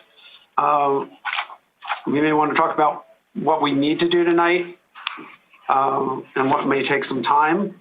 I'll say of the things that I asked to bring, the resolution declaring systemic racism as a human rights and public health crisis. And I appreciate staff getting this for this meeting instead of our next one. But I have a number of changes to it. I'm happy to read them into the record from some of the other cities that have done them. And Mayor Pro Tem Holstage and I have talked about some of those changes. So I don't know if that'll take a long time. But there are probably 5 or 6 additional paragraphs I'd want to add to that. David, what do you think on the rest of the items? Mayor, Council, of the other items, D, the iHub, we would need to resolve that issue going forward. That's the one we probably should not delay. And obviously, we sent out the notices for the Crosley Road that we should move forward on that one. We don't have anything to discuss on, actually on C, the coronavirus. We were just having council affirm that order, so that could be short. I do have some questions related to the orders that I wanted to bring up, but I don't think it's a long, at least what I have isn't a long one. So why don't we just go and we'll see where we are, I think. So why don't we move to 4B, since that is one we sent notice out on. Consideration of approving and renaming of Crosley Road and Golf Club Drive to Lawrence Crosley Road between East Ramon Road and East Palm Canyon Drive, and declaring the action exempt from CEQA. Staff report, please. Mr. Mayor and members of council, the item before you tonight is consideration of renaming Golf Club Drive and Crosley Road to Lawrence Crosley Road.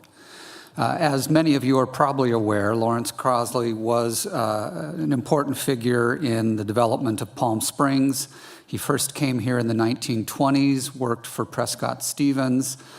He had some unusual talents in terms of designer of a golf course, also managed the Whitewater Mutual Water Company, and developed the Crosley Tract subdivision, was also a business owner, and so again made many contributions to our community. In terms of the proposal, it would span from East Palm Canyon on the south, renaming Golf Club Drive there. Golf Club Drive then changes to Crosley Road at 34th Avenue, which is about midway between the two right here. And then up north, it is Crosley Road to East Ramon. And so the intention is to rename it between East Palm Canyon to East Ramon to Lawrence Crosley Road. In terms of the impacts, in the staff report, it's noted how many addresses would need to be changed. And we see the bulk of that south of 34th Avenue.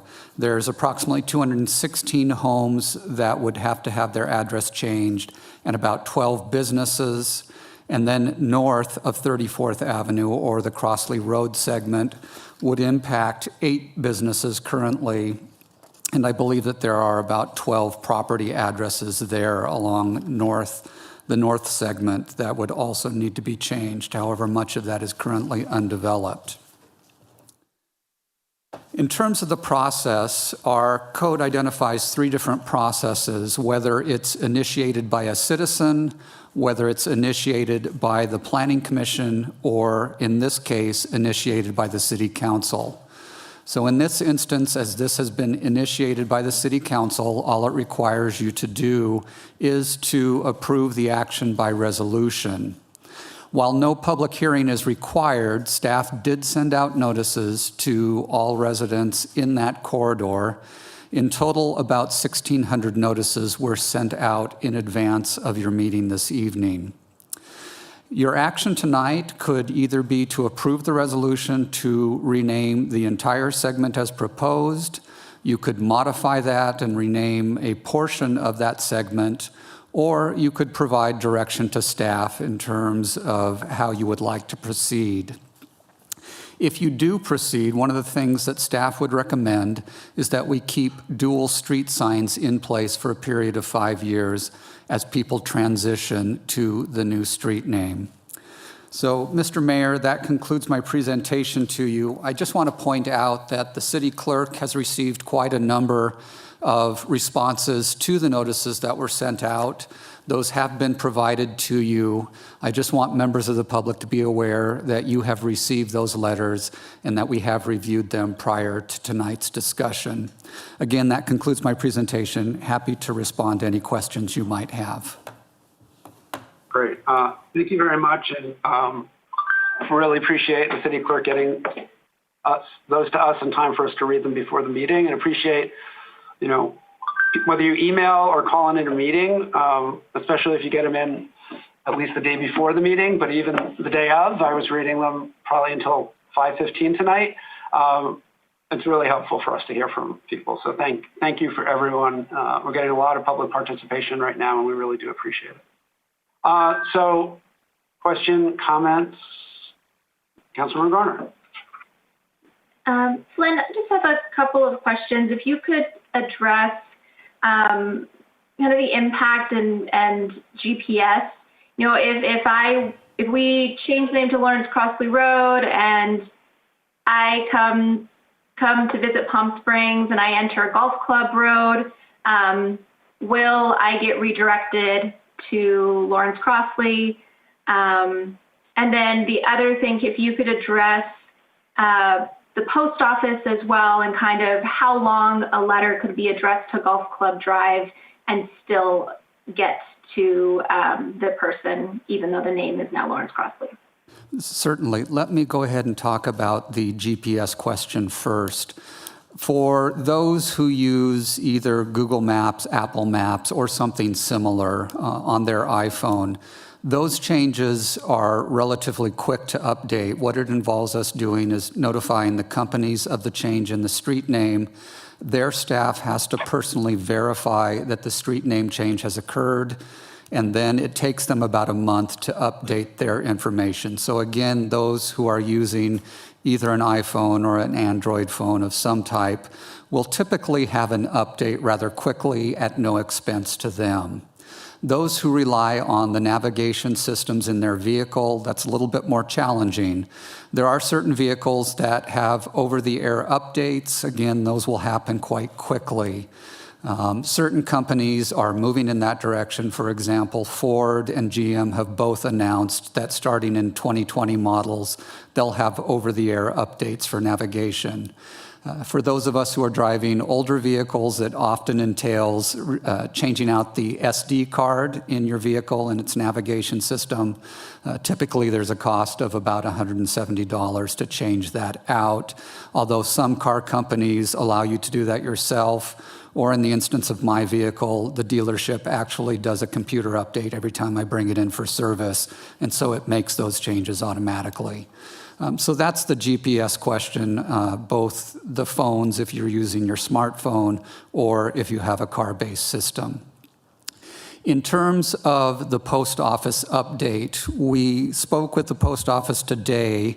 They indicated to us that they continue to link addresses for up to 1 year. And so from the post office, it will be 12 months to continue to be able to deliver mail under the old address. Thank you, Flynn. And just another question with the GPS. I guess what I'm really more interested in is if I were visiting and I entered Golf Club Drive, would I still be directed to that area, to Lawrence Crosley, or would the GPS not know what I was talking about? Because it's my understanding that if I were to type Golf Club Drive, because they have a history of knowing that there was a name change, that I would still be redirected to the correct location. Can you clarify? I believe that you would be directed to the correct location with the name change. So it shouldn't send you to the wrong location.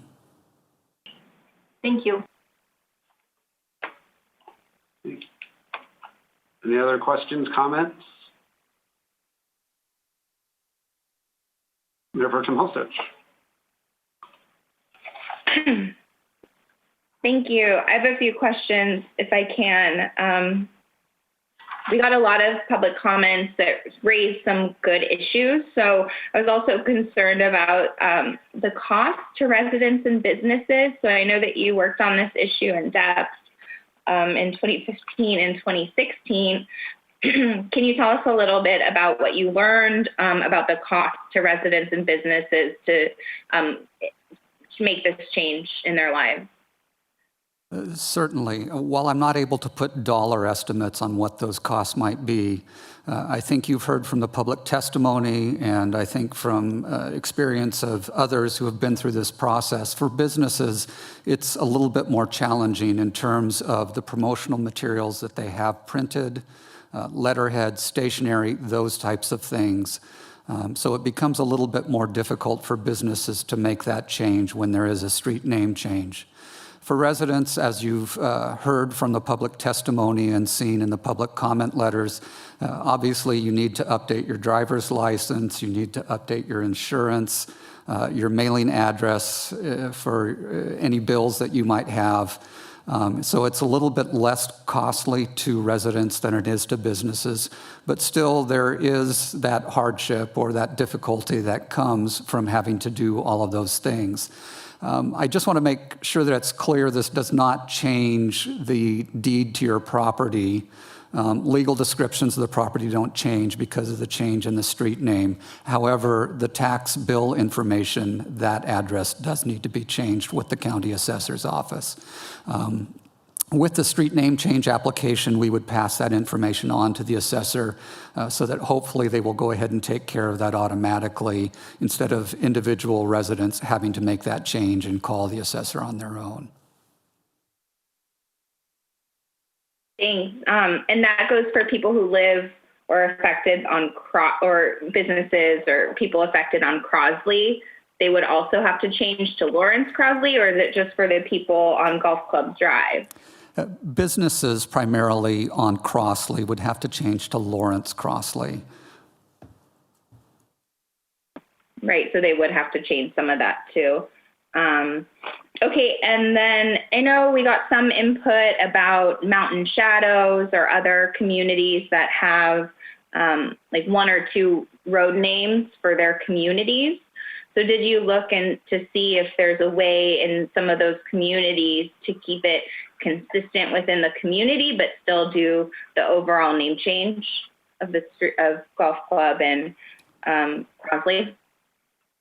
I believe Mountain Shadows is the one where there are about 20 units that are addressed currently off of Golf Club Drive. And so those residents would be affected. However, the rest of the subdivision is addressed off the internal streets, and so they would not be impacted. Others, such as Villas de las Flores, Los Pueblos, I don't think they have any addresses on Golf Club Drive, so they would not be impacted. But the Esprit condominiums, all of their units are addressed off of Golf Club Drive, as are the Palm Canyon Terrace apartments. Their addresses are all off of Golf Club Drive. So Mountain Shadows is the unique one in that it has some that are addressed off of Golf Club Drive while the rest of the units are not. And so only, again, the 20 residents on the west side of the development would be impacted. And there's no way to sort of maintain the consistency of the road in Mountain Shadows to keep it consistent within that community and then continue to change the rest of the street. We got some persuasive arguments about, maintaining within those small neighborhoods so that people understand how the neighborhood works and can get around and find them and all that. Or can it not be separated in that way, like extending the street that's already in their community? Yeah, I don't think that it could. It would be very difficult to have a segment that's different than the rest. The only thing I could recommend is that if you didn't change the name of Golf Club Drive below 34th Avenue, that you only change from 34th Avenue North that would have the least impact. But then again, you've got the difference in the two street segment names. Okay, thank you.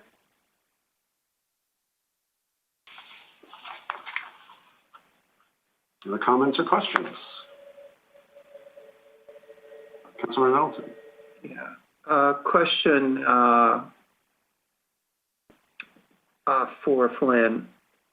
So it says here that there are 216 residences that are on Golf Club Drive. But if I'm following what you just said, it's 20 within Mountain Shadows that would have a name change. And then the apartment complex, I missed that number, but I thought you said it was 8. Is that correct? No, there are more units than that in the apartment complex. The 3 residential complexes that would be impacted by the name change would be the Palm Canyon Terrace Apartments, the Esprit condominiums. All of the Esprit units are addressed from Golf Club Drive, and then the 20 units in Mountain Shadows. I believe there's one single-family residence that also is addressed off of Golf Club Drive, in addition to businesses. Okay, so it is in fact a grand total of 216 residences that would have a name change? Correct. All right.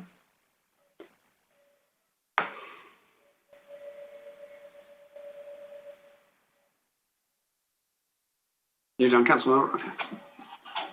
Any other comments or questions?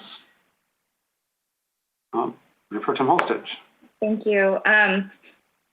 So the staff recommendation is to do dual street signs for 2 years. And then I saw the Planning Commission had talked about, well, I guess they had originally proposed maybe 5 years.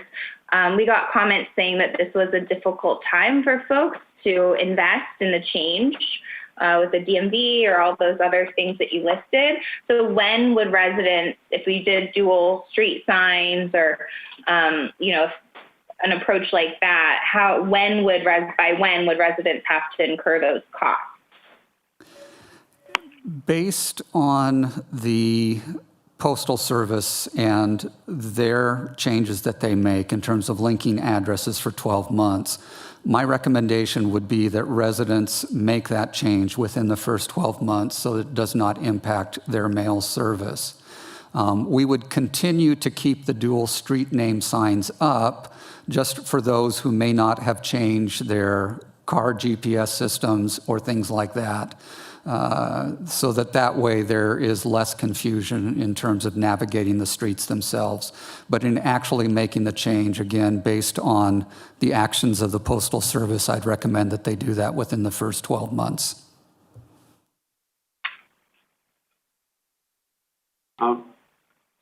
Flynn, I have a question. So how does, and there were a lot of public comments on a bunch of issues, but does everyone need to re-register to vote with a new address? How does that work? I'll be honest, Mr. Mayor, I didn't research that. I don't know if that's something that we can automatically send to the county and have them update or not. I would imagine that they may need to register their new address.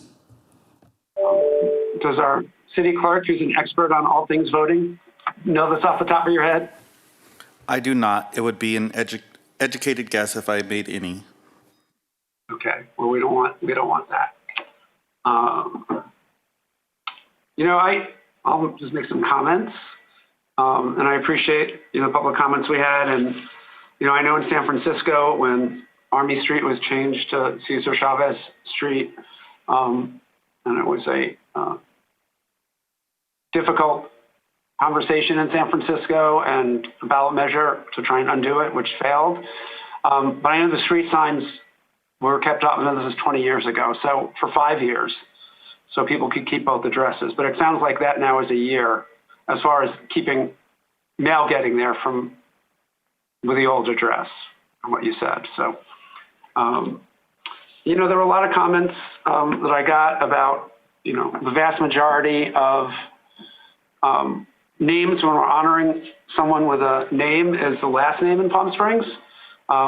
So when this came up several years ago when I was on council, and I did support it then, but the majority wanted to find another way to honor Mr. Crosley, but nothing ever came of that. And I don't think doing this is a precedent for then redoing everyone else whose just last name it is. I think this is an opportunity really for the first time and making this exception for a true African-American leader in our city. And there are many of them who don't have the same recognition as so many other early pioneers in our city. And I think it's a little, I live on the corner of Stevens Drive, which is named after Prescott Stevens, who Mr. Crosley was a chauffeur for. And I think we don't need to give every one of those people more recognition than they already have. But I think in this case, and we talk so much about, looking at past issues of racism and symbols of racism. And it's important to do that. It's important to apologize for things that happened in the past. But here's something we can do now to move forward, to take a step, to really recognize a true, pioneer, an important figure in our city's history who's African American. And that's something we haven't done. And I think it's really important that we do that. And whatever steps we can take to minimize the impact to residents and businesses, getting them the information, helping if they do need to change registration, that we can do it for them. I think we need to do all of that. I think it's important we do everything we can to minimize the impact. But I think it's a really important statement that we make. I've thought that since this was first raised. Before I was on council and signed a petition to do this when I was on 1PS as a rep. And I think it's something we need to do right now. And so I very strongly support doing this. Councilmember Middleton. Thank you, Mr. Mayor. One of the things that I recall from 2015 when this first came to the Planning Commission was the number of individuals that came up to us and said that they didn't know who Lawrence Crosley was until this issue had emerged. And they were so impressed as they read this man's history and what he had accomplished in our city and what he had accomplished with just about every odd stacked against him. But just as late as this afternoon, I was in conversation with a good friend of mine in the Desert Highland community. And she certainly knows who Lawrence Crosley is now. But she was telling me that not too many years ago, she wasn't that aware. And then this issue came up, other issues came up, and an incredible source of pride for her. This is something we should do. And I was very proud to have been able to twice vote on the Planning Commission to do this. And I am very much looking forward to doing so a third time this evening. Councilmember Garner. Thank you. I really appreciate the comments from both the mayor and Councilmember Middleton on this. And I do want to just raise up what we heard one of our residents, Wes Rankin, say earlier, is that the reason that Lawrence Crosley built in the areas that he did, which is in the southern part of our city and the northern part of our city, is because he was not allowed to build in Palm Springs proper. So these two areas were not technically Palm Springs when he built there. And that's because we had, restrictive covenants against Black people building in Palm Springs, or in even buying and renting in Palm Springs.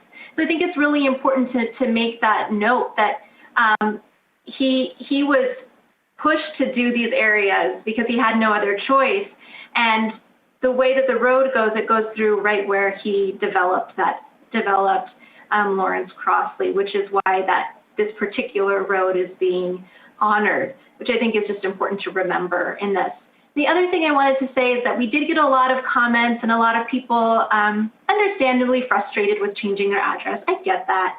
I don't like paperwork either. But one thing that really stood out to me was that there was a woman who wrote to us and said, no, I don't want to change the street name.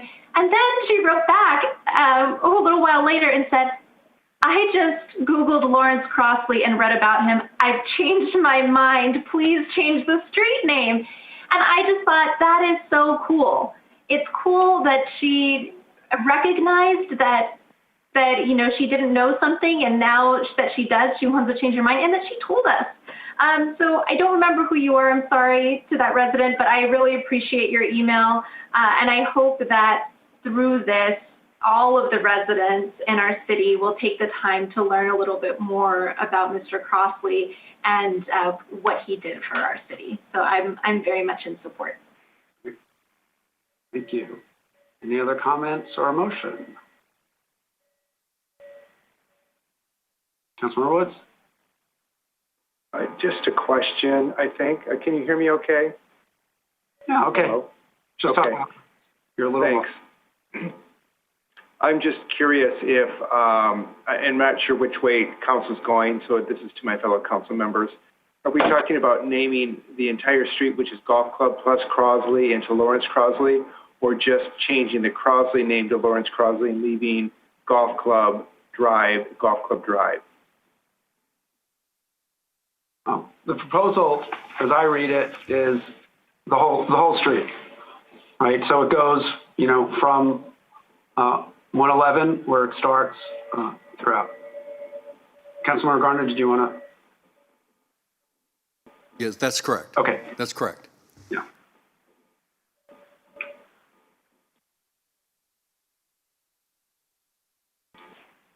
Would it make any sense with that in mind to split it, or is that not the general tenor that people are trying to, the only reason people are trying to achieve, the only reason I say that is I know the achievement that I read was trying to get the first name as part of it, but I also saw the inconvenience that people had. We got a lot of letters, by the way, about the inconvenience part of it.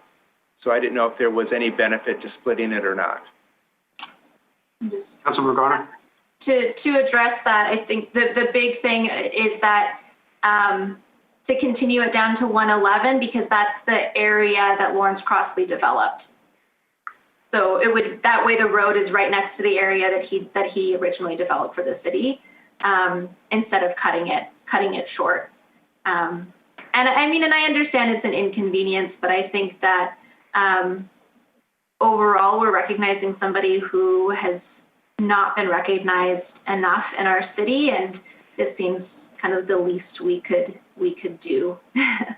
But I'm happy to make the motion. Actually, I'd like to make the motion to move forward with this. Okay, there's a second. I'm happy to second. Yes, we'll keep us moving. So motion by Councilmember Garner, second by Mayor Jeff. Can I comment? Sorry, discussion, please. Wanted to hear where everyone was. Lawrence Crosley is a hero and a leader in the Palm Springs community. It's sad and horrible that he was excluded from developing in the city proper. I think we have a lot to do, more to do to recognize his leadership and all that he did for the city of Palm Springs, and especially for our Black communities. So I think this is an important first step in recognizing him. I liked what the Council and Planning Commission were doing and looking at other ways that we can honor him as well.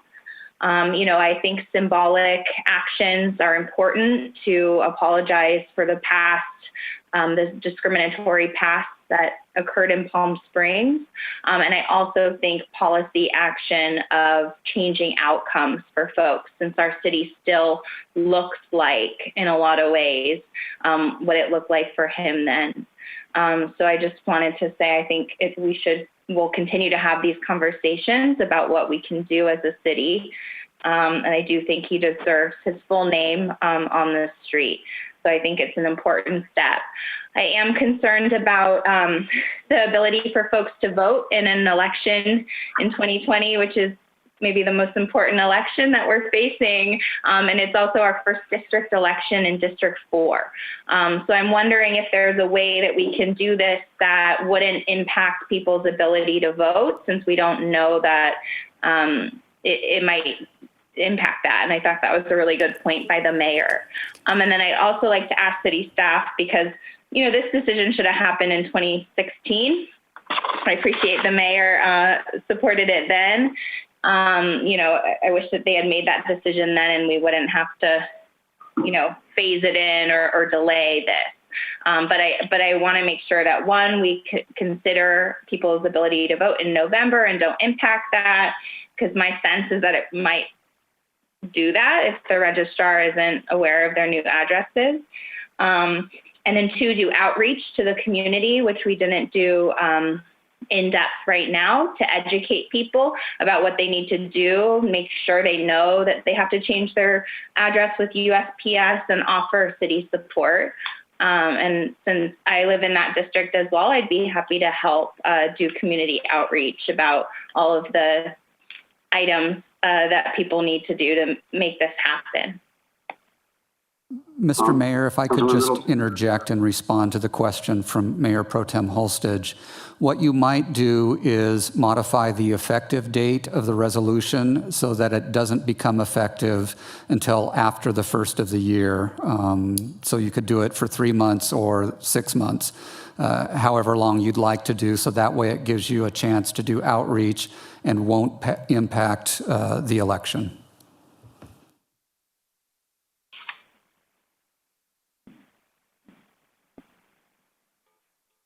Councilman Middleton. Actually, I was raising my hand right about the same time that Flynn spoke up.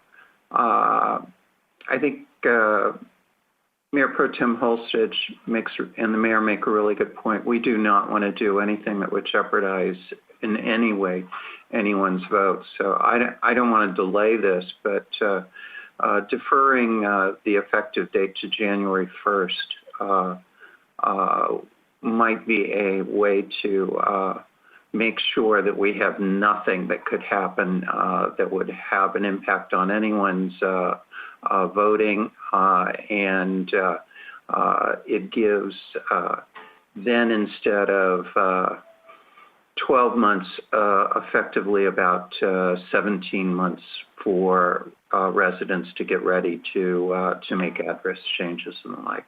So I hate putting it back, but I could support that delay just because it's an election year. I'm fine with that amendment to the motion. Voting is probably the only way you would have gotten me there. So. The only way I would have gone there. If I could, Mr. Mayor, I would note that, you know, even if you delay it to January, we still could sign it now. So you'd have dual signs. So we could do the dual signage now as well. I like that. I think that's great. Agreed. Other comments or questions? So we have a motion by Councilmember Garner, a second by me, to change the name and approve this effective January 1st, 2021. Councilmember Garner. Yes. Mayor Kors. Yes. Councilmember Middleton. Aye. Councilmember Woods. Aye. Mayor Pro Tem Holstage. Yes. Motion passes 5-0. Thank you. Next item is, do you have something? Councilman Middleton? Okay. I saw your pen go up, so whenever I do, I think you have something. So the next item is 4C, continued discussion and possible direction on the impacts and response to a local emergency related to the novel coronavirus, including confirmation of existing emergency orders. Yes, Honorable Mayor, members of the City Council, this item before you, at least in its briefest form, is really a confirmation of the City Manager / Director of Emergency Services order which he issued last week. The city's municipal code authorizes the city manager in his capacity as the Director of Emergency Services to issue emergency orders when necessary, and he did so last week. The order required bars and restaurants that are allowed to be open to close by midnight. And so the item before you is a request by the staff to have the City Council confirm that order so that it remains in effect throughout the remainder of the summer, or at least until the director determines it's no longer necessary based on COVID-related reasons. The rest of the agenda item is really open for the council to discuss, as it has during previous council meetings, any other orders that the council may want to give direction to the city manager on. So maybe it makes sense, let's take this in those two pieces. Whether we want to affirm the order the city manager issued.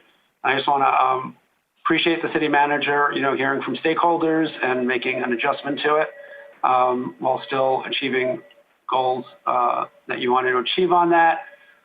It did come up on the reopening committee, and one of the requests was just when those are going to come, and obviously we don't know what's going to be happening, just sort of send it out to the stakeholders, with a day so they can give you feedback up front. They just asked for that, so I just wanted to pass that on to you. But any comments on the emergency order regarding restaurants closing at this point until midnight? And if not, a motion to affirm or not to? I'll move to affirm. Second? Second. Okay, motion to affirm the emergency order by Councilmember Middleton, seconded by Councilmember Garner. Councilmember Middleton? Aye. Councilmember Garner? Yes. Councilmember Woods? You're muted, Dennis. Yes. Mayor Pro Tem Holstich? Yes. Mayor Kors? Yes. Motion passes 5-0. So in looking at other issues, I think the main thing I just wanted to bring up is we may not have a council, we normally don't have council meetings in August, and here we are, but if we may not have another one until September. So I just want to know from the city manager, if things start getting worse again and there's a need to do more, how you want to be doing that so we can let the public know, if you need us to do a special meeting by Zoom. I mean, we just want to do it in a way that works for you to make these decisions in a way that makes the most sense. So how we've been operating, if we see that a need arises or there's an issue or a specific concern, consult closely with both the city attorney and the police chief, try to figure out what it is we're trying to accomplish. We get data from the county health official and what other outside information we need. We would make that decision. What I would do then is certainly brief the council, and I think at that point, if council did have some concerns with it, we certainly could call a special meeting if they wanted to modify it. Otherwise, it would come back to the council meeting in September for affirmation. Anyone have any questions or comments on that?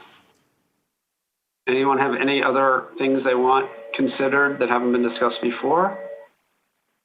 I just have one that's related but not adding an emergency order, but and I've talked to the city manager and city attorney on this, and it's come up on numerous calls on Main Street, which Councilmember Middleton and I were at. It's come up at the chamber from a resident about one. I'm not sure if it's the one that was there, and code enforcement told them they couldn't do this in parks, and this was not a business one. So I think it would be helpful so code enforcement knows what the rules are on this. But I would really encourage that unless we come into a situation where the parks are getting crowded all at the same time and other residents can't use them, that we allow this use in our parks and public spaces as long as they're socially distanced and people are wearing face coverings. And just make sure they know that there can't be loud music. That was one complaint from one of them. But I don't see any reason. There's nothing in the rules that I found or the city attorney has found that will prohibit this. So I know the city manager and our Parks and Rec director are looking into this. So it would be great to know now, because people taking those classes have been contacting at least me, and I think maybe some others. Just it's important for the people who make their livings training and doing those classes, but it's so important for our residents who can't go to a gym and can't go to a fitness studio to have something. And so I'm hoping we can do that, but I wanted to hear from the Parks and Rec director or the city manager on where that is, and if we have a decision, we can share with the public. Sure. We have raised that issue in our discussions, Mayor. The Parks Director, Ms. Crawford, she actually has put together the guidelines that we're going to be rolling out for next week, and it'll be a two-pronged one. Obviously, we have certain recreation programs that we would be able to do it in the park under certain guidelines, certainly appropriate coverings as required at certain times, and distancing. But we also will then open that up to, in essence, if there are other private groups that want to use the park, we would obviously let them reserve a certain area, but again, it would have to follow those same guidelines. So I think we'd be able to accommodate both. Okay, so what if is there a number? So, promising we won't talk about official city business, I call Lisa, Christy, Grace, and Dennis and say, let's do a dance exercise in the park as friends. Currently, we're telling people they're not allowed to do that. Is there anywhere that's written somewhere? Is there a rule on that? So we were going under the general gatherings, if you will. But in talking with the city attorney more in detail about this and him reviewing the rules, and Jeff, Mr. Ballinger, please get in here if you need to clarify. But we do believe that it's not prohibited activity, and as long as we have the appropriate guidelines in place, I think we could go forward with that. Right. So just as you look at the guidelines, hopefully we'll have next week, do people have to schedule if a couple of friends want to get together and exercise in the park? Well, and there's you a don't couple. have to do that. Yeah, sure. There's a couple different ways. You and your council friends decide you want to go do yoga in the park. Obviously, you're free to do so. If we find that you potentially you're not following the guidelines, we certainly would remind you what those guidelines are. That's one. Number two, actual parks and recreation programs, which we do indoors. We're looking to move those outdoors, obviously, and that was a city recreation program, and we would follow the guidelines. The third prong of that is, let's say there's a private gym club or yoga class, and they want to come and have an actual organized session. What we're going to ask them, the park is open to do that. We'll actually, in essence, permit them to do it at a certain time, at a certain place, reserve it for them, and have them to follow the guidelines. Now we're not planning on charging any fees. We just want to make that service available to those private businesses, the same as we're trying to accommodate restaurants going out into the sidewalks and in the streets. So we're just trying to make those accommodations. Okay, so between now and when the guidelines come out for the group of friends or the classes, can they continue to operate in the park that we're told they couldn't? That's correct. Code enforcement. So we can let them know. Yes. They can do that, the guidelines. Yes. With the mask and the distancing. Okay. Yes. Thank you. I think they'll be very pleased to hear that. Nothing else on this? No. Jeff? Oh, Councilman Middleton. I want to draw attention to a letter that the city attorney issued this week to a particularly egregious operator of a exotic hotel operation. Just because I would like to make sure that there is some publicity out there to the extent that we are following up on these kinds of activities, and they won't be tolerated. So if I could ask Mr. Ballinger to give a general overview of what the operation was and what actions we took. Yes, Councilmember Middleton, the city had been receiving a number of reports of a resort that was advertising and promoting live entertainment events. So the city code enforcement went out to the location on several occasions and reminded the resort of the applicable rules. And we were assured that they would stop those live entertainment events and take down the advertising. We discovered that they did not stop promoting those events. At the same time, the county received complaints about the same operation. The county sent out an investigator, tried talking to the operation, and didn't really get a whole lot of cooperation. So the county sent a cease and desist letter. That did not gain compliance. The city at some point had to issue a citation for a noise violation that was occurring late at night about 2 weeks ago. And so we decided that we would send a formal cease and desist letter to the operation. And so that's what we did this last week.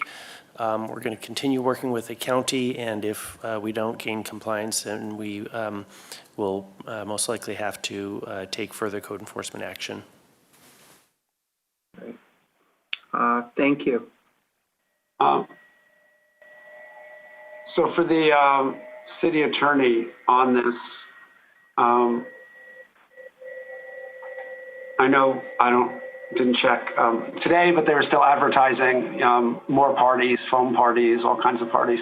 I think the deadline was tomorrow for all the ads to be out. So are we going to follow up tomorrow if they're not? Yes. Okay. I was going to go look now, and I realized, but I will do it later. But when there's a search of my computer for why I was looking at the Exotic Dreams Hotel, I just want to be clear why, on a city computer. It was actually city business. This is our non-gay hotel in Warm Sands, just so people know. Since someone just texted me about it being gay, is this a gay resort? And it is not. Mayor Pro Tem Holstage. Thank you.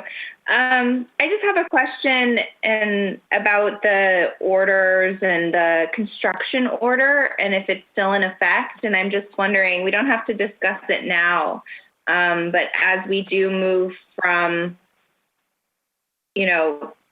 learning that this is going to be a lot more long-term than it should have been if our country handled this pandemic better, that this is our new normal and we have to live like this for a long time. I'm just kind of wondering of the impact of having the construction order still in effect and how long that might be in effect, and if we might want to think about allowing some more business to go forward in a way that still protects workers. So either we can talk about that now if you have an answer, or maybe when we come back, we can think more about all of the existing orders and which ones will be long-term and if we need to modify any of them for the future. Not that we don't want to change our orders, but just thinking through, what's our new normal and how long is this going to last for our orders.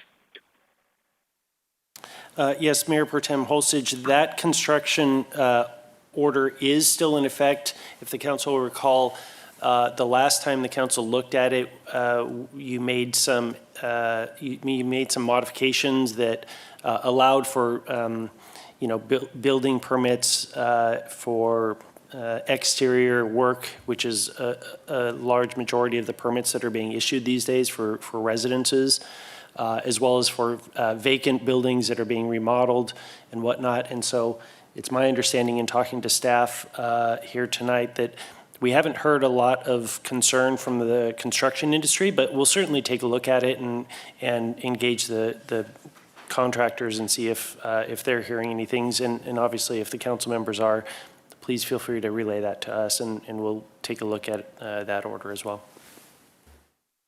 Thanks. I think that would be helpful just to think about as we move forward what type of business and construction we want to be able to continue into the future and when that might be safe to do that.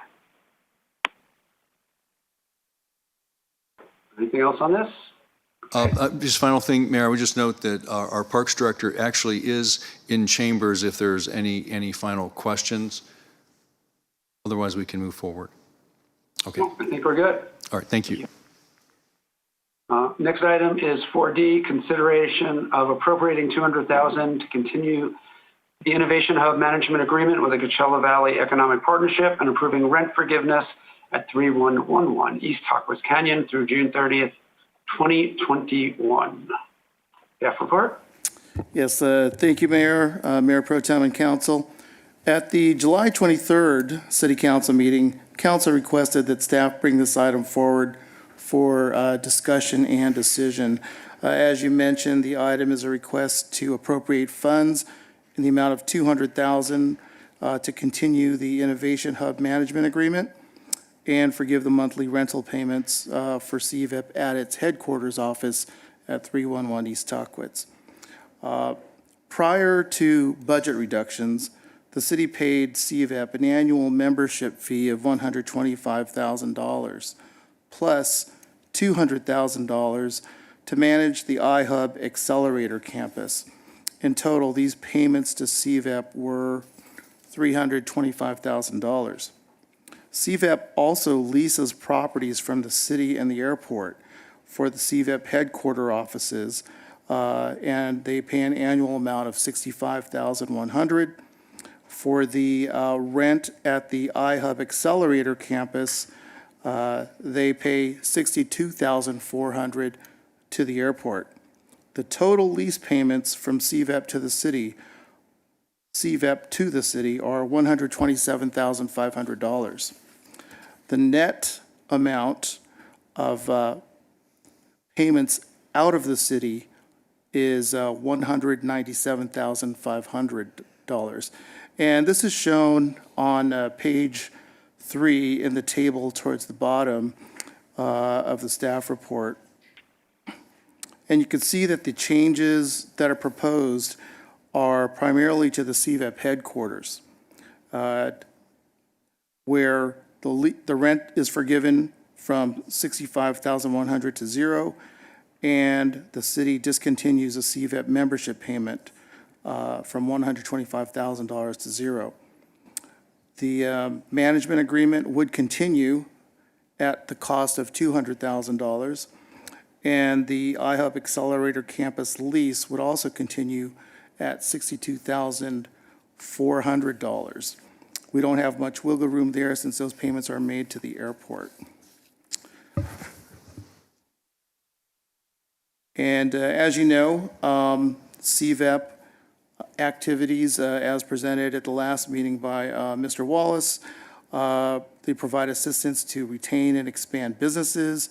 They advocate for things needed for future prosperity in the region. They provide Spanish language training. They've attracted companies from coastal California to the iHub campus. They're pursuing a 4-year university to bring into the Coachella Valley, strategies for bandwidth increasing, and they've created 86 startup companies, 35 of which are still in the program. Those companies have established or been awarded 23 patents. They've attracted $30 million in equity investments and assisted with creating 200 jobs. So that's the arrangement. And as proposed here, Council? And I would just note one other thing, since the iHub is actually a city operation, my recommendation is going forward with this expenditure because this is less expensive than if the city actually operated it and ran it with city employees. So I do believe this is very much a cost-saving measure. Thank you.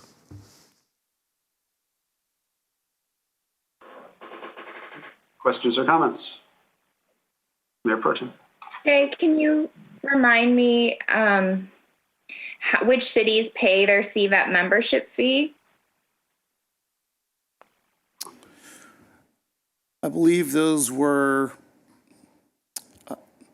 Palm Desert, Indio, Cathedral City, and the others I'm not too sure about. Thank you. I think a bunch were major reductions other than Palm Desert, right? Correct. Indio, I believe, had worked its way down. Same with Cathedral City. By how much, I'm not sure. Thank you. So I hate to see us not paying the membership fee because I support regional activities and I support CVEP. However, it seems like in this and in a few other things, the City of Palm Springs paid our membership fee and then other cities didn't join us.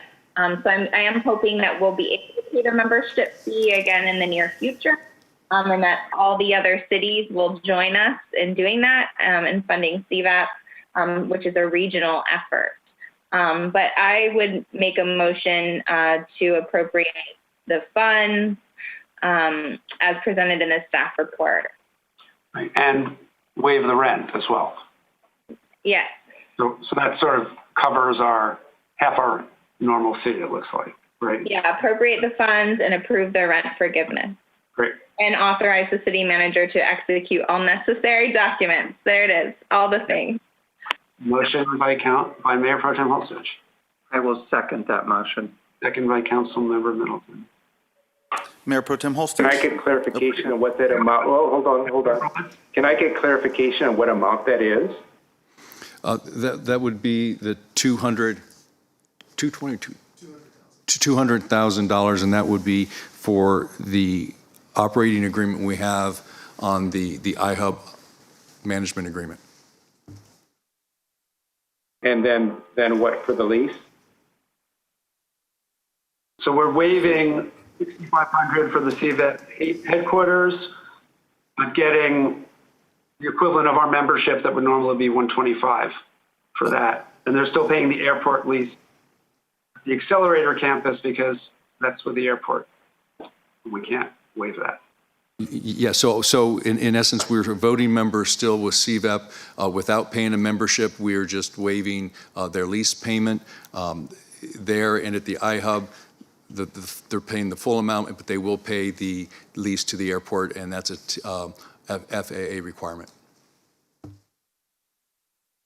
Could I ask for a friendly amendment? If you remember last time, I asked Joe quite a series of hard-hitting questions. I would love in 6 months to get a report on what they're doing for the city of Palm Springs, how it's progressing, what it looks like. Because for me, not being the liaison to that, I'm not really clear of the value that we're getting, and this is an opportunity for them to showcase value and for us to understand better. Accept the friendly amendment.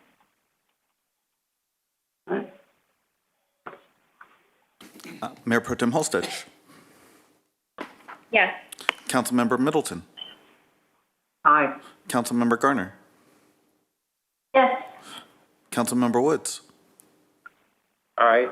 Mayor Kors. Yes. Motion passes 5-0. Great.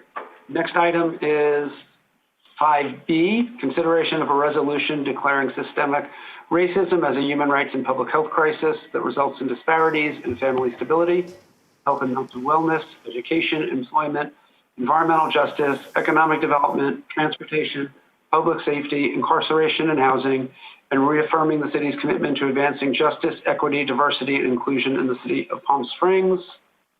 Is there a staff report? I will go. Yes, Mayor, I would just note that this was requested to come on, I believe, Mayor Pro Tem Holstich. What we did, obviously, is this is a resolution that obviously is a partly modeled after another city. You may certainly want to make amendments or modifications. We just put this here as sort of to get the item on the agenda and a beginning point, almost like a draft resolution. Now, council may be fine with this, or certainly you're certainly free to modify it as council desires. Thank you. Just to correct the record, I think the mayor had asked for this. Yes, I did. Thank you. I apologize, Mayor. Okay. So I appreciate getting this quicker than we had planned. And I'm sure we could all do a lot of things to it as we work on it. But I do have a couple recommendations because I think we're sort of missing maybe at least some action items in here as a start. And so, one thing which I had brought up a while ago and in my Valley Voice and in the city of Riverside that I'd like to add is as an action step is to institute mandatory racial equity training and implicit bias training with a goal of reaching all of Palm Springs leadership and staff in a timely manner, and maybe make this an annual or biannual training. I'd like to add, encourage and make racial equity and implicit bias training available to all community partners as well as residents, which we can do through a webinar. So residents who want to do this, and I think there's a lot of interest in it, can participate in it. And to identify clear goals and objectives, including periodic reports to City Council to assess the progress and capitalize on opportunities to further advance racial equity. And I think to copy good work, which I think there's sort of the last clause in what Coachella did, which I think would be a really good thing to do, and I have that one here, is to create an ad hoc, in our case we'll call liaisons on equity and social justice, and include residents to further develop the city's response to advancing social justice throughout the city's activities, and advise the City Council on policies and practice to advance its resolved intentions. Regular reports shall be provided to the City Council on the work of the committee, and a final set of recommendations shall be prepared within 9 months for City Council consideration. So I'd like to add that kind of committee. We can, work with the wording on it as part of this as an action item. Councilmember Garner. Thank you. Thank you, Mr. Mayor. I appreciate those additions. I think they're really good. And in terms of the ad hoc, I think that's really important because right now it's kind of been all of us working together, and me and Mayor Pro Tem as well kind of doing it additionally. But I think it really does require more effort and more time from the community. And I know that there are community members who are really interested in this. And to kind of go back to the webinar that both the mayor and I attended earlier today about involving the community that the Obama Foundation had today, one of the things that they were saying is just how important it is to hear from the community, especially the community that's directly impacted by racism. And so I think it would be really important to include that and to include voices that we don't always hear from, or maybe have never heard from in any kind of formal way, but really making sure that we're letting our residents know that we care and that we want to hear from them. So I really support that, and I also support taking the time to make sure that we get this to where we want it to be.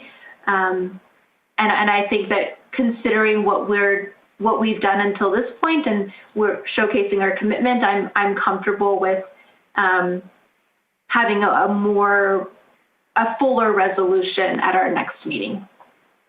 Yeah. So let me ask, so would you rather not vote on this tonight and work on the specifics for the next meeting? Or do you want to vote on this and then we could put sort of the action plan in place, what an ad hoc committee would look like? Because I have some ideas as well, on to include maybe 2 council members, 2 members of the Human Rights Commission, and then residents who we want to bring on board. I think for me, it depends on what it is that we want to do. I think if we're going to move forward with a proposal with the things that you mentioned and with the ad hoc, and then just give more details about the ad hoc later, then I'm comfortable moving forward with this. But I'd like to hear from the other council members just in case there's something else that we're missing. But yeah, otherwise that's fine. Okay. And Any other comments? Councilmember Woods, then Councilmember Middleton. I am just wondering if we shouldn't say something like a resolution of the City Council of the City of Palm Springs, California, declaring that systemic racism and homophobia, adding and homophobia, is a human rights and public health crisis. And I say that because homophobia is systemic. A lot of people, a lot of our youth are killing themselves. They're homeless. They're kicked out. I mean, some of the same exact stuff that occurs with racism is occurring with homophobia. The white supremacists also are against, homosexuals. And I just, I'm wondering, not to dilute racism at all, but to add homophobia.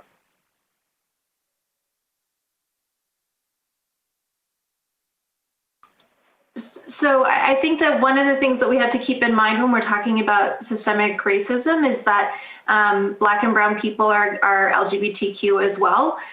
So it's kind of part of that.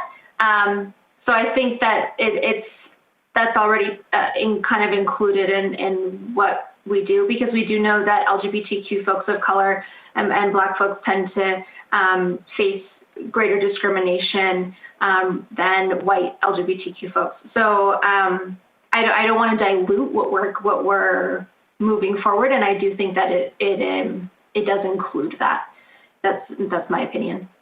Yeah, and I would share that, and I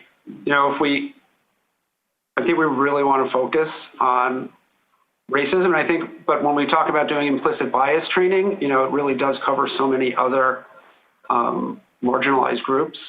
I think if we start adding more, if we go into LGBT, I mean, we have a lot of the same folks target women. I mean, I think, it makes sense to keep this focused on an issue that we just haven't focused on very much in our city.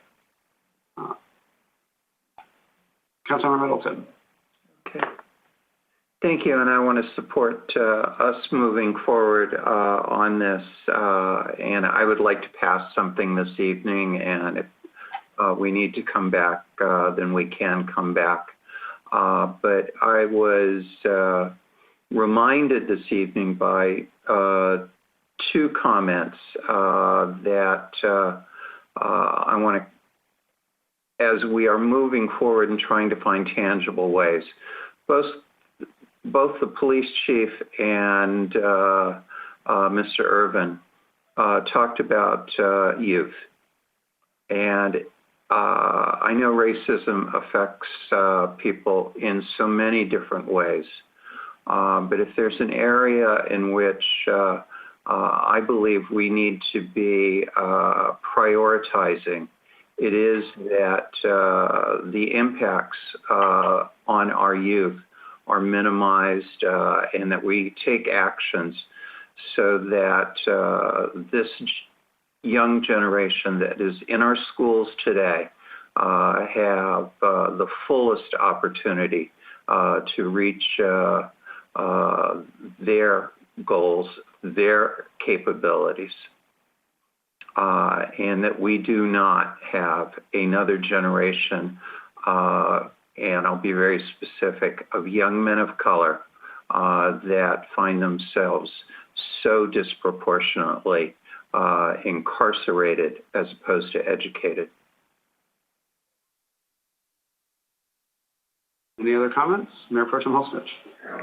Thank you. Thanks for asking for this to come forward. I've seen other cities and counties pass similar resolutions. I agree with the mayor's recommendations, and especially creating a community equity group to lead this work, because the council is not an expert about racism, especially for the Black community, since none of us sitting here have experienced that and that lived experience. So I think that the action item should be brought by the community and by the people affected and supported by council and the Human Rights Commission. So I really like that idea. I think symbolic actions like these are really important unless they're just words and don't actually change outcomes. We've known since the 2014 Loma Linda study and well before that, that racism and systemic racism is a public health crisis. It's a crisis. It's urgent.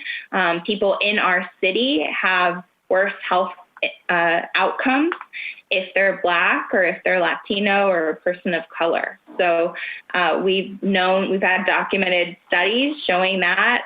The Loma Linda study listed action items, easy things like community gardens, and then harder things as well. So I do think, there's also action items from the CVRA working group that we've talked about as well. So I do think that there's a lot of actions we can take. So I'd love to see us create a community-led committee to lead this work and guide us and bring forward some of those recommendations.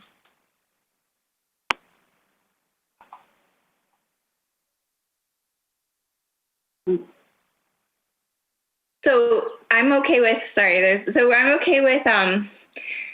passing a resolution tonight with the mayor's recommendations and changes. We could sit here and we could write a beautiful resolution and we could spend months on it.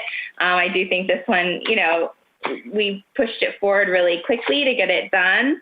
I'd like to see in the future the city apologize for Section 14 formally and take more action. But I'm okay with passing tonight this resolution, which includes the action items and the creation of the committee and the changes that you described, and then we can move forward to act. Okay. Is that a motion? So moved. Okay. I'll second that. Motion by Mayor Pro Tem Holstage, seconded by Councilmember Garner. Mayor Pro Tem Holstage. Yes. Councilmember Garner. Yes. Councilmember Middleton. Aye. Councilmember Woods. Aye. Mayor Kors. Yes. Motion passes 5-0. Thank you. The next item is 5C, discussion of city council meeting agenda items. And I think the city manager, we discussed also, and calendar for the fall, given we moved dates in September and October based on previous vacation plans people had prior to COVID and prior to our moving to Thursdays, as well as the League of Cities meeting that is not happening as planned. So there's discussion of using our regular schedule, the second and fourth Thursdays as well. So, Mr. Manager, how would you like to? Mr. Mayor, when it comes to the meeting dates, that item was on the consent calendar to change the meeting dates of September and October to the second and fourth Thursdays. I did not remember seeing that. And I read this twice. How funny. Okay. Well, good. So we voted for it. So that's done. That was easy. We'll go over and describe for the public, since we didn't talk about it, what the dates will be. Yes, the council meeting dates in September will be Thursday, September 10th and Thursday, September 24th at 5:30. And then in October, it'll be October 8th and 22nd at 5:30. The second and fourth Thursdays of each of those months. Thank you. Thank you. And that then, Mayor, then obviously the item, the issue of the priorities of how we're going to fill in those meetings. And I was looking for a little direction from council. In the list that I had sent of the items, there was a group of items both from the listening session, and then we combined them with the other items we had. And so given the dates, the question is, you look at the items, some obviously are much larger discussions than others, and I didn't know if there was some preference that council had. So for example, item number like 4 and 9 potentially would be longer if you want those the first meetings in September, or if you have a different time frame. Yeah, I just want to see, if we look at just that first meeting in September, budget update, And if there's money to spend, then the discussion on that is going to be a very lengthy conversation, I assume. The other ones won't. There also will be just a recommendation at that meeting from Councilmember Garner and I as liaisons on cannabis on criteria for waivers that we worked on with the planning director. That we also probably should come to that meeting as we have a waiver coming as well. But other than, I think, the budget update, I don't think anything else on there appears that we couldn't add more to that. If I may, the discussions on housing and rent control, I'd really like to see us have those at that first meeting if that's possible, because the way that I'm kind of thinking about it, I feel like this is not just something that we're going to be able to figure out in one meeting. I think it's probably going to take several meetings, and so I'd rather start that discussion sooner than later, because I know it is complex with the state law that we have to deal with. And I think that as we're seeing so many people coming to Palm Springs, we're going to be dealing with problems for our current residents who might not have the money that some of these newcomers do. So.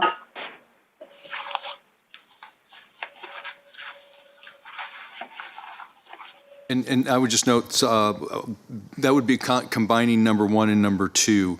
If you see that on your list, rental assistance with landlord tenants and housing and rent control. So I think it'd be good just we'll combine those into one. I presume there'll be a COVID item, whether or not you issue any new rules, but I think we talked about looking at the rules. Correct. Where we are, and I think we're going to want an update, that hopefully things are continuing to go in the direction they are right now.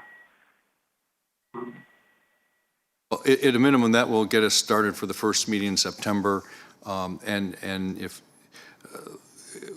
I'll reach out to council members individually over the next several weeks to get a better feel for looking at the second meeting. And then, of course, at the meeting in September, you can give me further direction. Thank you. We also, if I can add, we also have the plastic and styrofoam ordinance that we said would come back in September, I believe. So if we can pick a date, the council knows I might be having a baby around October 23rd. I was going to say September, October, but it may be tough in October. So these dates work better for me. Hopefully I'll be able to make them and the next ones too. But if there are things that I've been working on or that would be important for me, I'm hoping not to miss meetings, but that would be helpful to do them in September as opposed to October. Okay, and that was, Mayor Pro Tem, that was a styrofoam, and what was there a second one? I didn't hear. I'll look at plastics and list styrofoam. Got it. Thank you. Yes. I would just add, just based on our conversation tonight, sort of creation of an equity, sort of committee and how we're going to do that to that meeting. And I think, for the list of future meetings, I think there are a couple of things that should be on it that may not be, but, and one of them is the one I think I've mentioned before, Mayor Pro Tem, but we haven't specifically asked it to be agended yet, but is, an apology and actions related to what happened on Section 14 from the city.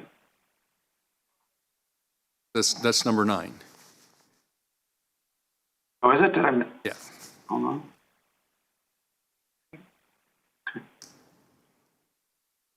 Sorry, we just got this afternoon. It's hard when we don't have it in front of us and we have emails to pull. I'm having a hard time following along with that. Thank you, Council.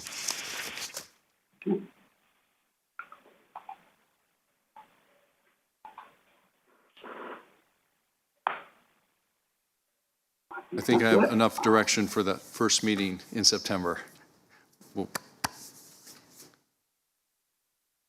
Okay, so we will adjourn. Any other comments? Okay, the next regular city council meeting will be held on Thursday, September 10th, 2020 at 5:30 p.m. And we're joined at 11:39 p.m. It's not too bad. Okay, good night, everyone. Good night. Thank you. Thank you. Stay safe. Goodbye.